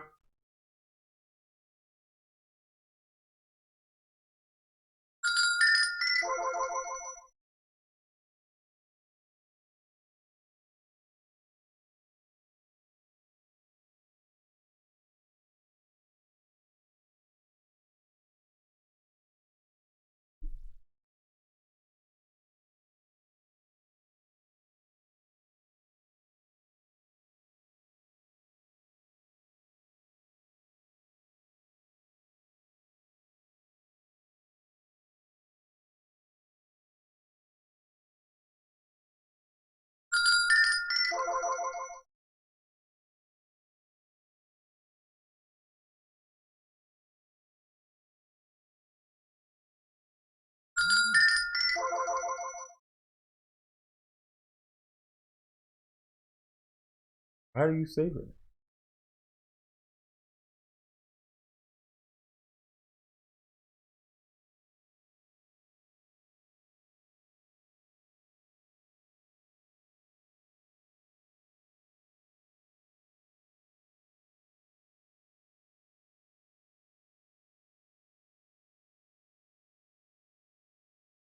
Hold on, y'all. I got a new phone. Y'all had to give me a chance here.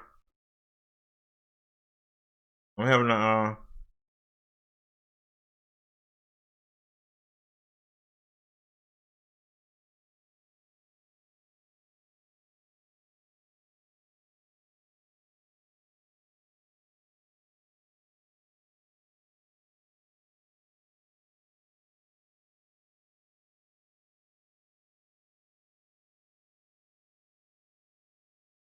Don't let me do anything.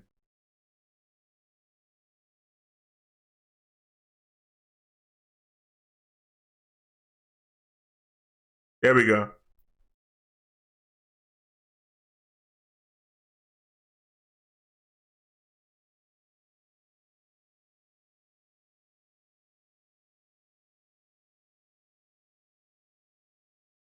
All right, here we go.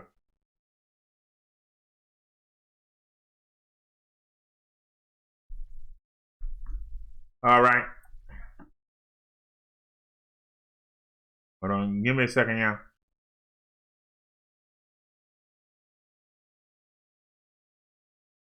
Where's the image? All right. Now, close up. Let me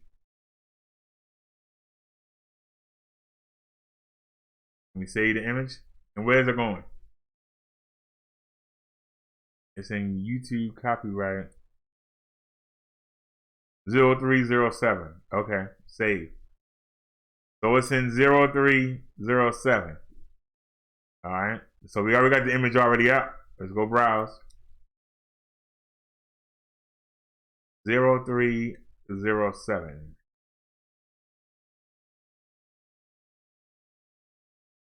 So it should be at the bottom, right?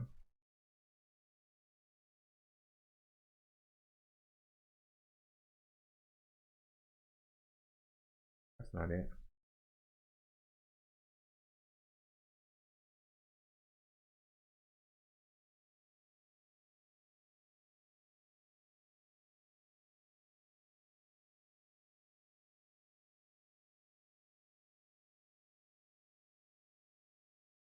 I'm saying it. Oh, it's in YouTube copyright. My bad. I'm in screenshots. 0307.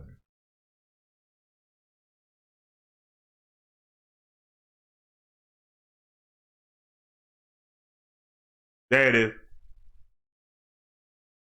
Alrighty. Can y'all see that on y'all screen?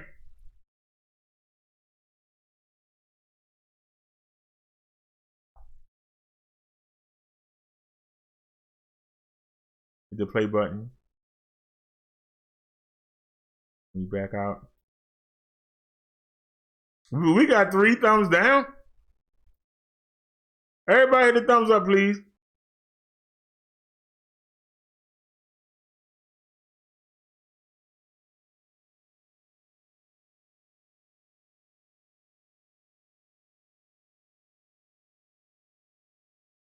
All right, y'all can see it. All right. Says, good evening, Facebook friends and family. I just got a call from a friend of mine.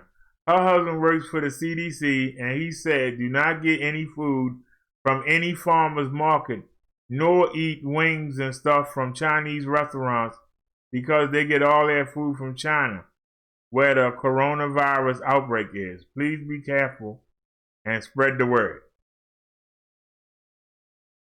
So did y'all hear that? Do you hear that, Tony? Where you at, Tony? No more Chinaman. No more Chinaman, Mr. Tony.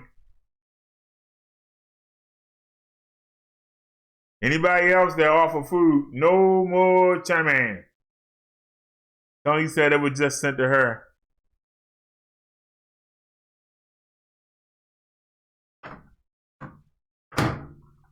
Hold on one second, y'all. I'm going to put some more with the combs. Let me leave y'all something to play.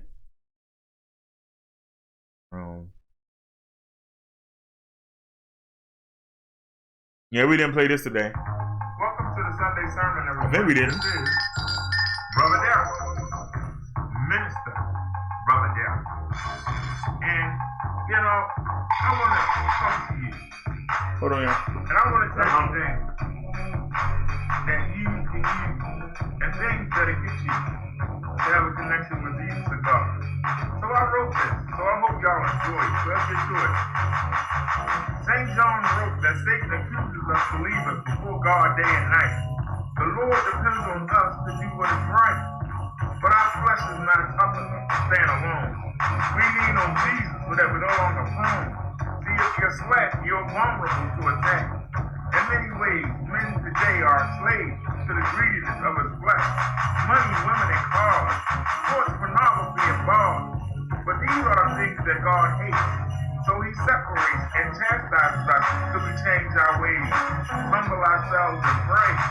Remember, the house on the hill, you can't take it with you yet. That caddy with the grill, you can't take it with you. Those stock and dollar bills, you can't take it with you. Only your heart and your thoughts and your attitude will prove your place in heaven or the fires of hell. I wish you peace and I wish you well.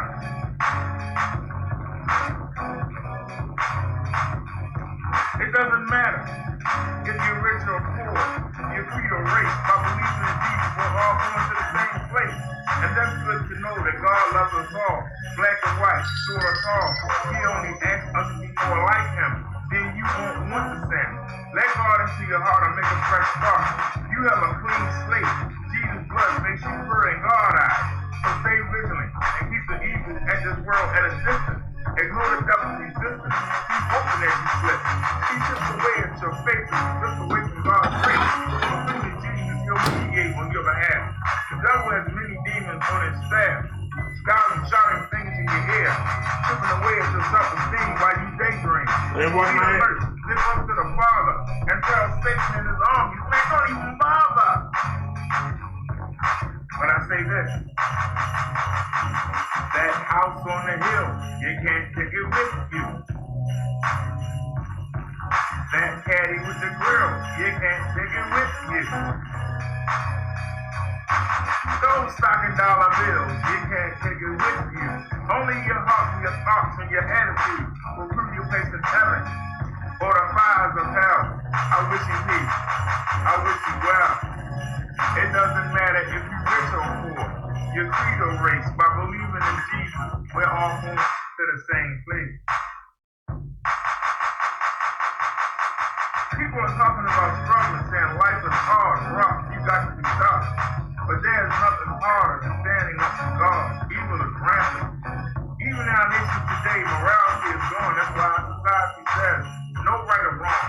Fulfill your wants, go along with the crowd, or feel the wrath of that tongue. This country's going to hell in a basket or a casket. And if you speak, you're labeled a fanatic, a Bible-quoting, scripture-quoting do-gooder who's living in a fantasy world, waiting for a heaven that never comes. But God's will be done. You can't stop it.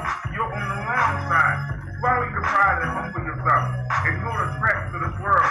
Study the word and let the knowledge unfurl. Because I'm telling you, that house on the hill, you can't take it with you. That caddy with the grill, you can't take it with you. Those stock and dollar bills, you can't take it with you. Only your heart and your thoughts and your attitude will prove your place in heaven or the fires of hell. I wish you peace and I wish you well.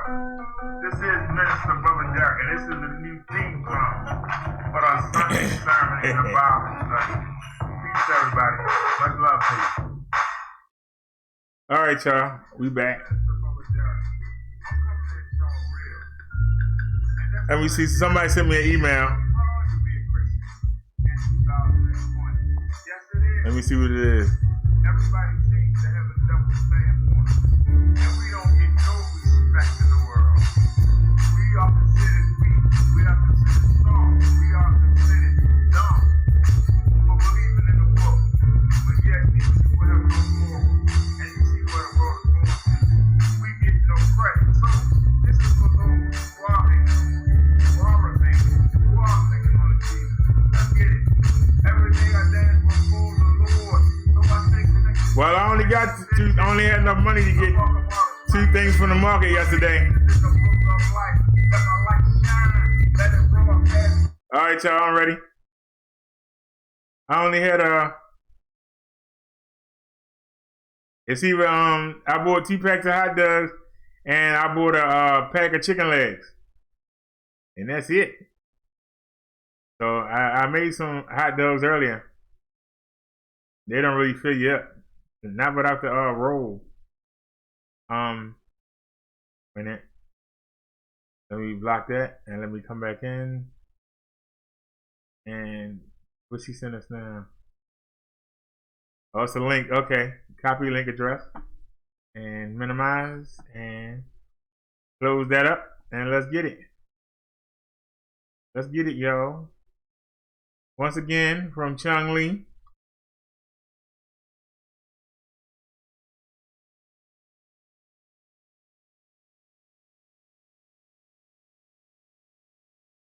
Scientists found breathable oxygen in another galaxy for the first time. Molecular oxygen is a key component of the air humans breathe, and now astronomers have spotted it a 500 million light years away. But don't hold your breath for quasar whippets. Astronomers have spotted a molecular oxygen in a galaxy far away, making it the first time this important element has ever been detected outside of the Milky Way. This momentous first detection of extragalactic molecular oxygen, as it is described in a recent study in the Astrophysical Journal, has big implications for understanding the crucial role of oxygen in the evolution of planets, stars, galaxies, and life. Oxygen is the third most abundant element in the universe after hydrogen and helium, and one of the key ingredients for life here on Earth. Molecular oxygen is the most common free form of the element and consists of 2 oxygen atoms with the designation O2. It is the version of the gas that we humans, along with many other organisms, need to breathe in order to live. Yet despite its ubiquity and significance to habitability, scientists have struggled for decades to detect molecular oxygen in the wider cosmos. Now a team led by Zhengzi Wang, an astronomer at the Shanghai Astronomical Observatory, reports the discovery of a molecular oxygen in a dazzling galaxy called Markarian 231, located 581 million light years from the Milky Way. The researchers were able to make this detection with ground-based radio observatories, deep observation for Iran 30-meter telescope in Spain, and the Nihoma interferometer in France, revealed molecular oxygen emissions in an external galaxy for the first time, Wang and his co-authors wrote. Earth's atmosphere absorbs a lot of the wavelengths that are needed to detect oxygen, so it can be tricky for ground telescopes to pinpoint the element through the veils of gas that encircles the planet. As a result, the only 2 detections of molecular energy within the Milky Way were spotted by space telescopes that didn't have to deal with an obstructive atmosphere. Within the past 20 years, satellites have successfully detected molecular oxygen in the Rho Uapiti Cloud and the Orion Nebula, which are respectively 350 and 1344 light years away from the Earth. Wang and his colleagues were able to detect the signature of molecular oxygen with ground telescopes in part because the light from the Markarian 231 is redshifted, meaning that it was stretched into longer wavelengths as it traveled across vast stretches of space to our planet. As a result, Earth's atmosphere was not as efficient at blocking the oxygen emissions as it would have been with a closer source. First discovered in 1969, Markarian 231 has remained a curiosity to us scientists for decades, and it contains the closest known quasar, a type of hyper-energetic object. Quasars are active galactic nuclei, AGN meaning that they inhabit the core regions of special galaxies, and they are the most radiant and powerful objects in the universe. Though Markarian 31 contains the same form of oxygen that is respired by humans, it's worth noting that you couldn't just inhale this extragalactic reservoir like some kind of quasar-based whippet. This is because the oxygen is not mixed with the right abundance of nitrogen, carbon dioxide, methane, and all other molecules that make Earth air breathable to humans and other organisms. The team sees a lot of promise in targeting energetic systems like the Mercurian-231 and further searches for extragalactic molecular oxygen. The new study reports about 100 times more oxygen in the distant galaxy as the previous detections within the Milky Way, most of which appear to have been blown tens of thousands of light years into galactic outskirts by Mercurian-231's wild quasar. The discovery provides an ideal tool to study molecular outflows from quasars and other AGNs. The team said in the study, O2 may be a significant coolant for molecular gas in such regions affected by AGN-driven outflows, the researcher noted. New astrochemical models are needed to explain the implied high molecular oxygen abundance in such regions, several kiloparsecs away from the center of galaxies. To that point, the researchers suggest the next generation of radio observatories, such as the Next Generation Very Large Array, the NGVLA, could accelerate new detections of the extragalactic oxygen. From there, scientists can begin to unlock the mysteries of this element's influence on planetary, stellar, and galactic development and the exact role it plays in nurturing habitability. I got one question.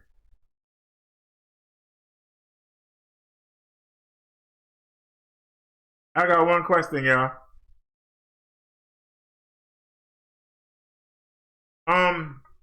They saying that they found,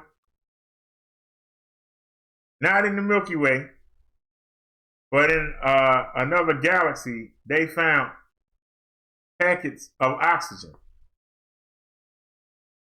But they saying it's not habitable because it's not like the oxygen we have.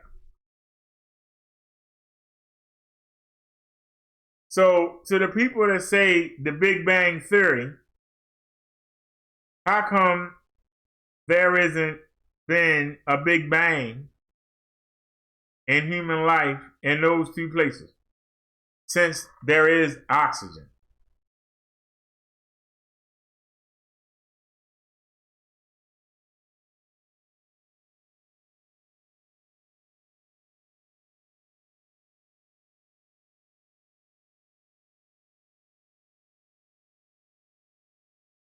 Hey, what time is it? It's 9 o'clock.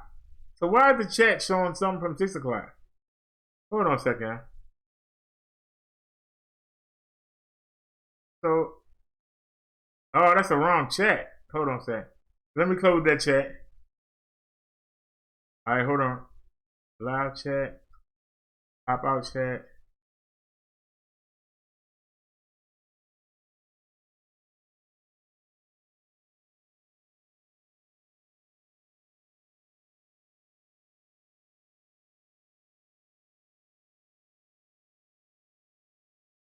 Y'all can say what y'all want to say. She actually using her scratching post. That's a good sign right there. Yeah, no name about K's been left. Why is that still showing up there?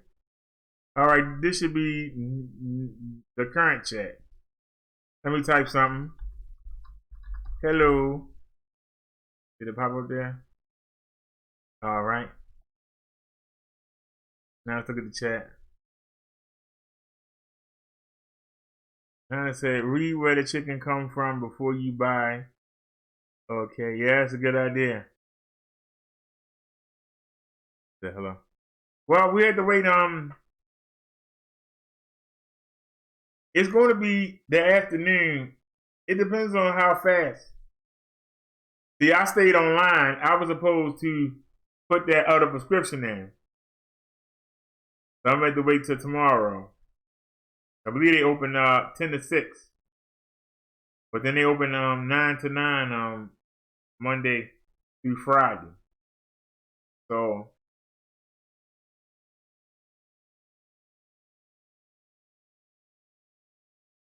they have to get the authorization from the doctor's office on Monday. Monday not a holiday, isn't? So we had to get the authorization. And then I'll know. I put the prescriptions in and wait for them to refill the other one. And then hopefully by the afternoon, we should be on the move.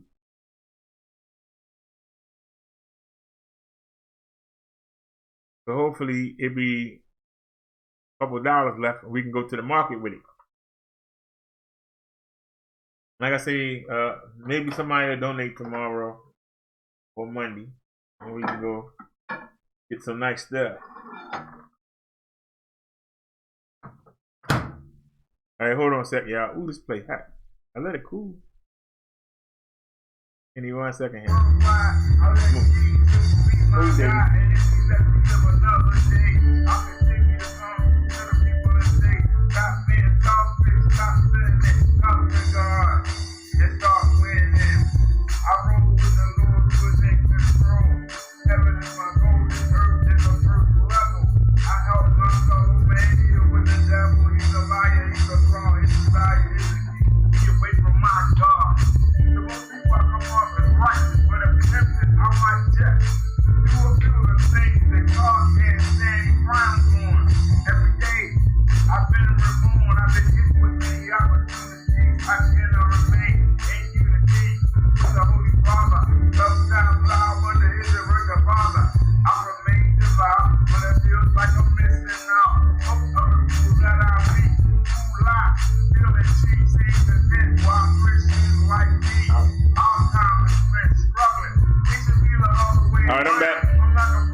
Alrighty, here they come with the ads again.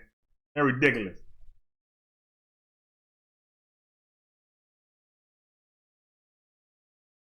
That's a daggone shame.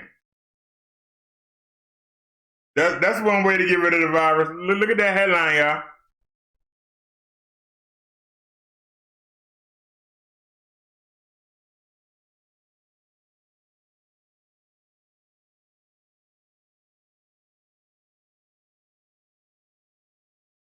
If you go to sleep, you're not that speaker down, we're gonna have a problem.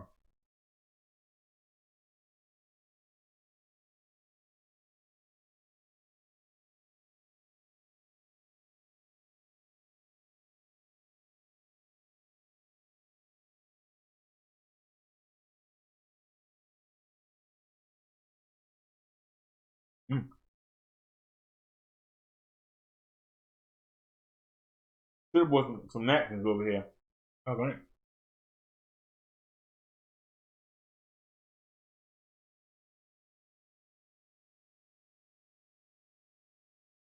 Pull the chat up.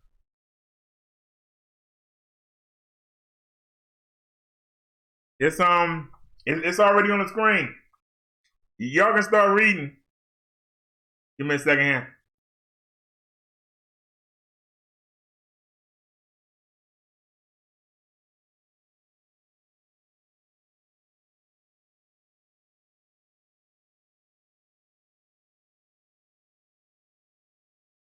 Tony said she posted this all day on her page.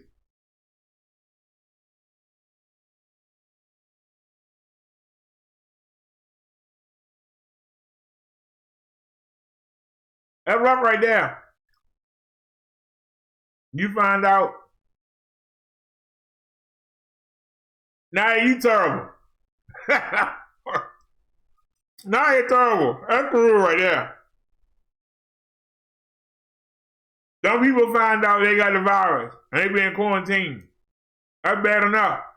The building, they quarantined and fall on them. And I said, I hope the rescue workers will protect their clothing. Well, that's rough right there. Oh, well.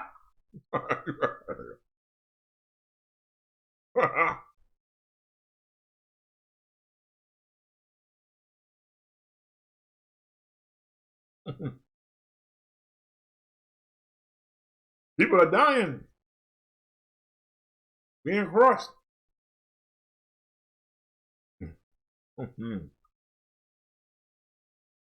Yeah, Tony, we don't mind looking at it. As long as it's not a video, we good.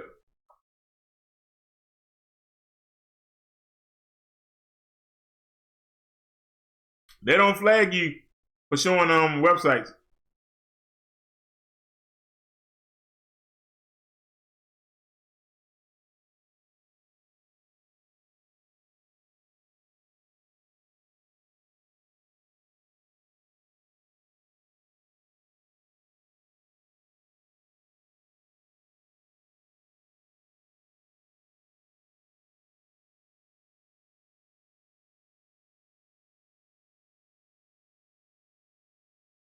These ads they showing is the reason why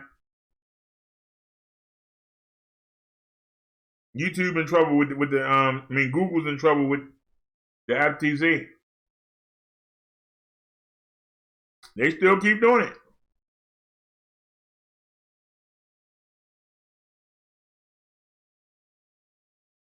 Right back, y'all. Put the plate away, wash my hands.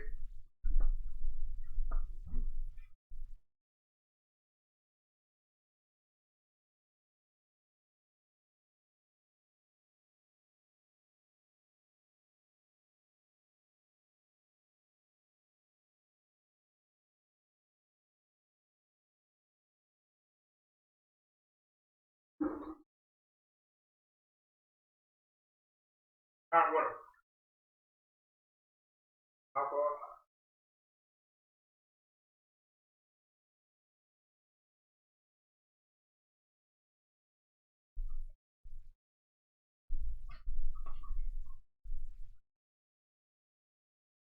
I'm gonna tell y'all something. I've been watching the Shay Show lately. That's a real estate development and management company owner. You know, there's a lot of properties in Detroit that are vacant and that are being run down. And some of them going for dirt cheap. The problem is, if you can find one in decent shape, You got to have somebody manage the property that live in Detroit.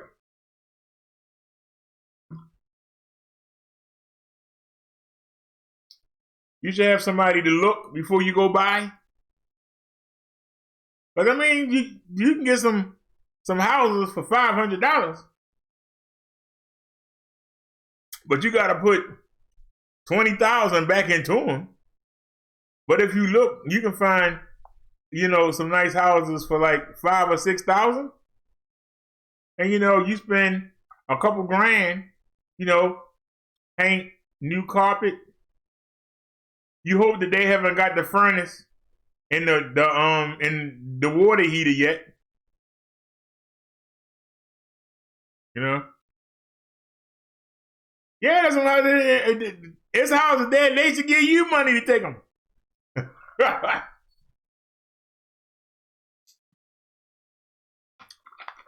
Yeah, you can get a house for $1, but you want to put about 40 into it to make it usable.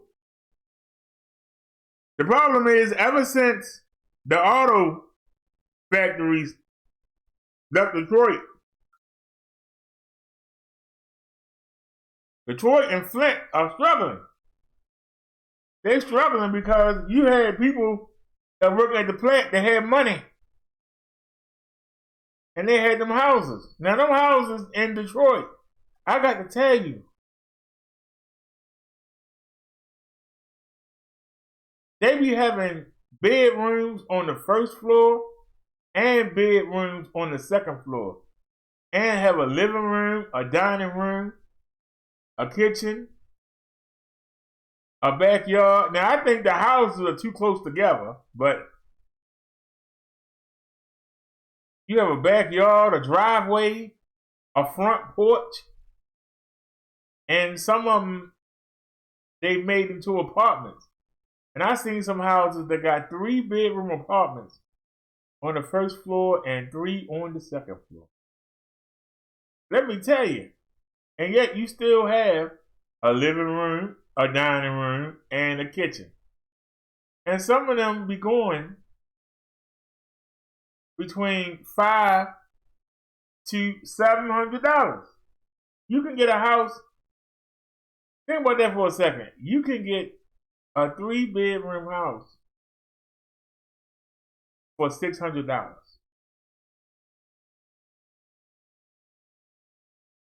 I mean, the rent after somebody take it and fix it up.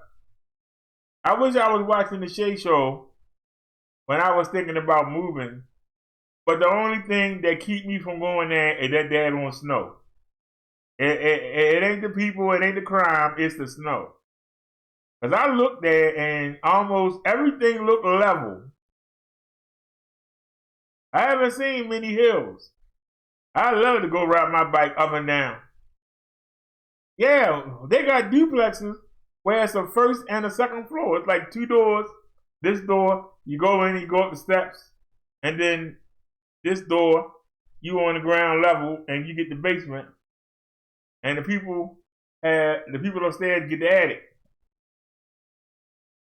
And I mean, they got some nice houses. If y'all get a chance to check out the Chase Show, you'd be surprised, and you'd be surprised how them people leave them houses looking.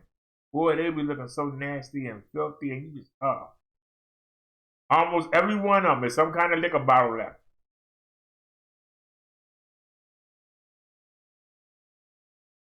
Tony says he used to flip houses. But you understand what I'm talking about? But I be sitting there, I be thinking, man, almost every one of the houses, they all are 3-bedroom. Some of them are 4-bedroom. And they be looking nice. I be like, I don't need all that room. I wonder how much a 1-bedroom is in Detroit. If you can get a single family home, 3-bedroom, for $600, $650, what could you get for a 1-bedroom?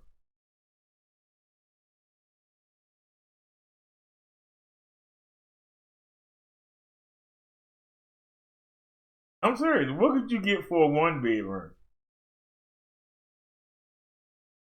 Well, like I say, the snow is what.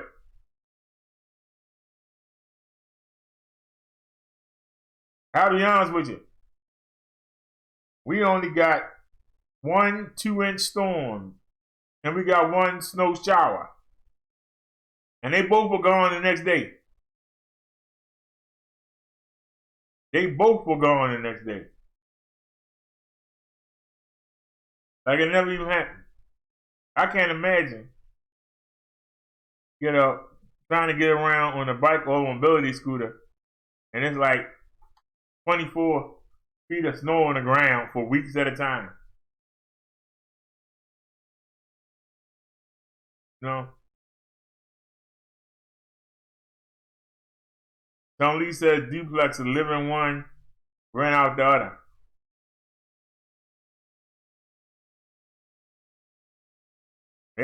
That'd be cool though. If you rent one and you there,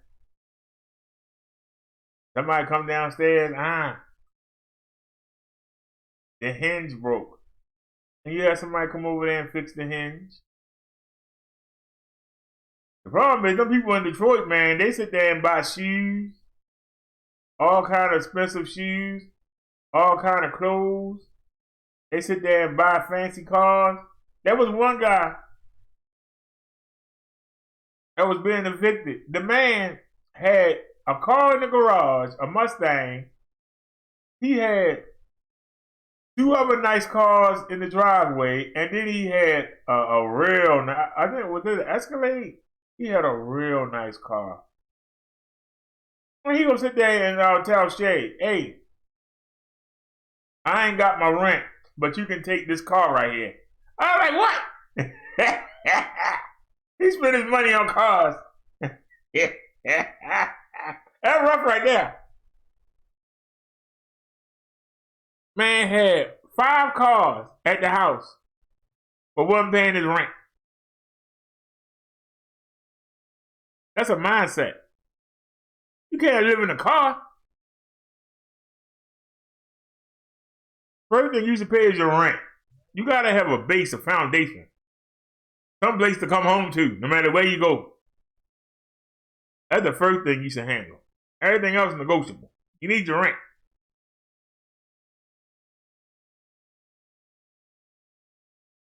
After that is your food. After that is gas and electric to cook the food and to see how to cook the food. Then your phone. Then your clothing. Household products. Toilet paper, dishwashing detergent. Stuff to bathe in. After you get all that, then you can go ahead and do your entertainment. A lot of people just do straight entertainment. And this is what I was telling you about when I said about the money go up. That man got his rent only $500. And he got a house that sit by itself. He got a house that sit by itself. Y'all hear what I'm saying? The house sit by itself.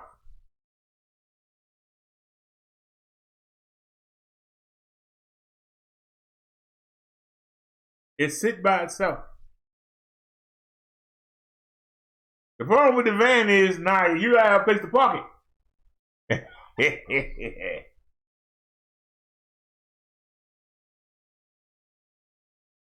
Like you had a mobile home. You gotta have a place to park it.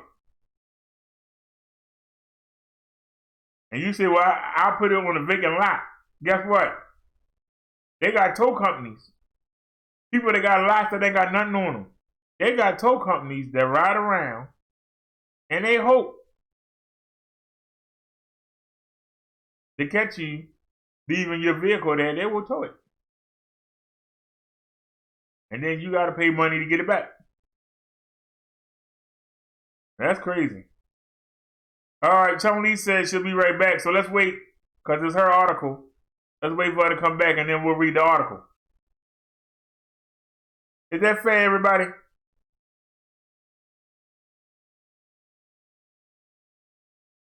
But like I said, they're just crazy. I'm telling you right now, these houses down here in Baltimore City, some of these row houses you seeing, they charging between $700 to $1,000 rent for these slam together row houses.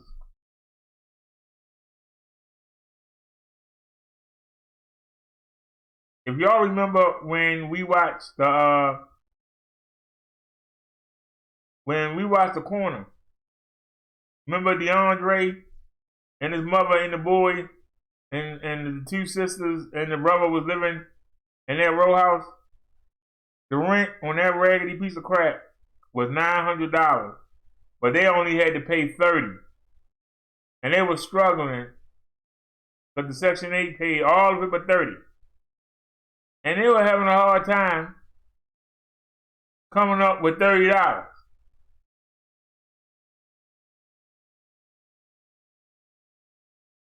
$30. Let that marinate. You got 3 adults living there. 3. That's $10 a person. They were struggling. She had to steal the son's drug money and almost get him killed because they owed 2 months back. And she had to kick out $60. And she took the boy money. And remember, the boy went and beat up his best friend. He thought he took it. And he was like, no, I gave it to your mother. He found out his mama dope fiend. Can't leave nothing there. He went and moved with the father to the house the father used to have. The father moved back home with his parents, but he go there to shoot dope with that crazy woman. And they found that dope there. They went and traded it in for what they used. He went, found out the father had got it. We said, man, when I'm at home, the mother get me. When I'm here, I don't know what's they own. Yeah. At least it's electricity. And food. That's rough right there. Waiting on our Chun-Li to come back. It's her story. I don't want to do it without her. Let us know when you're back, Chun-Li.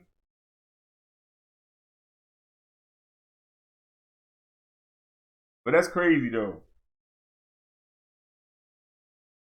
I could have went up there and got me a nice little place for like $400. But like I said, the cold, and it seems like every neighborhood, all the stores are on a main highway strip. There's no stores inside the neighborhoods. Y'all understand what I'm saying? Let's say you wanted to get something. You would have to ride through the neighborhood to get to the little highway and then go get what you need. All right, Chun-Li is back.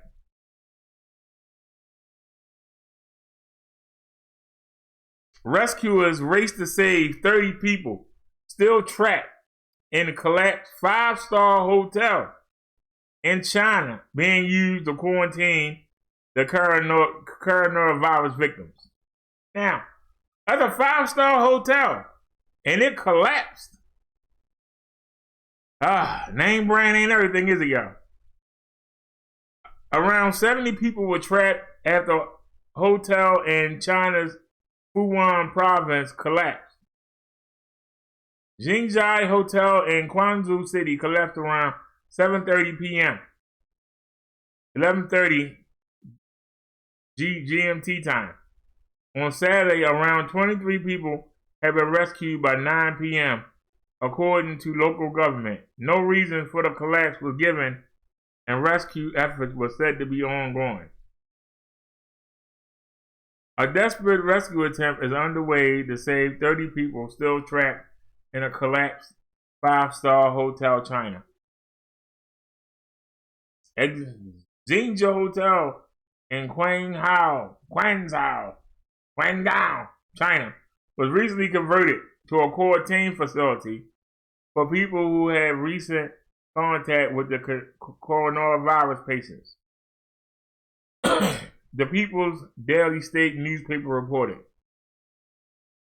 A video stream posted by the government-backed Beijing news site showed rescue workers in orange overalls clambering over rubble and twisted steelwork, carrying people toward ambulances. The 80-room hotel collapsed around 7:30 p.m., and at least 40 people have been rescued by 9 p.m., according to a local government statement. I was at a gas station and I heard a loud noise. I looked up and the whole building collapsed. Dust was everywhere and glass fragments were flying around, a witness said in a posted video on a MyPow streaming app. I was so terrified that my hands and legs were shivering. Alright, y'all. I'm not going to play the button, but y'all can look and see. Man, that look rough. I'm not going to play the video. You can't get in trouble for that. Oh, look at that.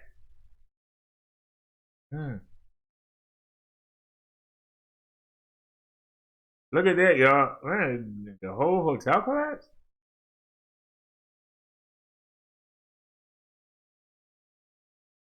Footage has captured rescuers searching for injured people after the hotel collapsed overhead. The horrific aftermath, which is caught on camera, shows the hotel leveling to the ground as rescuers battled on. No reason for the collapse was given. State news agency Xinhua said rescue efforts were ongoing. A woman named only by her surname Chen told the Beijing news website that relatives, including her sister, had been under quarantine at the hotel as prescribed by local regulations after returning from Hubei province, where the coronavirus emerged. She said they had been scheduled to leave soon after completing their 14 days of isolation. I can't contact them. They're not answering their phone, she said. I'm under quarantine too at another hotel and I'm worried.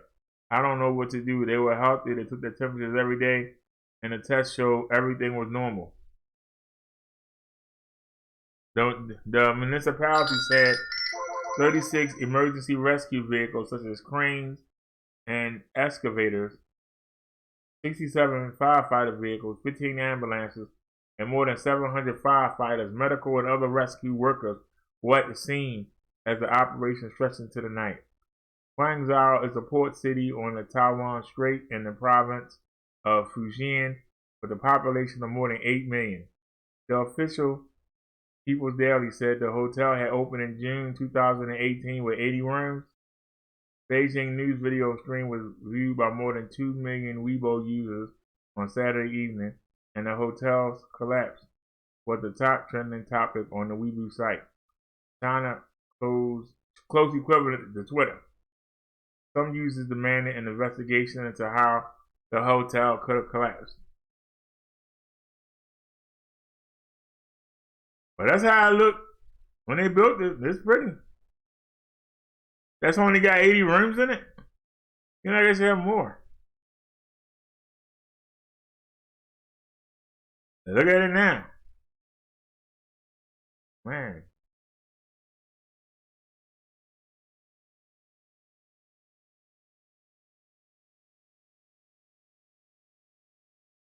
Look at that, y'all. Look at that records. Oh, man. Look at that. Look at that. That's ridiculous. Anger has been building up against authorities in China over the early handling of a coronavirus outbreak, which has killed more than 3,300 people globally, most of them in China. The Fujian provincial government said that as of Friday, the province had 296 cases of coronavirus and 10,819 people have been placed under observation after being classified as suspected close contacts. The official Xinhua news agency said the committee responsible for working Safety under the State Council of China's cabinet sent an emergency working team to the site. China, where the new virus first emerged in December, has confirmed more than 80,000 cases, by far the most in the world. China reported 99 cases on Saturday, its first daily increase of less than 100 since January the 20th. The government reported 28 new fatalities, raising the mainland death toll to 3,070. Woo! All right, I think Chung Lee sent something else. Let me take a look. Yeah, let's see what else he sent.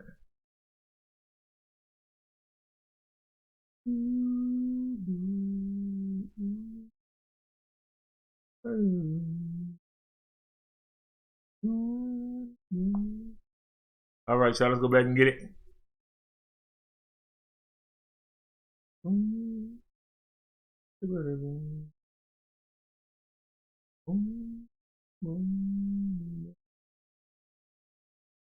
That's just crazy.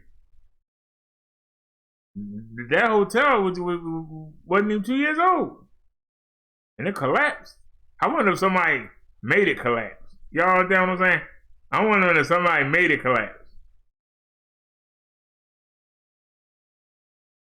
They don't let them people back out of there. We gonna take them all out.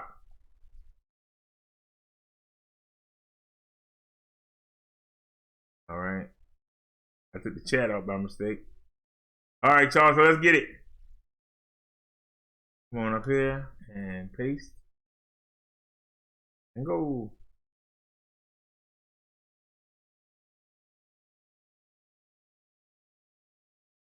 A federal ban on making lethal viruses is lifted. No, I don't want to sign in. Come on, man, collapse.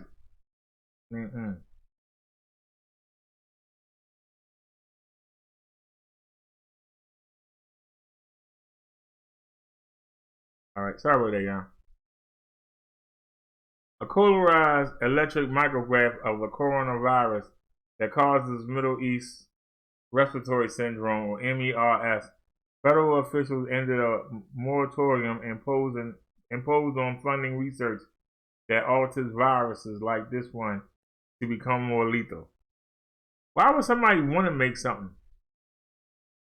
Federal officials on Tuesday ended a moratorium imposed 3 years ago on funding research that alters germs to make them more lethal.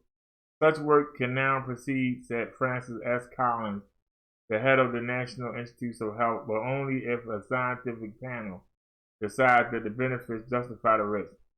Some scientists are eager to pursue these studies because they may show, for example, how a bird flu could mutate more easily, infect humans, or could yield clues to making a better vaccine. Critics say the researchers risk creating a monster germ that could escape the lab and seed a pandemic. Now a government panel will require that researchers show that their studies in this area are scientifically sound, and they'll be done in a high security lab. The pathogen to be modified most pose a serious health threat, and the work must produce knowledge, such as vaccines, that would benefit humans. Finally, there must be no safer way to do the research. We see this as a rigorous policy, Dr. Collins said. We want to be sure we're doing this right. In October 2014, all federal funding was halted on efforts to make 3 viruses more dangerous: the flu virus and those causing Middle Eastern Respiratory Syndrome and severe acute respiratory syndrome, so MERS and SARS. But the new regulations apply to any pathogen that could potentially cause a pandemic. For example, they would apply to a request to create an Ebola virus transmissible through the air. There has been a long, fierce debate about projects known as gain-of-function research intended to make pathogens more deadly or more transmissible. In 2011, an outcry rose when laboratories in Wisconsin and the Netherlands revealed they were trying to mutate the lethal H5N1 bird flu in ways that would let it jump easily between ferrets, which are used to model human flu susceptibility. Tensions rose in 2014 at the Centers for Disease Control and Prevention accidentally exposed lab workers to anthrax and shipped a deadly flu virus to a laboratory that had asked for a benign strain. That year, the NIH also found vials of smallpox in the freezer that had been forgotten for about 50 years. When the moratorium was opposed, it effectively halted 21 projects, Dr. Collins said. In 3 years since, the NIH created exceptions that funded 10 of those projects. 5 were flu-related, and 5 were concerned the MERS virus. That virus is a coronavirus carried by camels that has infected about 2,100 people since it was discovered in 2012 and has killed about a third of them, according to the World Health Organization. Critics of such research had mixed reactions. There's less there than meets the eye, said Richard H. Ebright, a molecular biologist and bioweapons expert at Rutgers University. Although he applauded the requirement for review panels, he said he would prefer independent panels to government ones. He also wanted rules to cover all research rather than just government-funded work, as well as clearer minimum safety standards and a mandate that benefits outweigh the risks instead of merely justifying them. Mars Lipsich, an epidemiologist who directs the Center for Communicable Disease Dynamics at the Harvard School of Public Health, called review panels a small step forward. Recent disease-enhancing experiments, he said, have given us some modest scientific knowledge and done almost nothing to improve our preparedness for pandemics, and yet risk creating an accidental pandemic. Therefore, he said he hoped the panels would turn down such work. I don't want to read no more of this because this is crazy. Thanks for this, Chunky. That's just sick. They actually are trying to make the disease worse, to make it lethal. Suppose somebody gets exposed to it, or suppose it gets leaked out. Suppose it gets sent to the wrong laboratory, and it gets out into the world. They're trying to make it lethal. The way it is now, it's not guaranteed death. But if they make one of these viruses and it gets out, it's going to kill people in contact.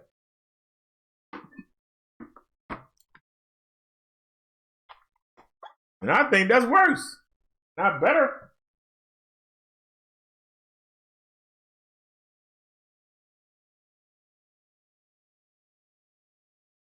Here's a link. That's just crazy. Hey, what do y'all think? Anybody got any comments? That's sick. That'd be like saying, let's take the HIV virus and let's turn it into AIDS, and then let's see how it responds. Now, what happened if one of them lab mice get out? What happened if somebody in the lab make a mistake? What happened if they send the wrong chemicals to the wrong place and somebody get it and they think that it's benign and it winds up being infectious and they think it's benign, so they don't even, have no suspect or anything. Then one day everybody in the facility start dropping dead, and then the people who they live with start dropping dead. The stores that they've been to, the people there start dropping dead. The clerks drop dead. I mean, y'all understand what I'm saying? That's just crazy. Why would you want to take a disease that's already bad and make it lethal? Suppose enemies of the United States got a hold of this. Or so suppose somebody in, North Korea. I keep getting them mixed up. What if Bang Jang, whatever his name is, got a hold of that and tried to put it on South Korea? What if Turkey got a hold of it and tried to put it on Israel? You know, what if Russia got it and tried to put it on our land or something? You know what I mean? Chung Lee said, I told you they're all created. They are all patent. Well, that's just sick. I can't believe that they would let that pass. I just don't even understand. Why do you think that's necessary? You struggling, say you need to hire some new people or something. But if you got to make the disease lethal and then try to study it that way, what if it get out? It's going to be lethal.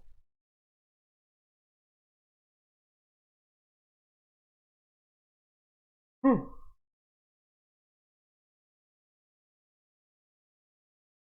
One day you minding your business, next thing you know, you're in drought.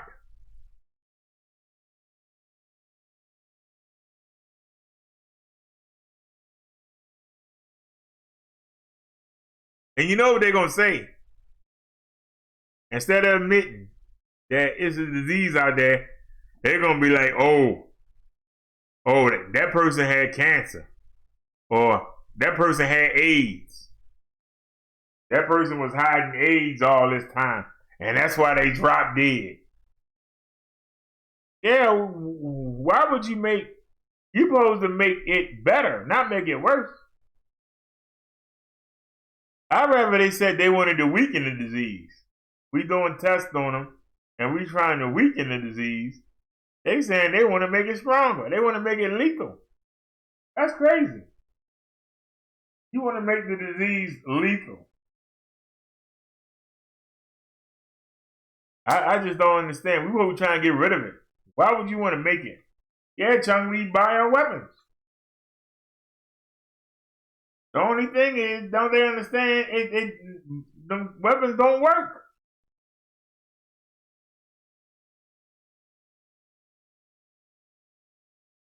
But here's the problem. Even if, say somebody, say people in the government say, well, we need to take out the people in Taiwan. So we're going to put this virus on them. The problem is,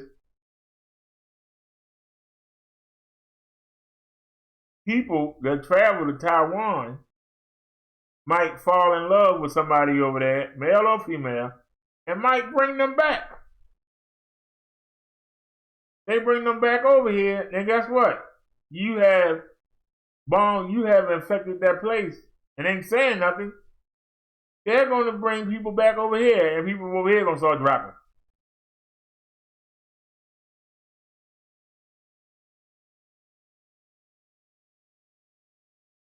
I believe they was messing around with things in Africa.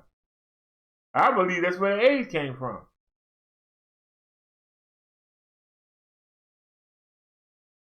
Problem is, okay, we're going to target these Africans that don't have no technology, but here's the problem. With so many grants and work visas, with people going over to Africa, sometimes they go over there and fall in love, and they bring them people back here. That's why you can't get rid of diseases. And now you want to introduce some more? Oh, man. That's crazy. Naya said, very effective in taking out a large number of people at once. You had to really be evil. But sooner or later, it's going to come back on your kids. Seized meat products from China positive from African swine fever. Oh, Lord. Manila. Meat products from China at the Manila port in December tested positive for African swine fever. ASF, the Bureau of Customs, said Saturday. The shipment, consigned to Dynamic M International Trading Incorporated, contain food items such as dumplings, pork chicken balls, and roasted chicken wings. The BOC said the container arrived in the country on December 11, 2019, was put under an alert order for suspicion of containing misdeclared items.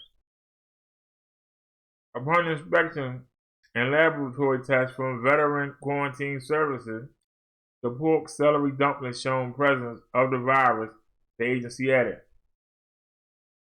ACF is highly contagious among pigs and nearly 100% fatal, but does not affect humans.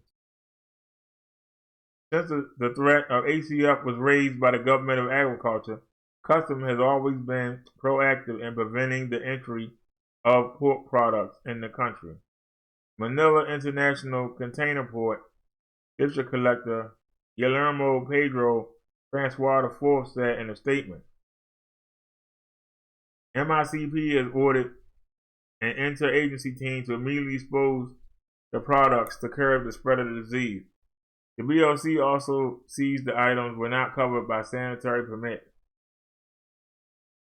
from the Bureau of Animal Industry. The shipment violated Customs Modernization and Tariff Act, the Food, Drug, and Cosmetic Act, and the Anti-Agricultural Smuggling Act of 2016. The Philippines has banned the entry of pork from countries affected with the hog disease, including China. See, this is what I'm talking about.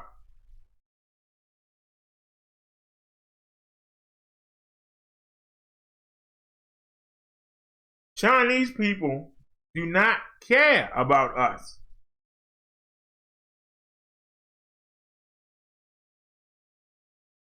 They know that they're not supposed to send any swine, and they tried to smuggle it in. They tried to smuggle it in. Oh, you say the AIDS come from eating monkey meat? Ew. It wouldn't surprise me if they were having sex with the monkeys. Probably how they got it.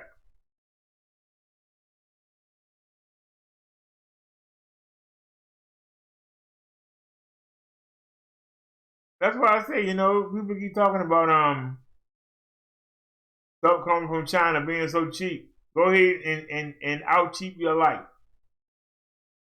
Out cheap your life. Trying to save a couple dollars. They're gonna have you sick or lay in the grave to save a couple dollars. How much money is your health care bill gonna be while you save a couple dollars? That's all I'm saying.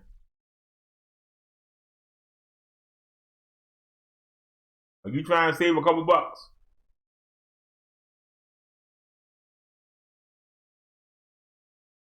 That's a daggone shame. And as more and more of our farming goes to other countries, because we ain't taking care of our farmers.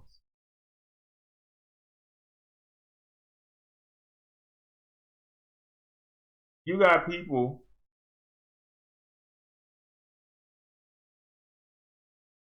everybody want to be in the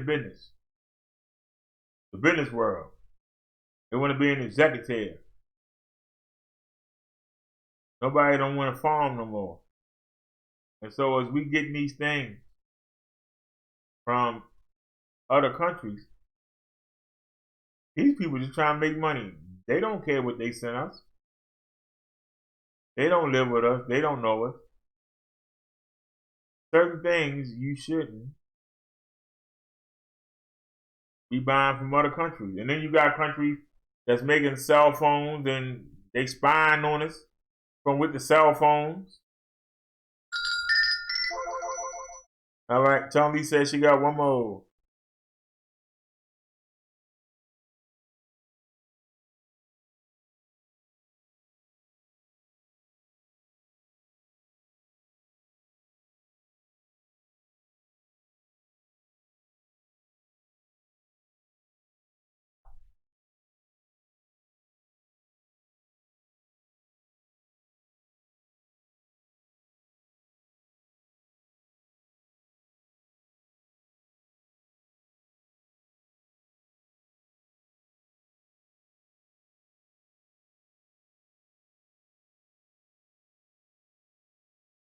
All right, let's get it.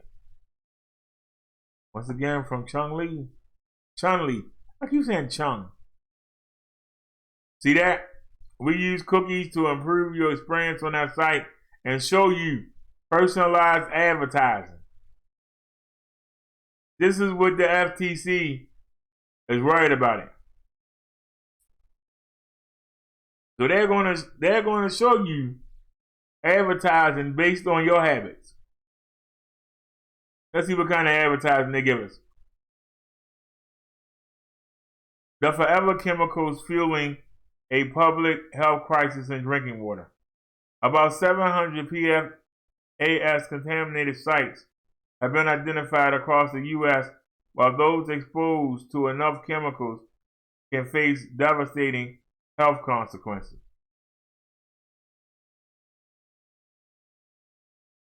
In 2002, the French multinational Saint-Gobain boosted the production of chemically waterproof fabrics that it produced in its Merrimack, New Hampshire plant.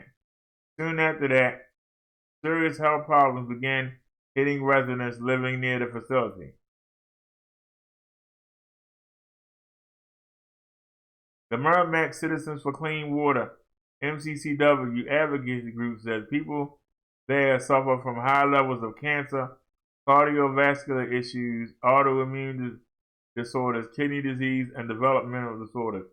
This includes an alarming number of children facing rare and aggressive cancer, said MCCW's Lorraine Allen, who lives in a city of about 30,000 that sits an hour north of Boston.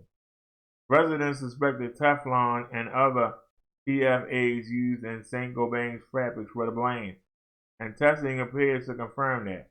Officials have identified 34 PFAs and concentrations as high as 70,000 parts per trillion throughout a 65-mile area around the plant. New Hampshire groundwater is 12 ppt parts per trillion. MCCW has been pushing for Saint-Gobain to fund the cleanup, but Allen said the state and company responses have been inadequate. The situation, she added, amounts to insanity. Over and over, people are asking, why was this allowed to happen? Why does it continue to happen? But similar fights are now playing out around America as residents, environmental groups, and officials at all levels are confronted with a grim and ever-growing public health crisis fueled by FPAS, known as forever chemicals, for their immense longevity in the environment. Throughout 2019 and now in 2020, the staggering scope of the new American health crisis comes sharply into focus. About 700 PFAS contaminated sites have been identified nationwide, while more than 110 million people may now be drinking contaminated water. More recent testing also found high PFAS levels in drinking water in 34 major U.S. cities. Some researchers say nearly every source of surface water in the country is contaminated. Recent tests revealed dangerous levels in rain, a range of floods, and sewage sludge that farmers spread on cropland as fertilizer. It is estimated that PFAS are in 99% of Americans' blood, and the chemicals have been found in Arctic animals. In short, it's nearly impossible to escape the contamination, said David Andrews, senior scientist for the Environmental Working Group. The more you study it, the more you try to understand how widespread this contamination is, the more you realize how the entire globe and all of our drinking water and food systems are contaminated, he said. PFAS, or per and polyfluorocarbon substances, are a class of about 5,000 fluorinated compounds whose nickname as forever chemicals come because they don't naturally break down and there's no known way to destroy them. The ubiquitous compounds are used to make products water and stain resistant and are commonly found in Teflon, Scotch Guard, waterproof rain gear, dental floss, eyeliner, food packaging, carpeting, firefighting foam, and a wide number of textiles. The chemicals are particularly dangerous because they're water soluble and easily move through the environment. Landfills, military bases, and individual sites frequently contaminate soil, from which the chemicals move into groundwater and aquifers, then pollute nearby wells for municipal drinking sources. When they're released into the world, there's no standard environmental process that breaks them down. And they don't break apart in sunlight or heat, Andrew says. They mostly just disperse and can build up in concentration, especially in water supplies. Those exposed to enough PFAS can face devastation and diverse health consequences. The chemicals are linked to issues that include a variety of cancers, thyroid disorders, kidney disease, autoimmune disruptions, liver disease, high cholesterol, developmental problems in fetuses, Parkinson's disease, bone disease, and more. Though some parts of the federal government and chemical companies deny that PFAS are responsible for health problems, a wave of independent academic and government research in recent years contradicts that claim. In the largest epidemiological study ever conducted, the Environmental Protection Agency, the EPA, in 2012 found a probable link to 6 diseases affecting West Virginia residents who were exposed to high levels of PFAS in their drinking water. The culprit was a nearby DuPont chemical plant. Though chemical companies claim it isn't medically proven that PFAS have caused any deaths, thousands of people poisoned by the compounds have died from diseases linked to them.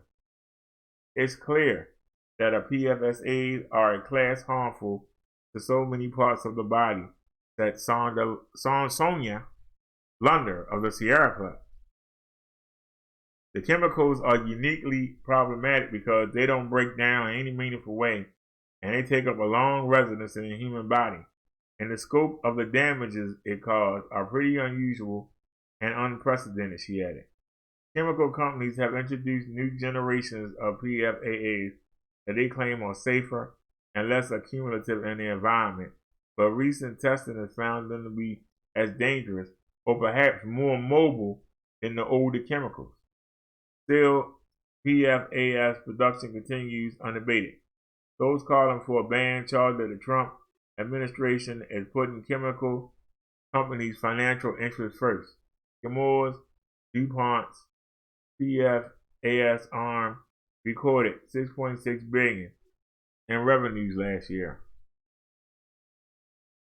Donald Trump has threatened to veto the PFAS Action Act, in which the House passed with bipartisan support in January. Among other provisions, the act will require the EPA to limit 2 types of PFAS discharging in drinking water and emissions, place a 5-year moratorium on new PFAS production, and authorize hundreds of millions of dollars for cleanup. The Federal Agency for Toxic Substances and Disease Registry in 2017 recommended dropping the minimum risk level from 70 ppt to 12 ppt for some PFAS chemicals after finding that greater exposure could be dangerous for sensitive populations like infants and breastfeeding mothers. However, the Trump administration spiked the effort, being a public relations nightmare and increased cleanup costs for the federal government. The advisory level remains at 70 ppt.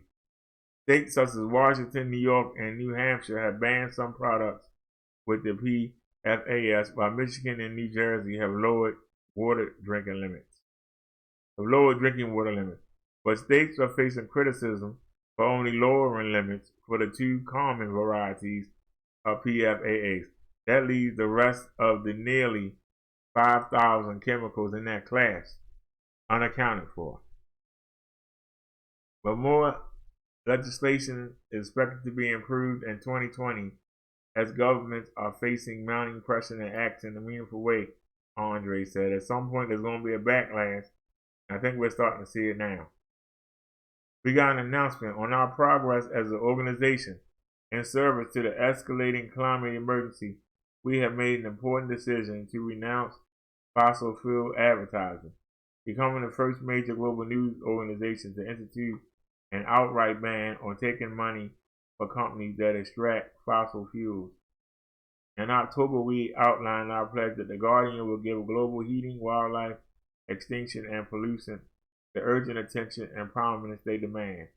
This resonated with so many readers around the world.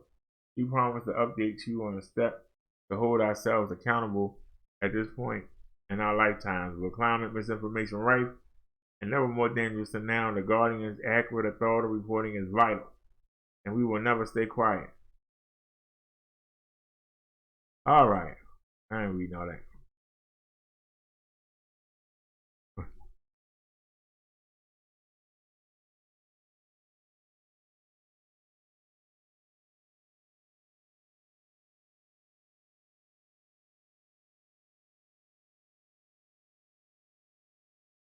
That's crazy.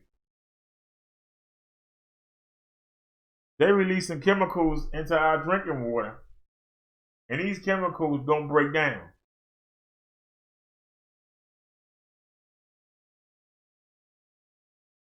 You know, when you go to the dump and they put that stuff there,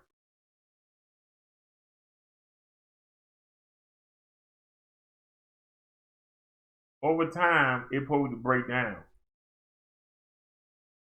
These chemicals don't break down, and they make their way, whether it be flood, whether it be rain, they make their way into the bloodstream, to the water, and then you drink it, and you get it in your body, and your body can't break it down. So it just sits there and accumulates and accumulates, and it's going to start blocking some of your arteries. It's going to start blocking, and they don't belong there. And they're going to start wreaking havoc in your body. And your body is going to try to fight it. And they can't fight it because it won't break down.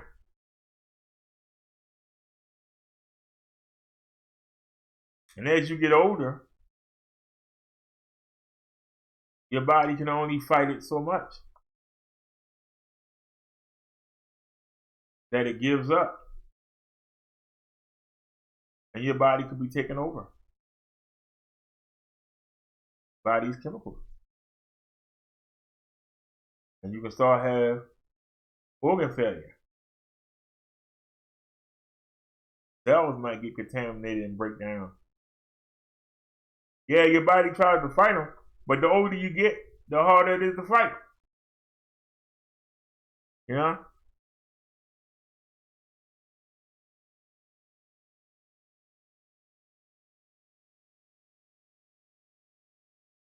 It's really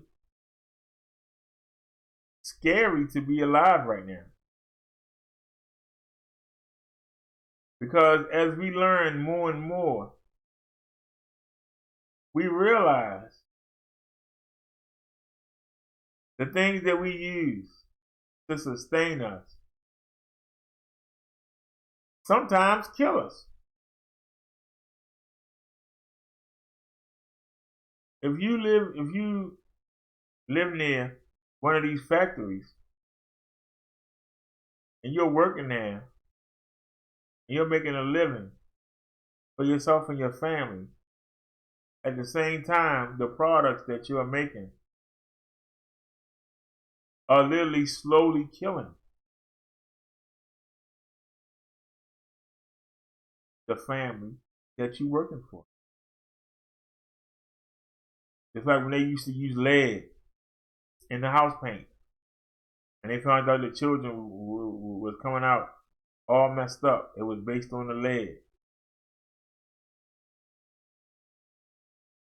People before the 1960s thought smoking was the greatest thing in the world.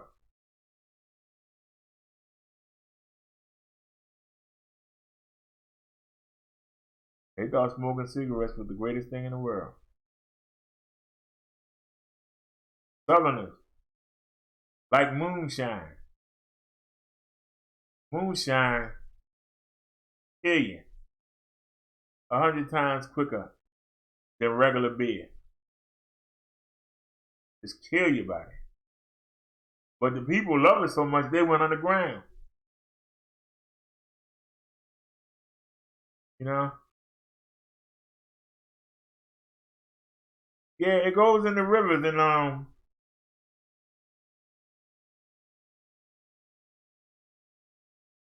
it doesn't break down. So so you can't say, well, we'll bury it in the ground and take care of it. It doesn't break down. It's not degradable. So the earth can't get rid of it. And guess what? Your body can't get rid of it. So it sits in your body.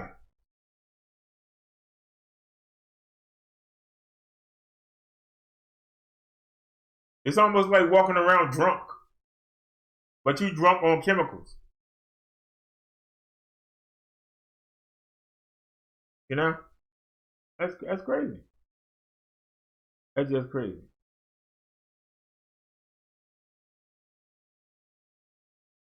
We supposed to have safe drinking water.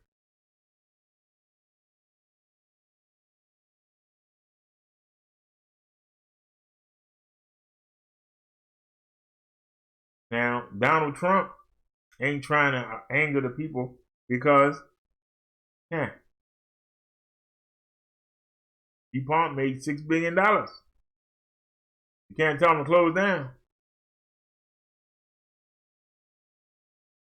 He ain't going to tell them to move to another country, but then where the jobs? The people that's working them jobs are going to get mad.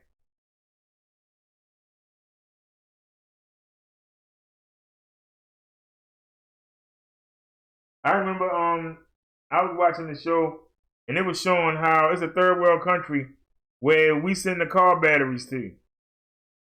And they take them and they dump them somewhere and the acid leak into the water and it's making the children come out looking crazy.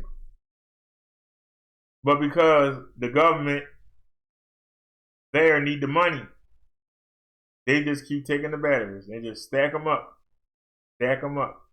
And that acid is just leak right into the water.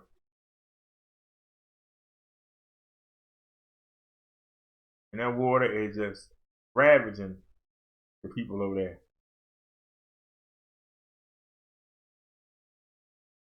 They depend on the money coming from the governments that send them batteries to dispose of. They just keep taking them. They're dumped. And it's hurting the people. You know? Whew. And we got these companies that's making the money, and they know what they're doing. But they would lose money if they stopped it. Why am I still wearing this tie? John Lee says, it goes in the rivers. It means wildlife, fish too. We eat the fish. It's global. We eat the crabs too. But you got to remember, the animals drink the water. We eat the animals too.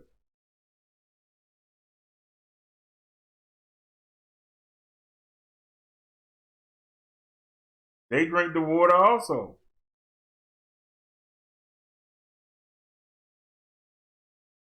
Matter of fact, that it don't break down. It's like it ain't going nowhere.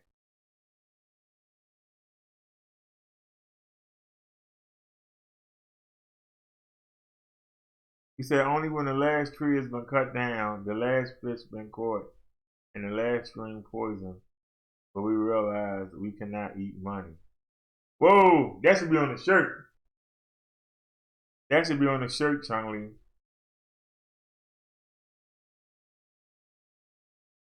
In order to get money, you selling out your children's and grandchildren's future health for money. I'd rather have my health than money. Be honest. What would you rather have? Good health or more money? Oh.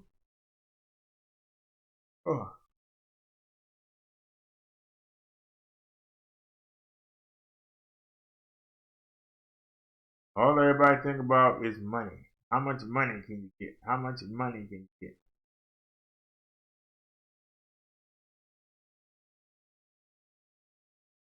Money is a source of maintaining a stable living environment. But when you put people at risk just so a couple of people can have a higher quality of life, you destroy so many other people just so a few can have a higher quality of life.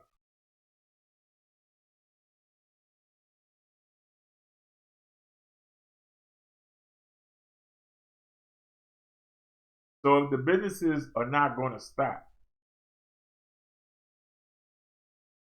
can the water treatment plants at least create filters so that when the water comes through the facility,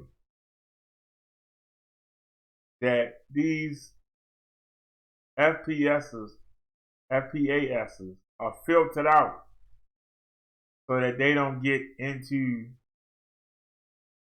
the system?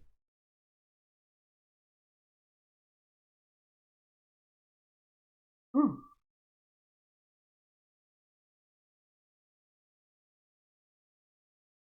Is there a way to filter out the drinking water as it comes into the facility? Is there a way to filter out these things so that we can have clean water? There's got to be a way to filter it. Then we got to store it somewhere. We're going to have to store these ingredients someplace.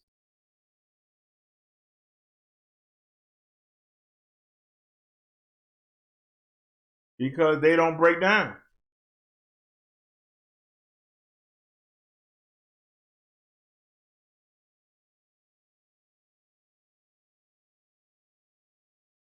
John Lee says no, the elite own the corruption. Well, I guarantee you the elite ain't living around these places. I guarantee that.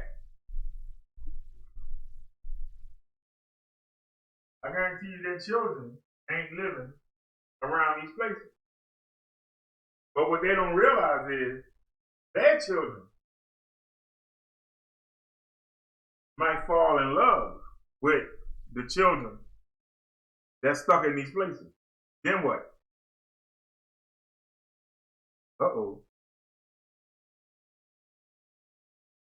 Uh-oh, we got a problem. There it is.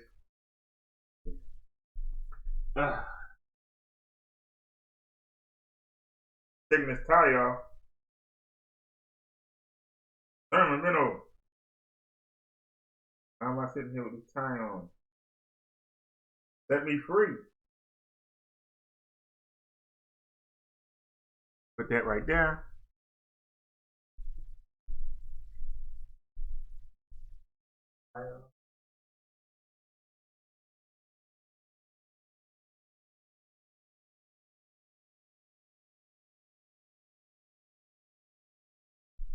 They ain't no need. Matter of fact, I wouldn't think I should have left it on. Sunday sermons tomorrow. I should have just left it on. Alright. That's alright, now you're more comfortable. You said even bottled water is poisonous. Yeah,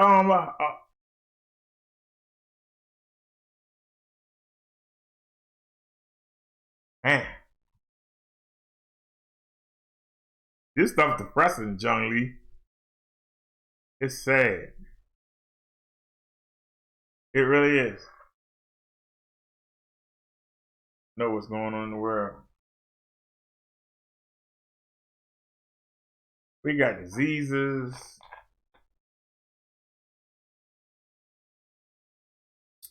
We owe China money and they sending anything over here. They sending all that junk. Trying to sneak stuff in. They don't care.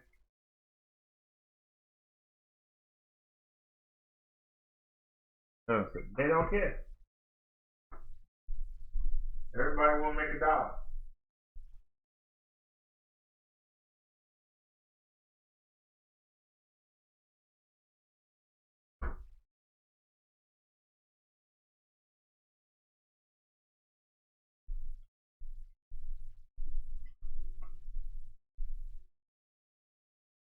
But we got enough grease to fry that chicken.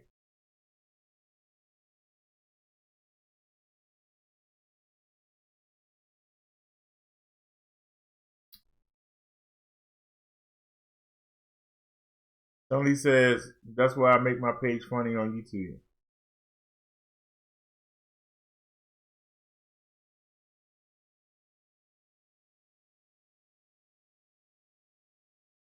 Well, like I said,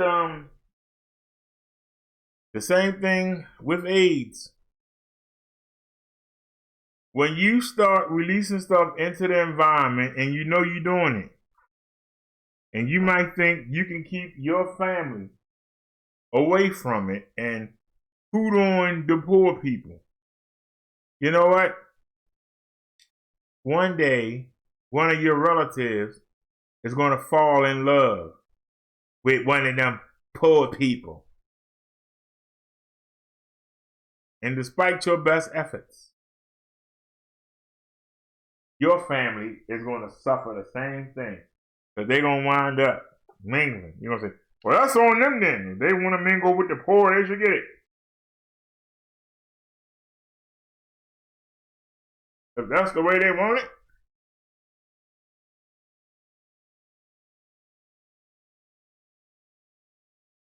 That's just sad to think that people will be that low to sabotage your children's, your children, your children's children, because you don't care about somebody else's children. And you don't realize it.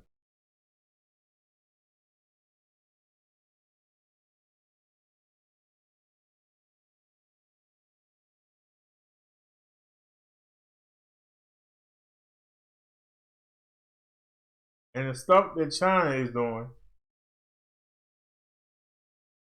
you know, a lot of people buy them cheap Chinese cell phones.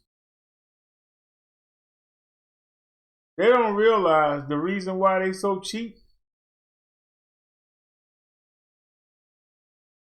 They take the rejected parts. The rejected parts. The screens, the batteries, the modules. They take those rejected parts from places like Samsung, Sony. They take the rejected parts and they sell them as new phones. But these parts were rejected. You understand what I'm saying? They were rejected.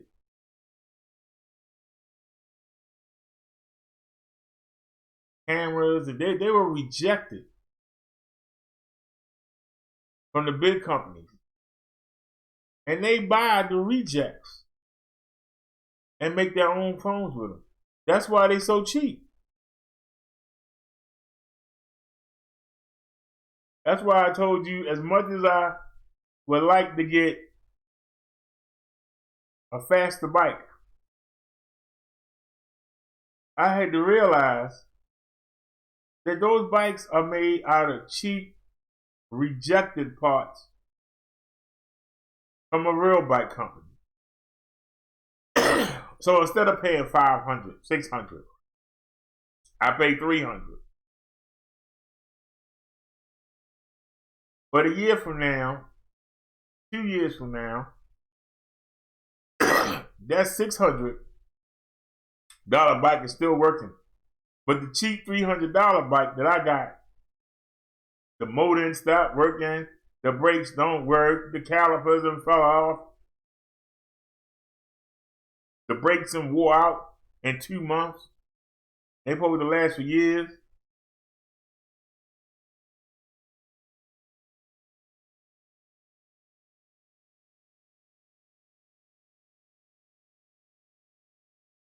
Sean Lee says the workers making all them cell phones throw themselves out of the office windows because they work long hours with hardly any pay. They started putting nets up to catch the workers. Are you serious? Man. But yeah, I mean, you know, you can go buy the new iPhone, whatever. But if you look, you'll find a knockoff.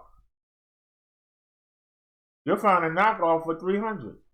I'm sure the Samsung 10 with the foldable screen, I guarantee you they got a knockoff.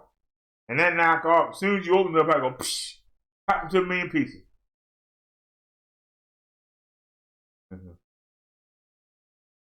You said the iPhone made in China aren't cheap.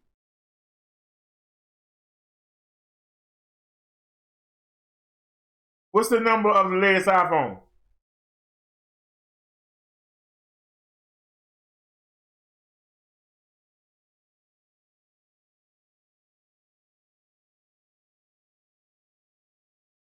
Let's go take a look.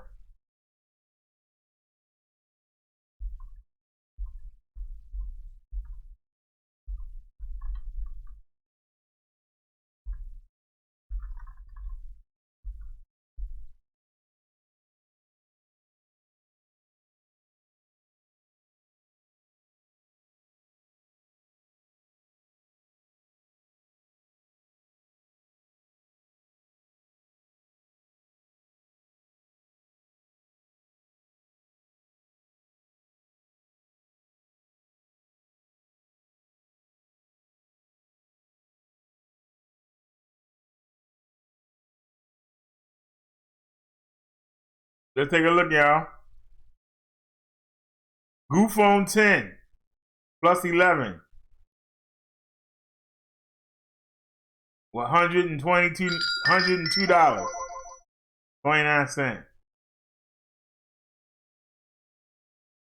Phone $82.58.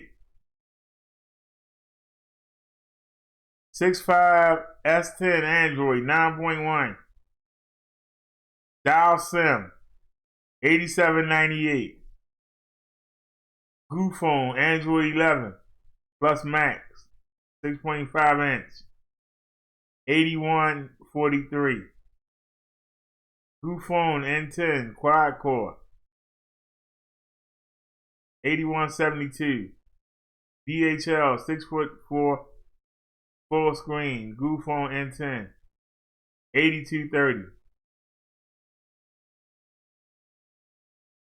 There's a used iPhone X for $100.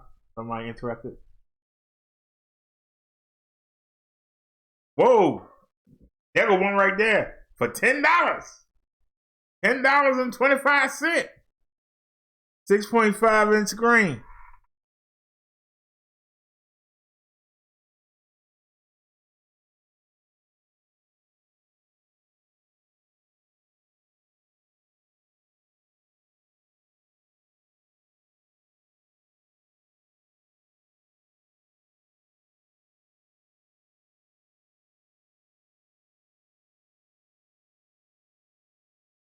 Okay, let's go check out some of these links.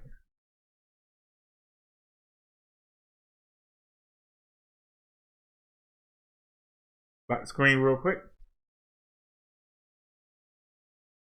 And let's see here. Bada bing, bada boom. Copy link address. Take out the image and let's go get it.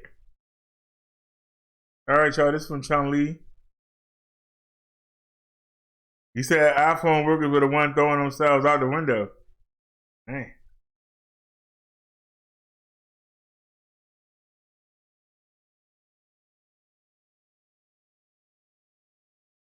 Suicide. There they go again. We use cookies. Suicide at Chinese iPhone factory reignites concern over working conditions. A U.S.-based Chinese worker rights organization has claimed that a factory worker at a firm that produces Apple iPhones in China died after jumping from a building on Saturday.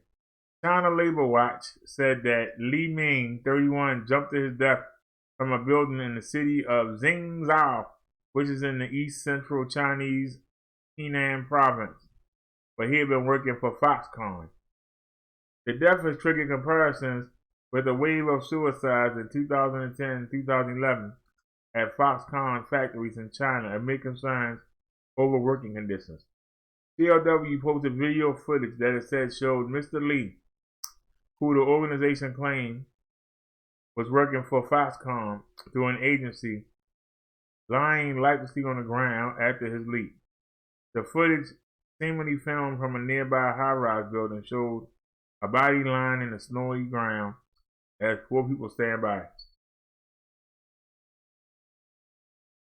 CLW said that it had spoken to Mr. Lee's father, but that it was still not clear why he jumped from the building. The organization told the Telegraph that he had been working for Foxconn for 2 months and lived in factory dormitories. Foxconn spokesman did not respond to the messages asking for further information about the incident. 2009, July, a 25-year-old male Foxconn communications department worker named Sun Dangyong committed suicide by jumping from his apartment building. He allegedly lost a prototype iPhone and was beaten up by security guards. 2010, Foxconn's Annus Horribilis for employee suicides, the company embroiled in accusations of sweatshop conditions, disputes some cases, but it's estimated that at least 14 company employees took their own lives during the year, most throwing themselves from buildings. The iPhone 4 released in June. 2011. In May 2011, Foxconn erects nets around its Shenzhen factory building designed to prevent suicide jumps. A PR firm, Bernstein Marsteller, is hired to deal with the negative publicity. The nets seem to work with fewer suicides reported after they go up, but at least 4 employees died by throwing themselves from buildings. BROTHA 13. In January 2012, Foxconn factory workers protested about conditions in Wuhan. September 2012 sees the release of the iPhone 5. 3 Foxconn employees, all in their early 20s, are reported having killed themselves by throwing themselves from the building during a 2-year period. So the nets didn't work, huh? 2017, the year of the iPhone X, Apple's first $1,000 smartphone. On January 6, Mi-Ling dies after falling from a building in Xinghua, where the X is manufactured. CLW claim has the potential to reignite controversy surrounding the working conditions of workers at a Taiwanese firm, Foxconn, which is China's biggest private sector employer, with a workforce believed to be in excess of 1.2 million. 2010, the company was faced with allegations of forcing its workers to endure sweatshop conditions that led to a spate of suicides during that year. Following reports of suicides, the late Apple CEO Steve Jobs says, "We're on top of this. Foxconn is not a sweatshop, it's a factory. But my gosh, they have restaurants and movie theaters, but it's a factory." But they've had some suicides and attempted suicides, and they have 400,000 people there. The rate is under what the U.S. rate is, but it's still troubling. In 2011, Foxconn was also manufacturers for Nintendo, Sony, and BlackBerry, and installed nets outside some of its factory buildings in Shenzhen in China's southeast Guangdong province in an attempt to quell suicide attempts. In January 2012, a group of 150 workers in a Foxconn factory in Wuhan in the central Hebei province protested against working conditions by standing on the roof of a factory building and threatening to commit suicide. One Wuhan worker who spoke on conditional anonymity said that the protest was a result of around 600 workers being moved to a new factory location where conditions were unbearable. The assembly line ran very fast. Just one morning, we all had blisters and the skin on our hands was black, they said. The factory was also really choked with dust and no one could bear it. After a protest, a Foxconn spokesperson said the welfare of our employees is our top priority and we are committed to ensuring that all employees are treated fairly. All right. And we heard enough.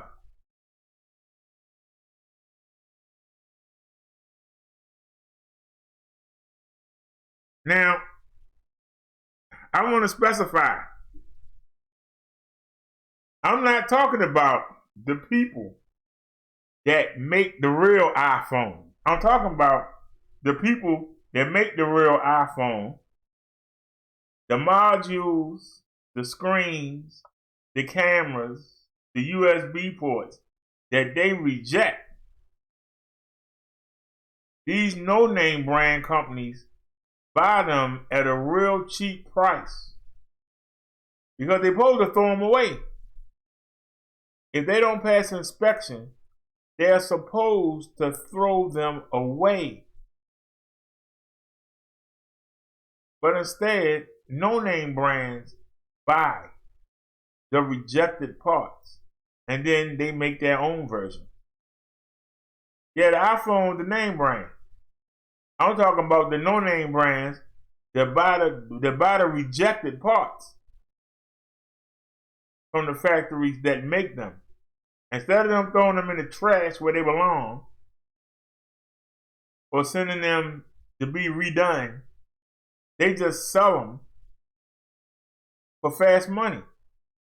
And then these people take these parts and then they make a phone. And like I said, sometimes the rejects might have had one thing wrong. And they'll say, okay, well, one thing wrong with it. Everything else is working, so they'll go ahead and put it in the phone. Then you get it. And then you go take a picture and the camera trash. Or you have a hard time keeping the battery in it because something wrong with the charge port. Or the battery that's in it lasts about a month. And then it catch on fire. This is the risk you take when you get the no-name.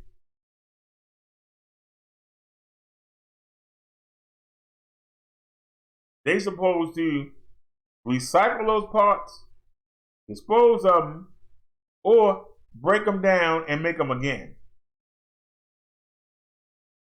But it's less hassle if I just sell them. I can't do nothing with it right now, but I'll sell it to you, and then you go ahead and make your little fake. You make your little fake iPhone. You make your little fake Samsung. And that's what they do. So they buy a whole bunch of parts at a real cheap price. And that's why they can make the phone so cheaply. If it's only costing them a couple dollars to make the phone, why can't they sell it for $80?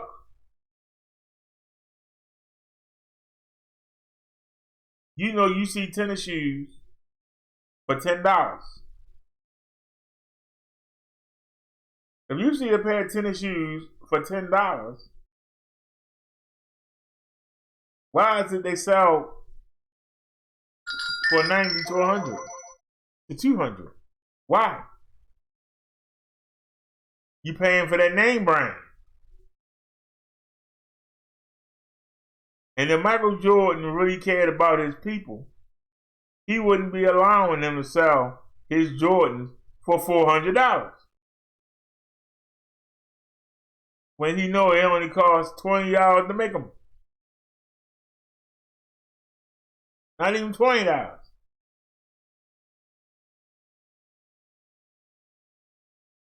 The people that make them ain't making no money.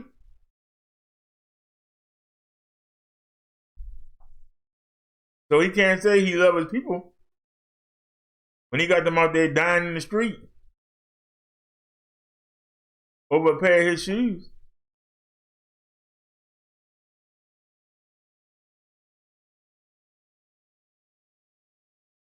You know? It ain't my problem. It's your problem when somebody killed one of your relatives to get one of them shoes or to get one of them jumpsuits. They got your name on them. It's your problem then. Then you want us to feel sorry. We're like, hey, we want to hit. You wasn't thinking about that when you making that money. Your relative ain't there to keep you company. I hope that money keep you company. I hope you get to lay up next to it. I hope you get to talk to it and play cards with it. Coronavirus, Northern Italy to quarantine 16 million. God darn, million? Italy's prime minister said at least 16 million people are now in mandatory quarantine in Lombardy region and also in 14 provinces. The lockdown will last until early April. The drastic escalation in the country's effort to contain the new coronavirus will close gym, pools, museums, and ski resorts.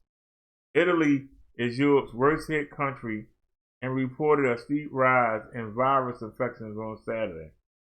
The new measure will also apply to financial center Milan and tourist hotspot Venice will last until April 3rd. The death toll in Italy has passed 230 with official reporting that more than 50 deaths within 24 hours. The number of confirmed cases jumped by more than 1,200 to 5,883 on Saturday.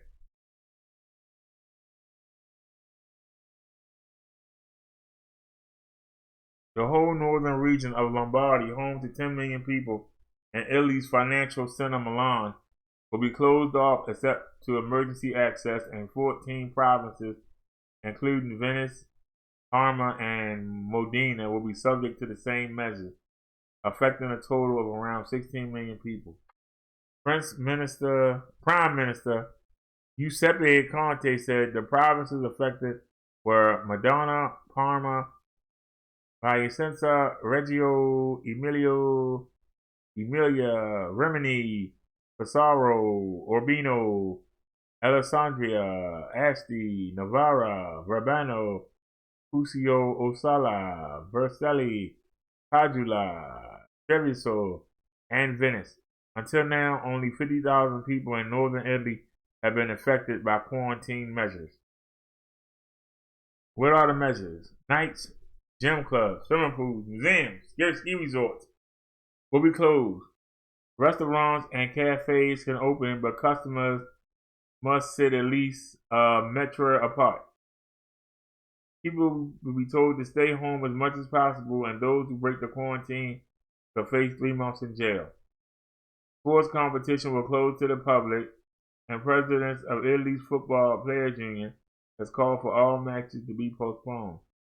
The World Health Organization has advised Italy to strongly focus on virus containment measures as infections spread in the country. The plans echo China's forced quarantine of millions of people, of which the WHO has praised for halting the spread of the virus. Leading Italian politician Nicola Zingaretti said on Saturday he tested positive for the virus.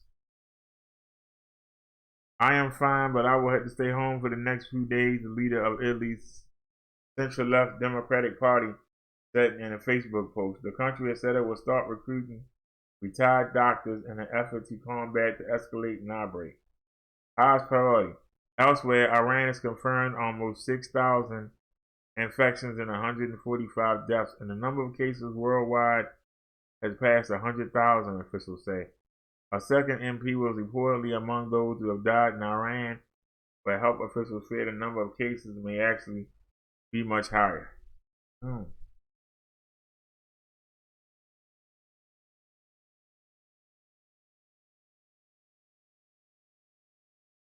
That's rough right there. That's rough right there. Man. Woo! That's crazy. Man. That's just depressing.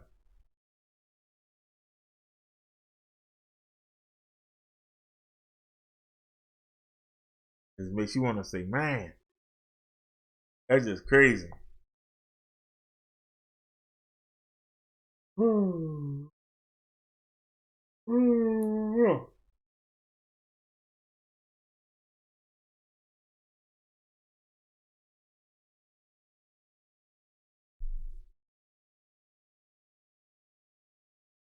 I must say, I'm actually proud of myself.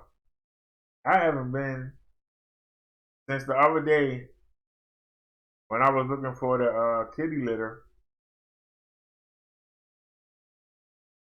I haven't been on eBay or Amazon at all.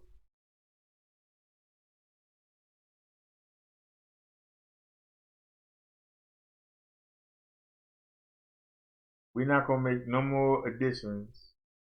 I think we at a pretty good spot right now. We don't need nothing. We're using the $15 360-degree camera, and it looks good.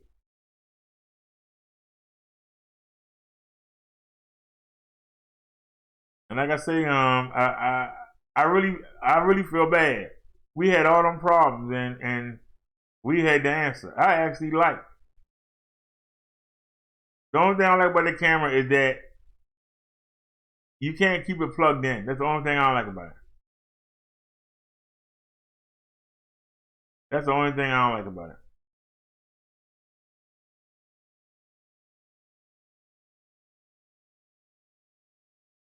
I don't know why that's in two parts.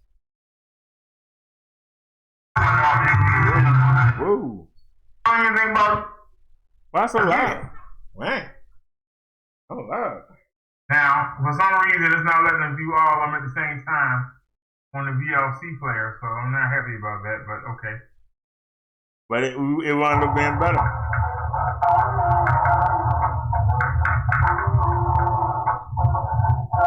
I only got 3 thumbs up. We only got 23 views. That daggone shame. You know, I risk my life to take y'all. That's crazy. I risk my life to take y'all. The drug boys thought I was the cops. They could have shot me. I risk my life for y'all. And y'all don't even watch. See, the beautiful part is we can just go to desktop. And I got it right here. Where is it at?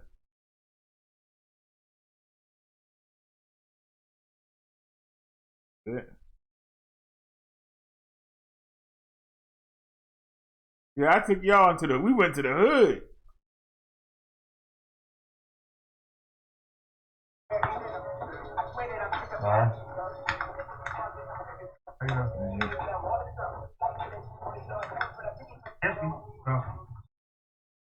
At least we on the move.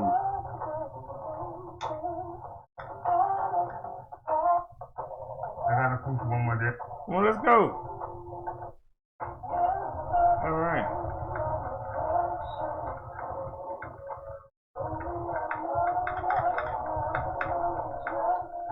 They got speed bumps right there. I think I'd rather.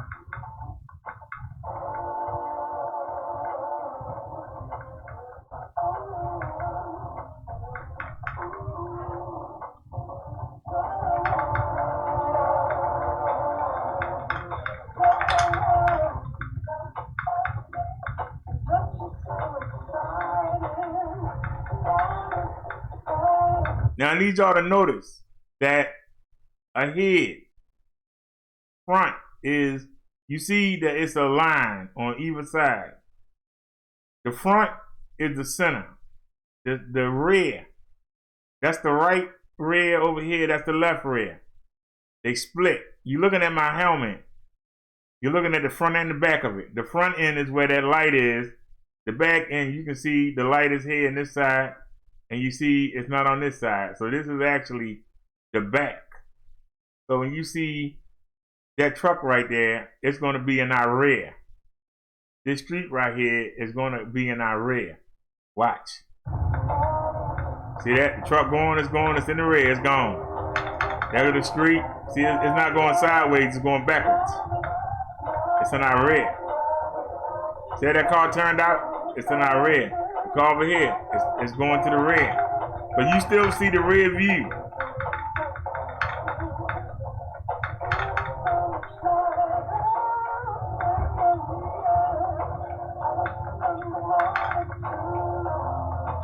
Now I pull over, let the car go.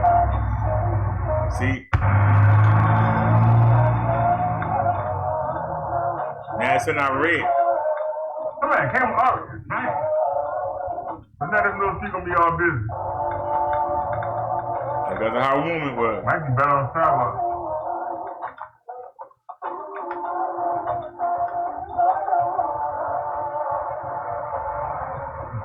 There was somebody white. Our neighborhood said, I just kidding y'all. Little jokey joke.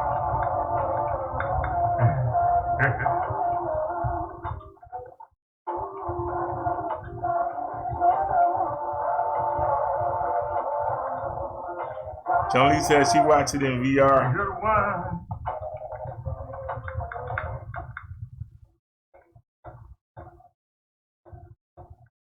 Well, we could watch it on another player, but I like this way because it shows you everything and it's clear. When you put it in something and label it 360, the quality ain't as good. It gets fuzzy. But here you can see everything. We ain't got to scan around. That's why I like it. You ain't got to scan around. See that motorcycle? The motorcycle was behind us. That car was behind us. They actually beside us. Here come another car. Mobility scooter. Oh Lord, I'm really gonna smoke. You can see it was in the red. We get that mobility scooter, I'm really gonna get smoked. It ain't even gonna be fast.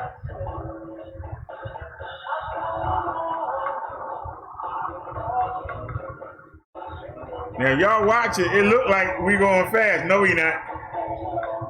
Watch when these cars faster. Yeah, shoot. It's like shoo.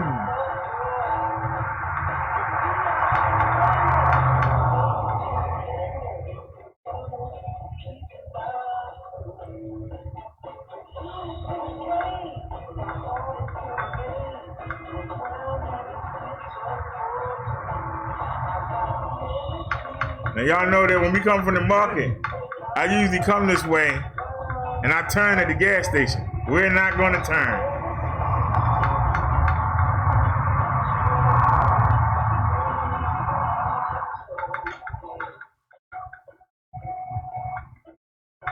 Now, see that truck sitting there?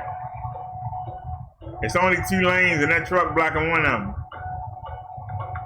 So I'm gonna get him on the sidewalk. Dang, right up back nine, that was a big bump. There I go.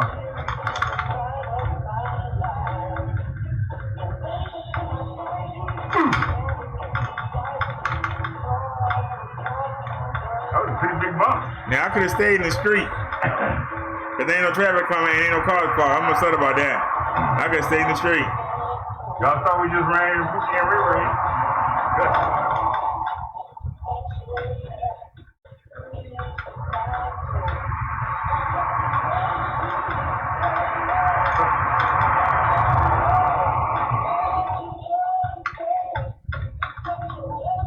What's the remedy? This way, y'all ain't missing no angles. You can see both sides of the street. Remedy. And you seeing the front end and the back at the same time. So look at what you want to look at.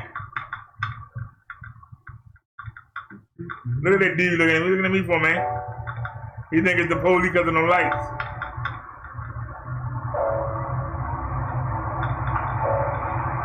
Look at the yo's.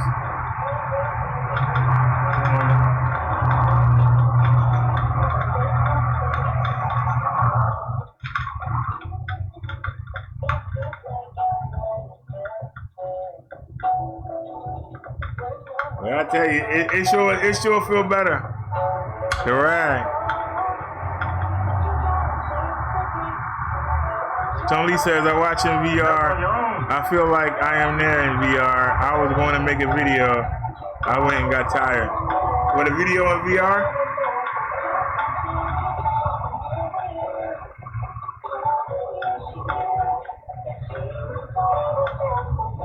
Like I said, I like it like this, but I like it like this, but we don't have to.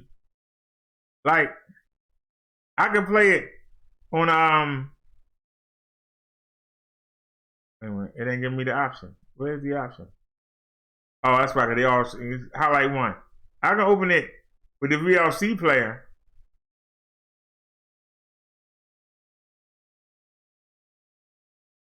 And see, it's not as clear.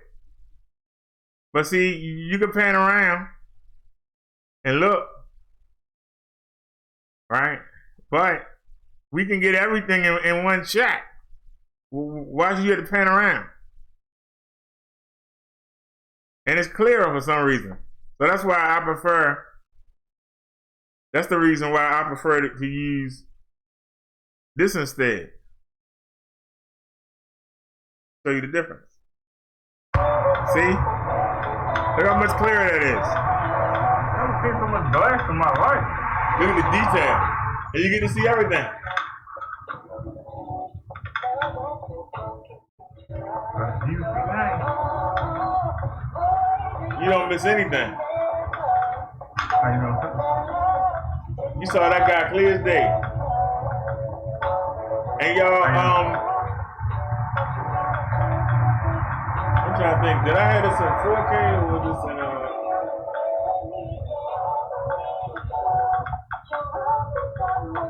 there's the pharmacy. But we gotta go there Monday. This is the line right here. No family, ain't no jokes. Yep. That's the hood line right there. I call that the separation.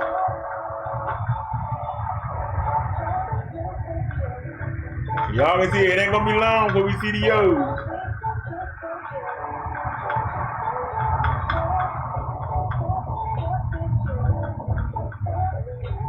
But there ain't much going on because there's 2 police officers sitting at the gas station.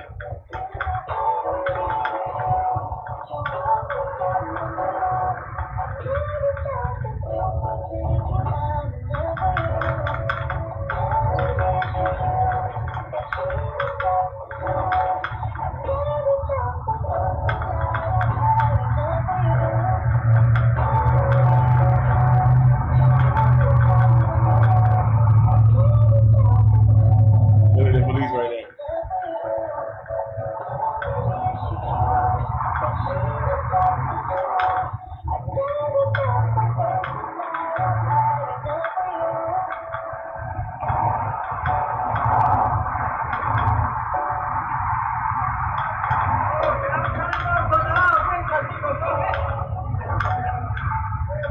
Y'all hear the O's? They said turn them MFL lights off. We thought you was the Bobo. The Bobo right there. That's all what they know. I don't have to worry about it, brother.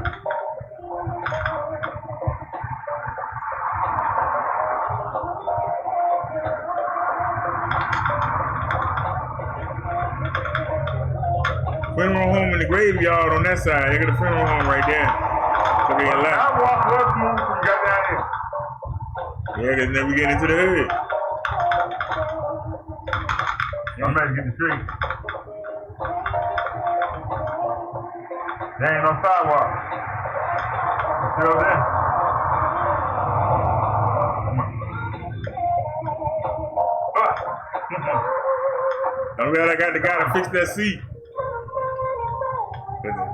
That would have been a ball buster right there. Alright, so we're gonna ride in the street. We ain't got no choice. Look how raggedy the street is. Look how raggedy the street is.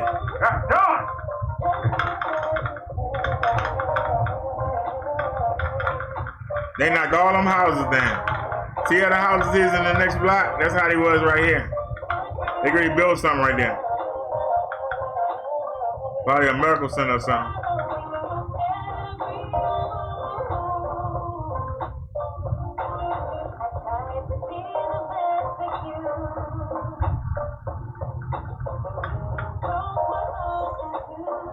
This is one way.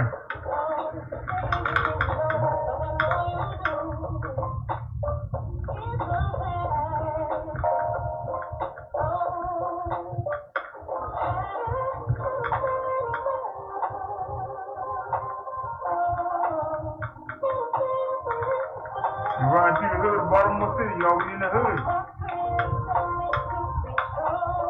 Look at these little houses. Look at these nice cars in one of these little houses. What nice cars. Mindset of the people.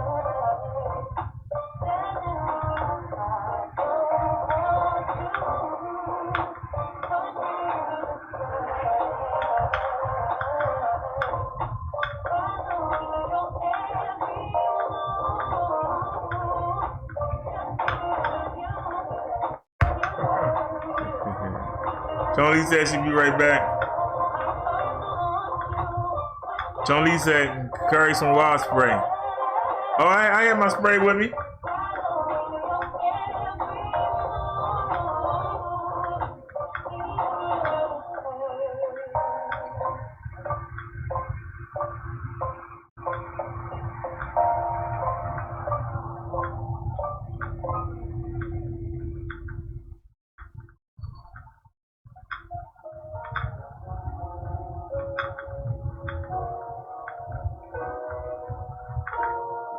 John Lee trying to kill somebody with the wild spray.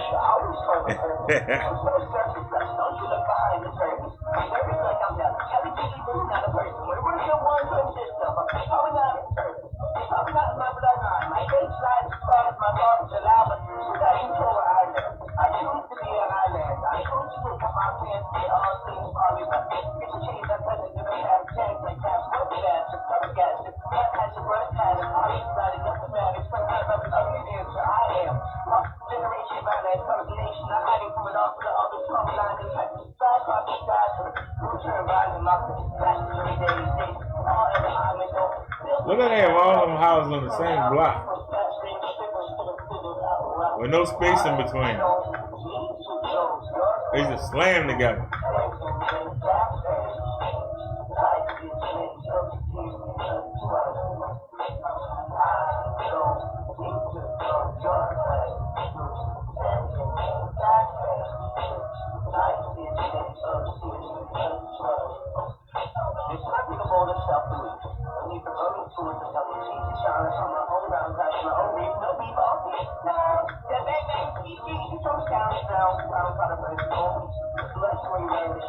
I like riding like this, no traffic. It's just nice.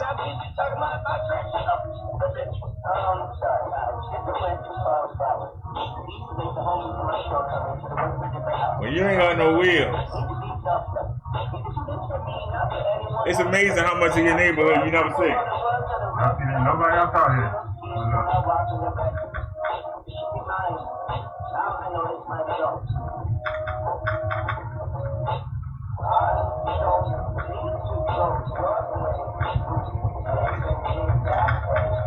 They got businesses that ain't going in there and somebody can come by. Look at all the people that live around there. Yeah, plenty of money.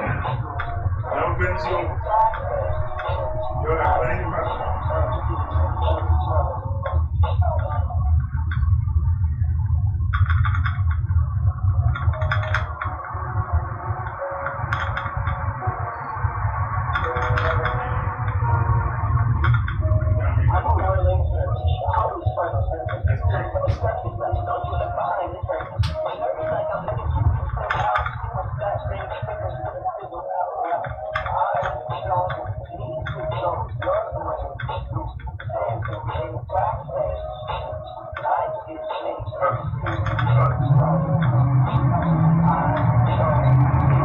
Here they come.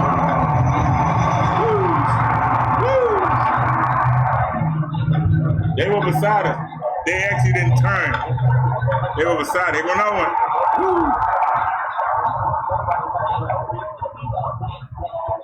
That's why I'm in the slow lane.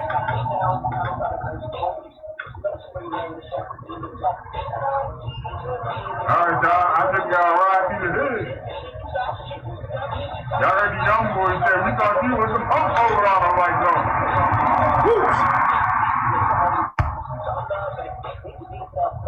But y'all see it flick out. It only record for a certain amount of minutes, then it start a new one. And when it flicker like that, it's just changing. They got ragging these street top. To a new video.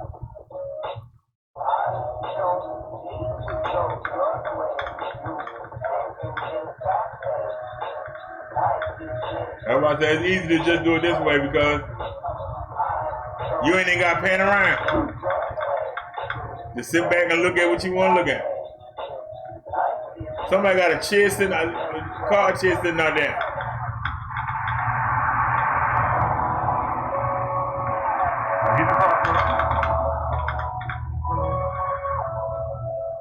Let's go. All clear.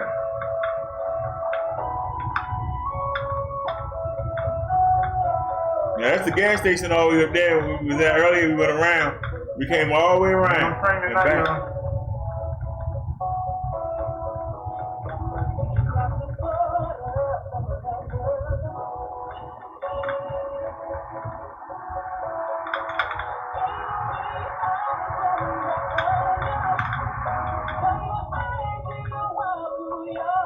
While we yonder.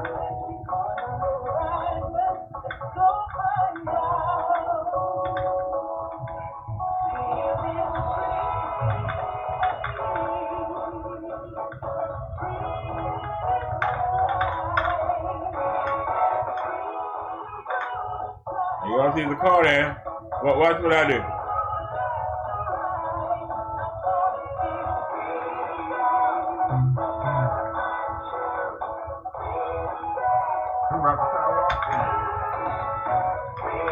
The other night, put on the curb, down the sidewalk.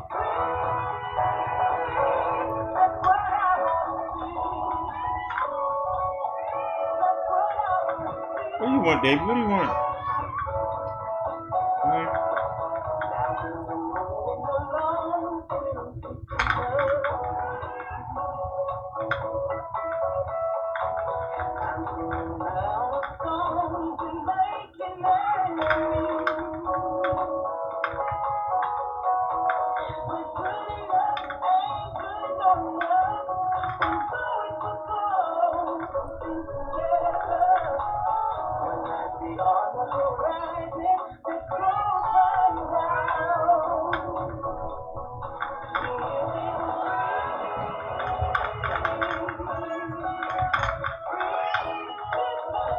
You want to say hi to everybody?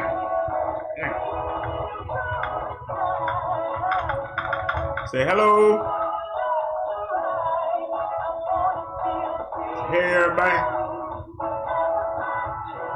Hey, hey, hey, hey, hey. All right, go have a seat.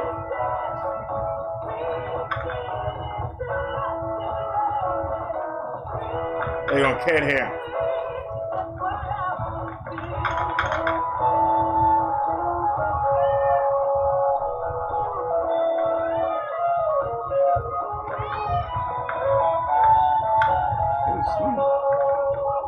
No.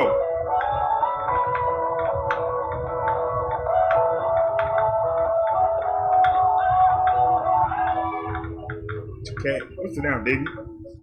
Cat hair on me.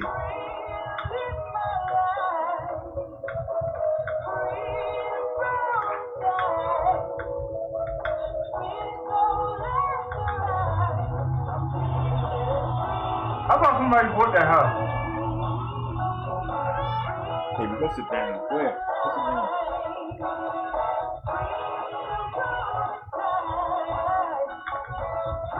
I don't need all that run.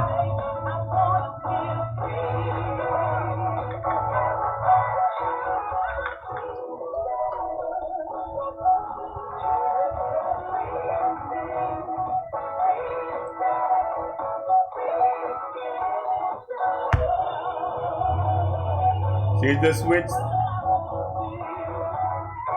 free. You want to be free?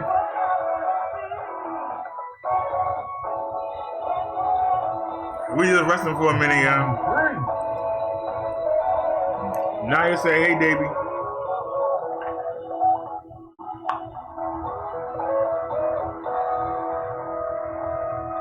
How many balls you got? We got 2. So we rolled all the way down to Greenmount, down North Avenue, and back up.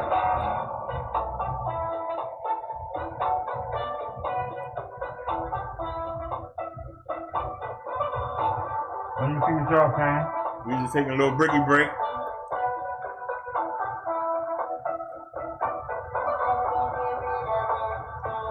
I hate when the phone do this. Piece of crap. Come on, man. Alright, let's get moving. That's you 3 times. Hey, Naya. Yeah, we're gonna take one more spin. It's beautiful out here. I mean, the weather is great.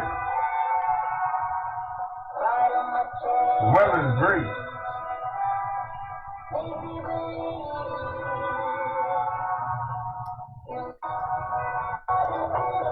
Let's get moving.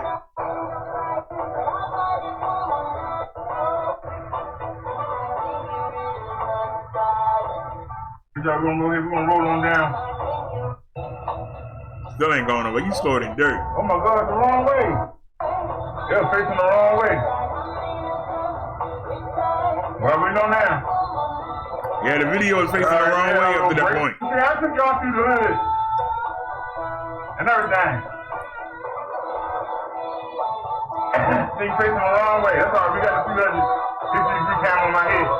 So, that's the beauty of it. We got 2 cameras. All right, we're in motion. Let's get it. Otherwise, it'd be a sad thing. So.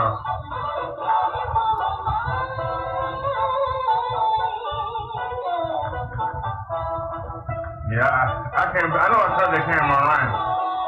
When I was putting it on, it must have turned itself back. I ain't happy about that, but what can you do? You know what I'm saying? What can you do? Look at that, almost pitch black. But we well lit.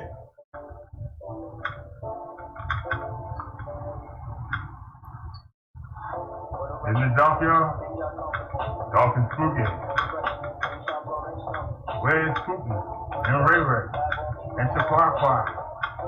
These are the names that I know from just watching the Shade Show. But now we're on the Mr. Bro Dark Show. Showing y'all the hood. People out here up to no good. Y'all see there ain't no woods. I see some trees because of that park. Just switch to another block. I love the new steel pedal. We're going uphill. Aluminum, steel, alloy, whatever they call it. They ain't plastic. The ones that came with was plastic. This is the real steel deal, holy steel. I can pedal as hard as I want to.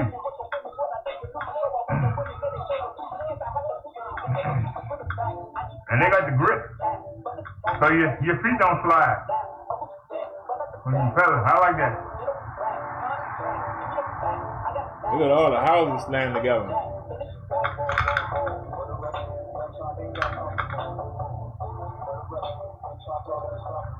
It's always one person I see that, man.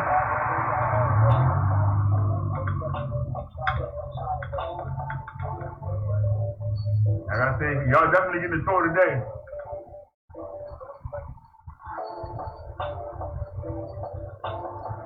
Them houses are all in a row, even though it look like they turning sideways, they not. They're just behind us. Lady walking over there.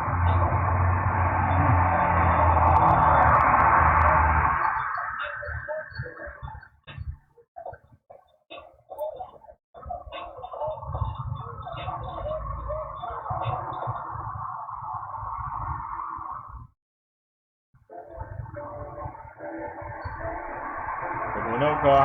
Yeah.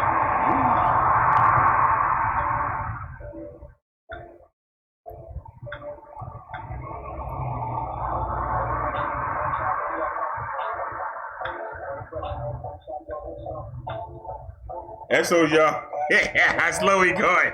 We getting smoked.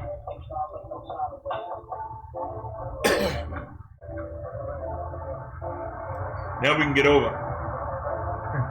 One more park cars. Yeah, we out here with the big boys.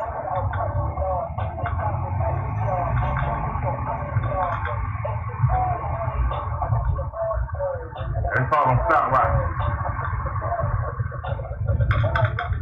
Go my momentum. Good, kept on. Alright, there's a pothole coming out. We gotta get ready.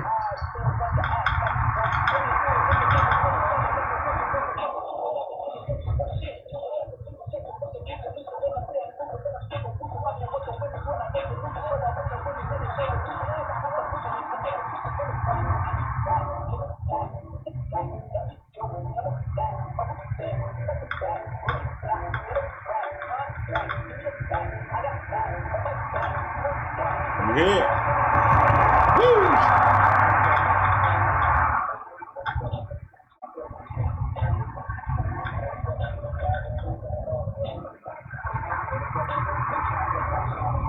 Here it comes. Oh Lord, that was a bump. I ain't even see it.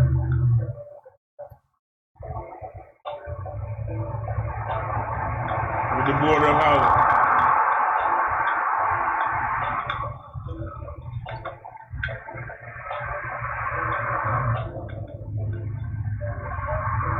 Chinese place, no Chinese meat. Not with no coronavirus. Alright, so we ain't came full circle. And I was like, Urkel, we ain't came full circle. I took you all the way down, the Green North Avenue. Then we doubled back to 22nd. Came back to 25th. Then we took 25th to the side street up there. And we came through.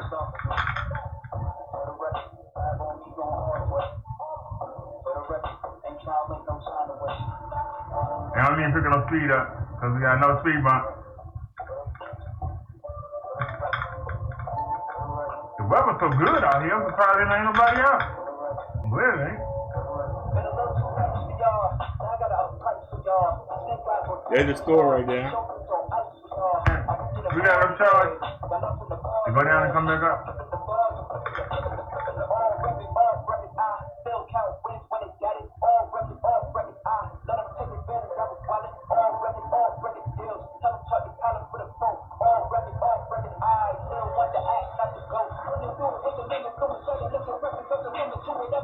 Speed bump.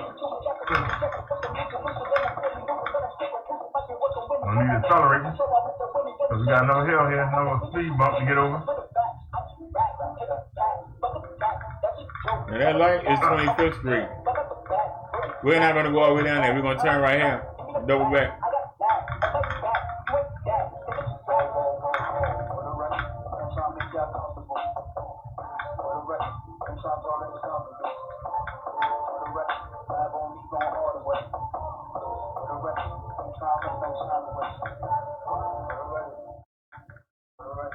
Yeah, for the record. So this is all for the record. Don't take a second. He said he reckoned this for the record. Because it's nice and decadent. But don't even hesitate on the way you feel. You know why? It's for the record. Don't waste a second. Don't be hasty. I'm sure the food's gonna be nice and tasty. Alright, y'all, this is the last spin I'm gonna take me in.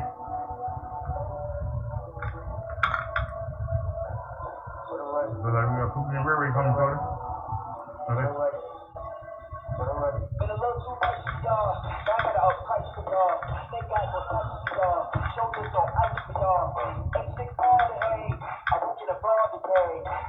Alright, I gave y'all a tour of the hood. Now let's take it in.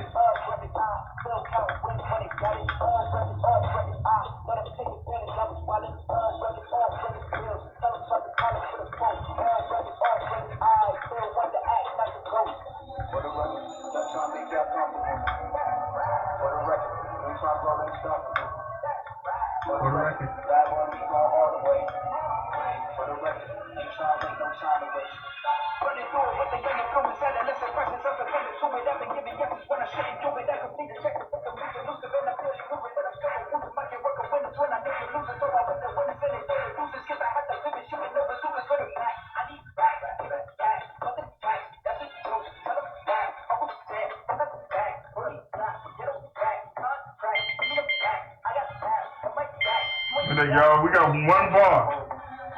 One bar energy left, so, yeah. So, you don't get 8 miles.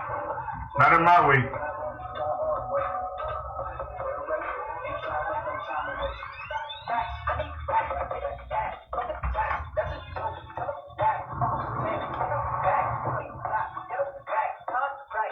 They said this song was a po-po. They didn't know what they doing there, cause I don't know how they think that. But I tell you this, we didn't get hit. And that's what you look for, we didn't get hit. Was it effective? We didn't get hit. We rode through the hood. With all the drunks out there, all the crazy, we didn't get hit. Like I say, I like having it that way.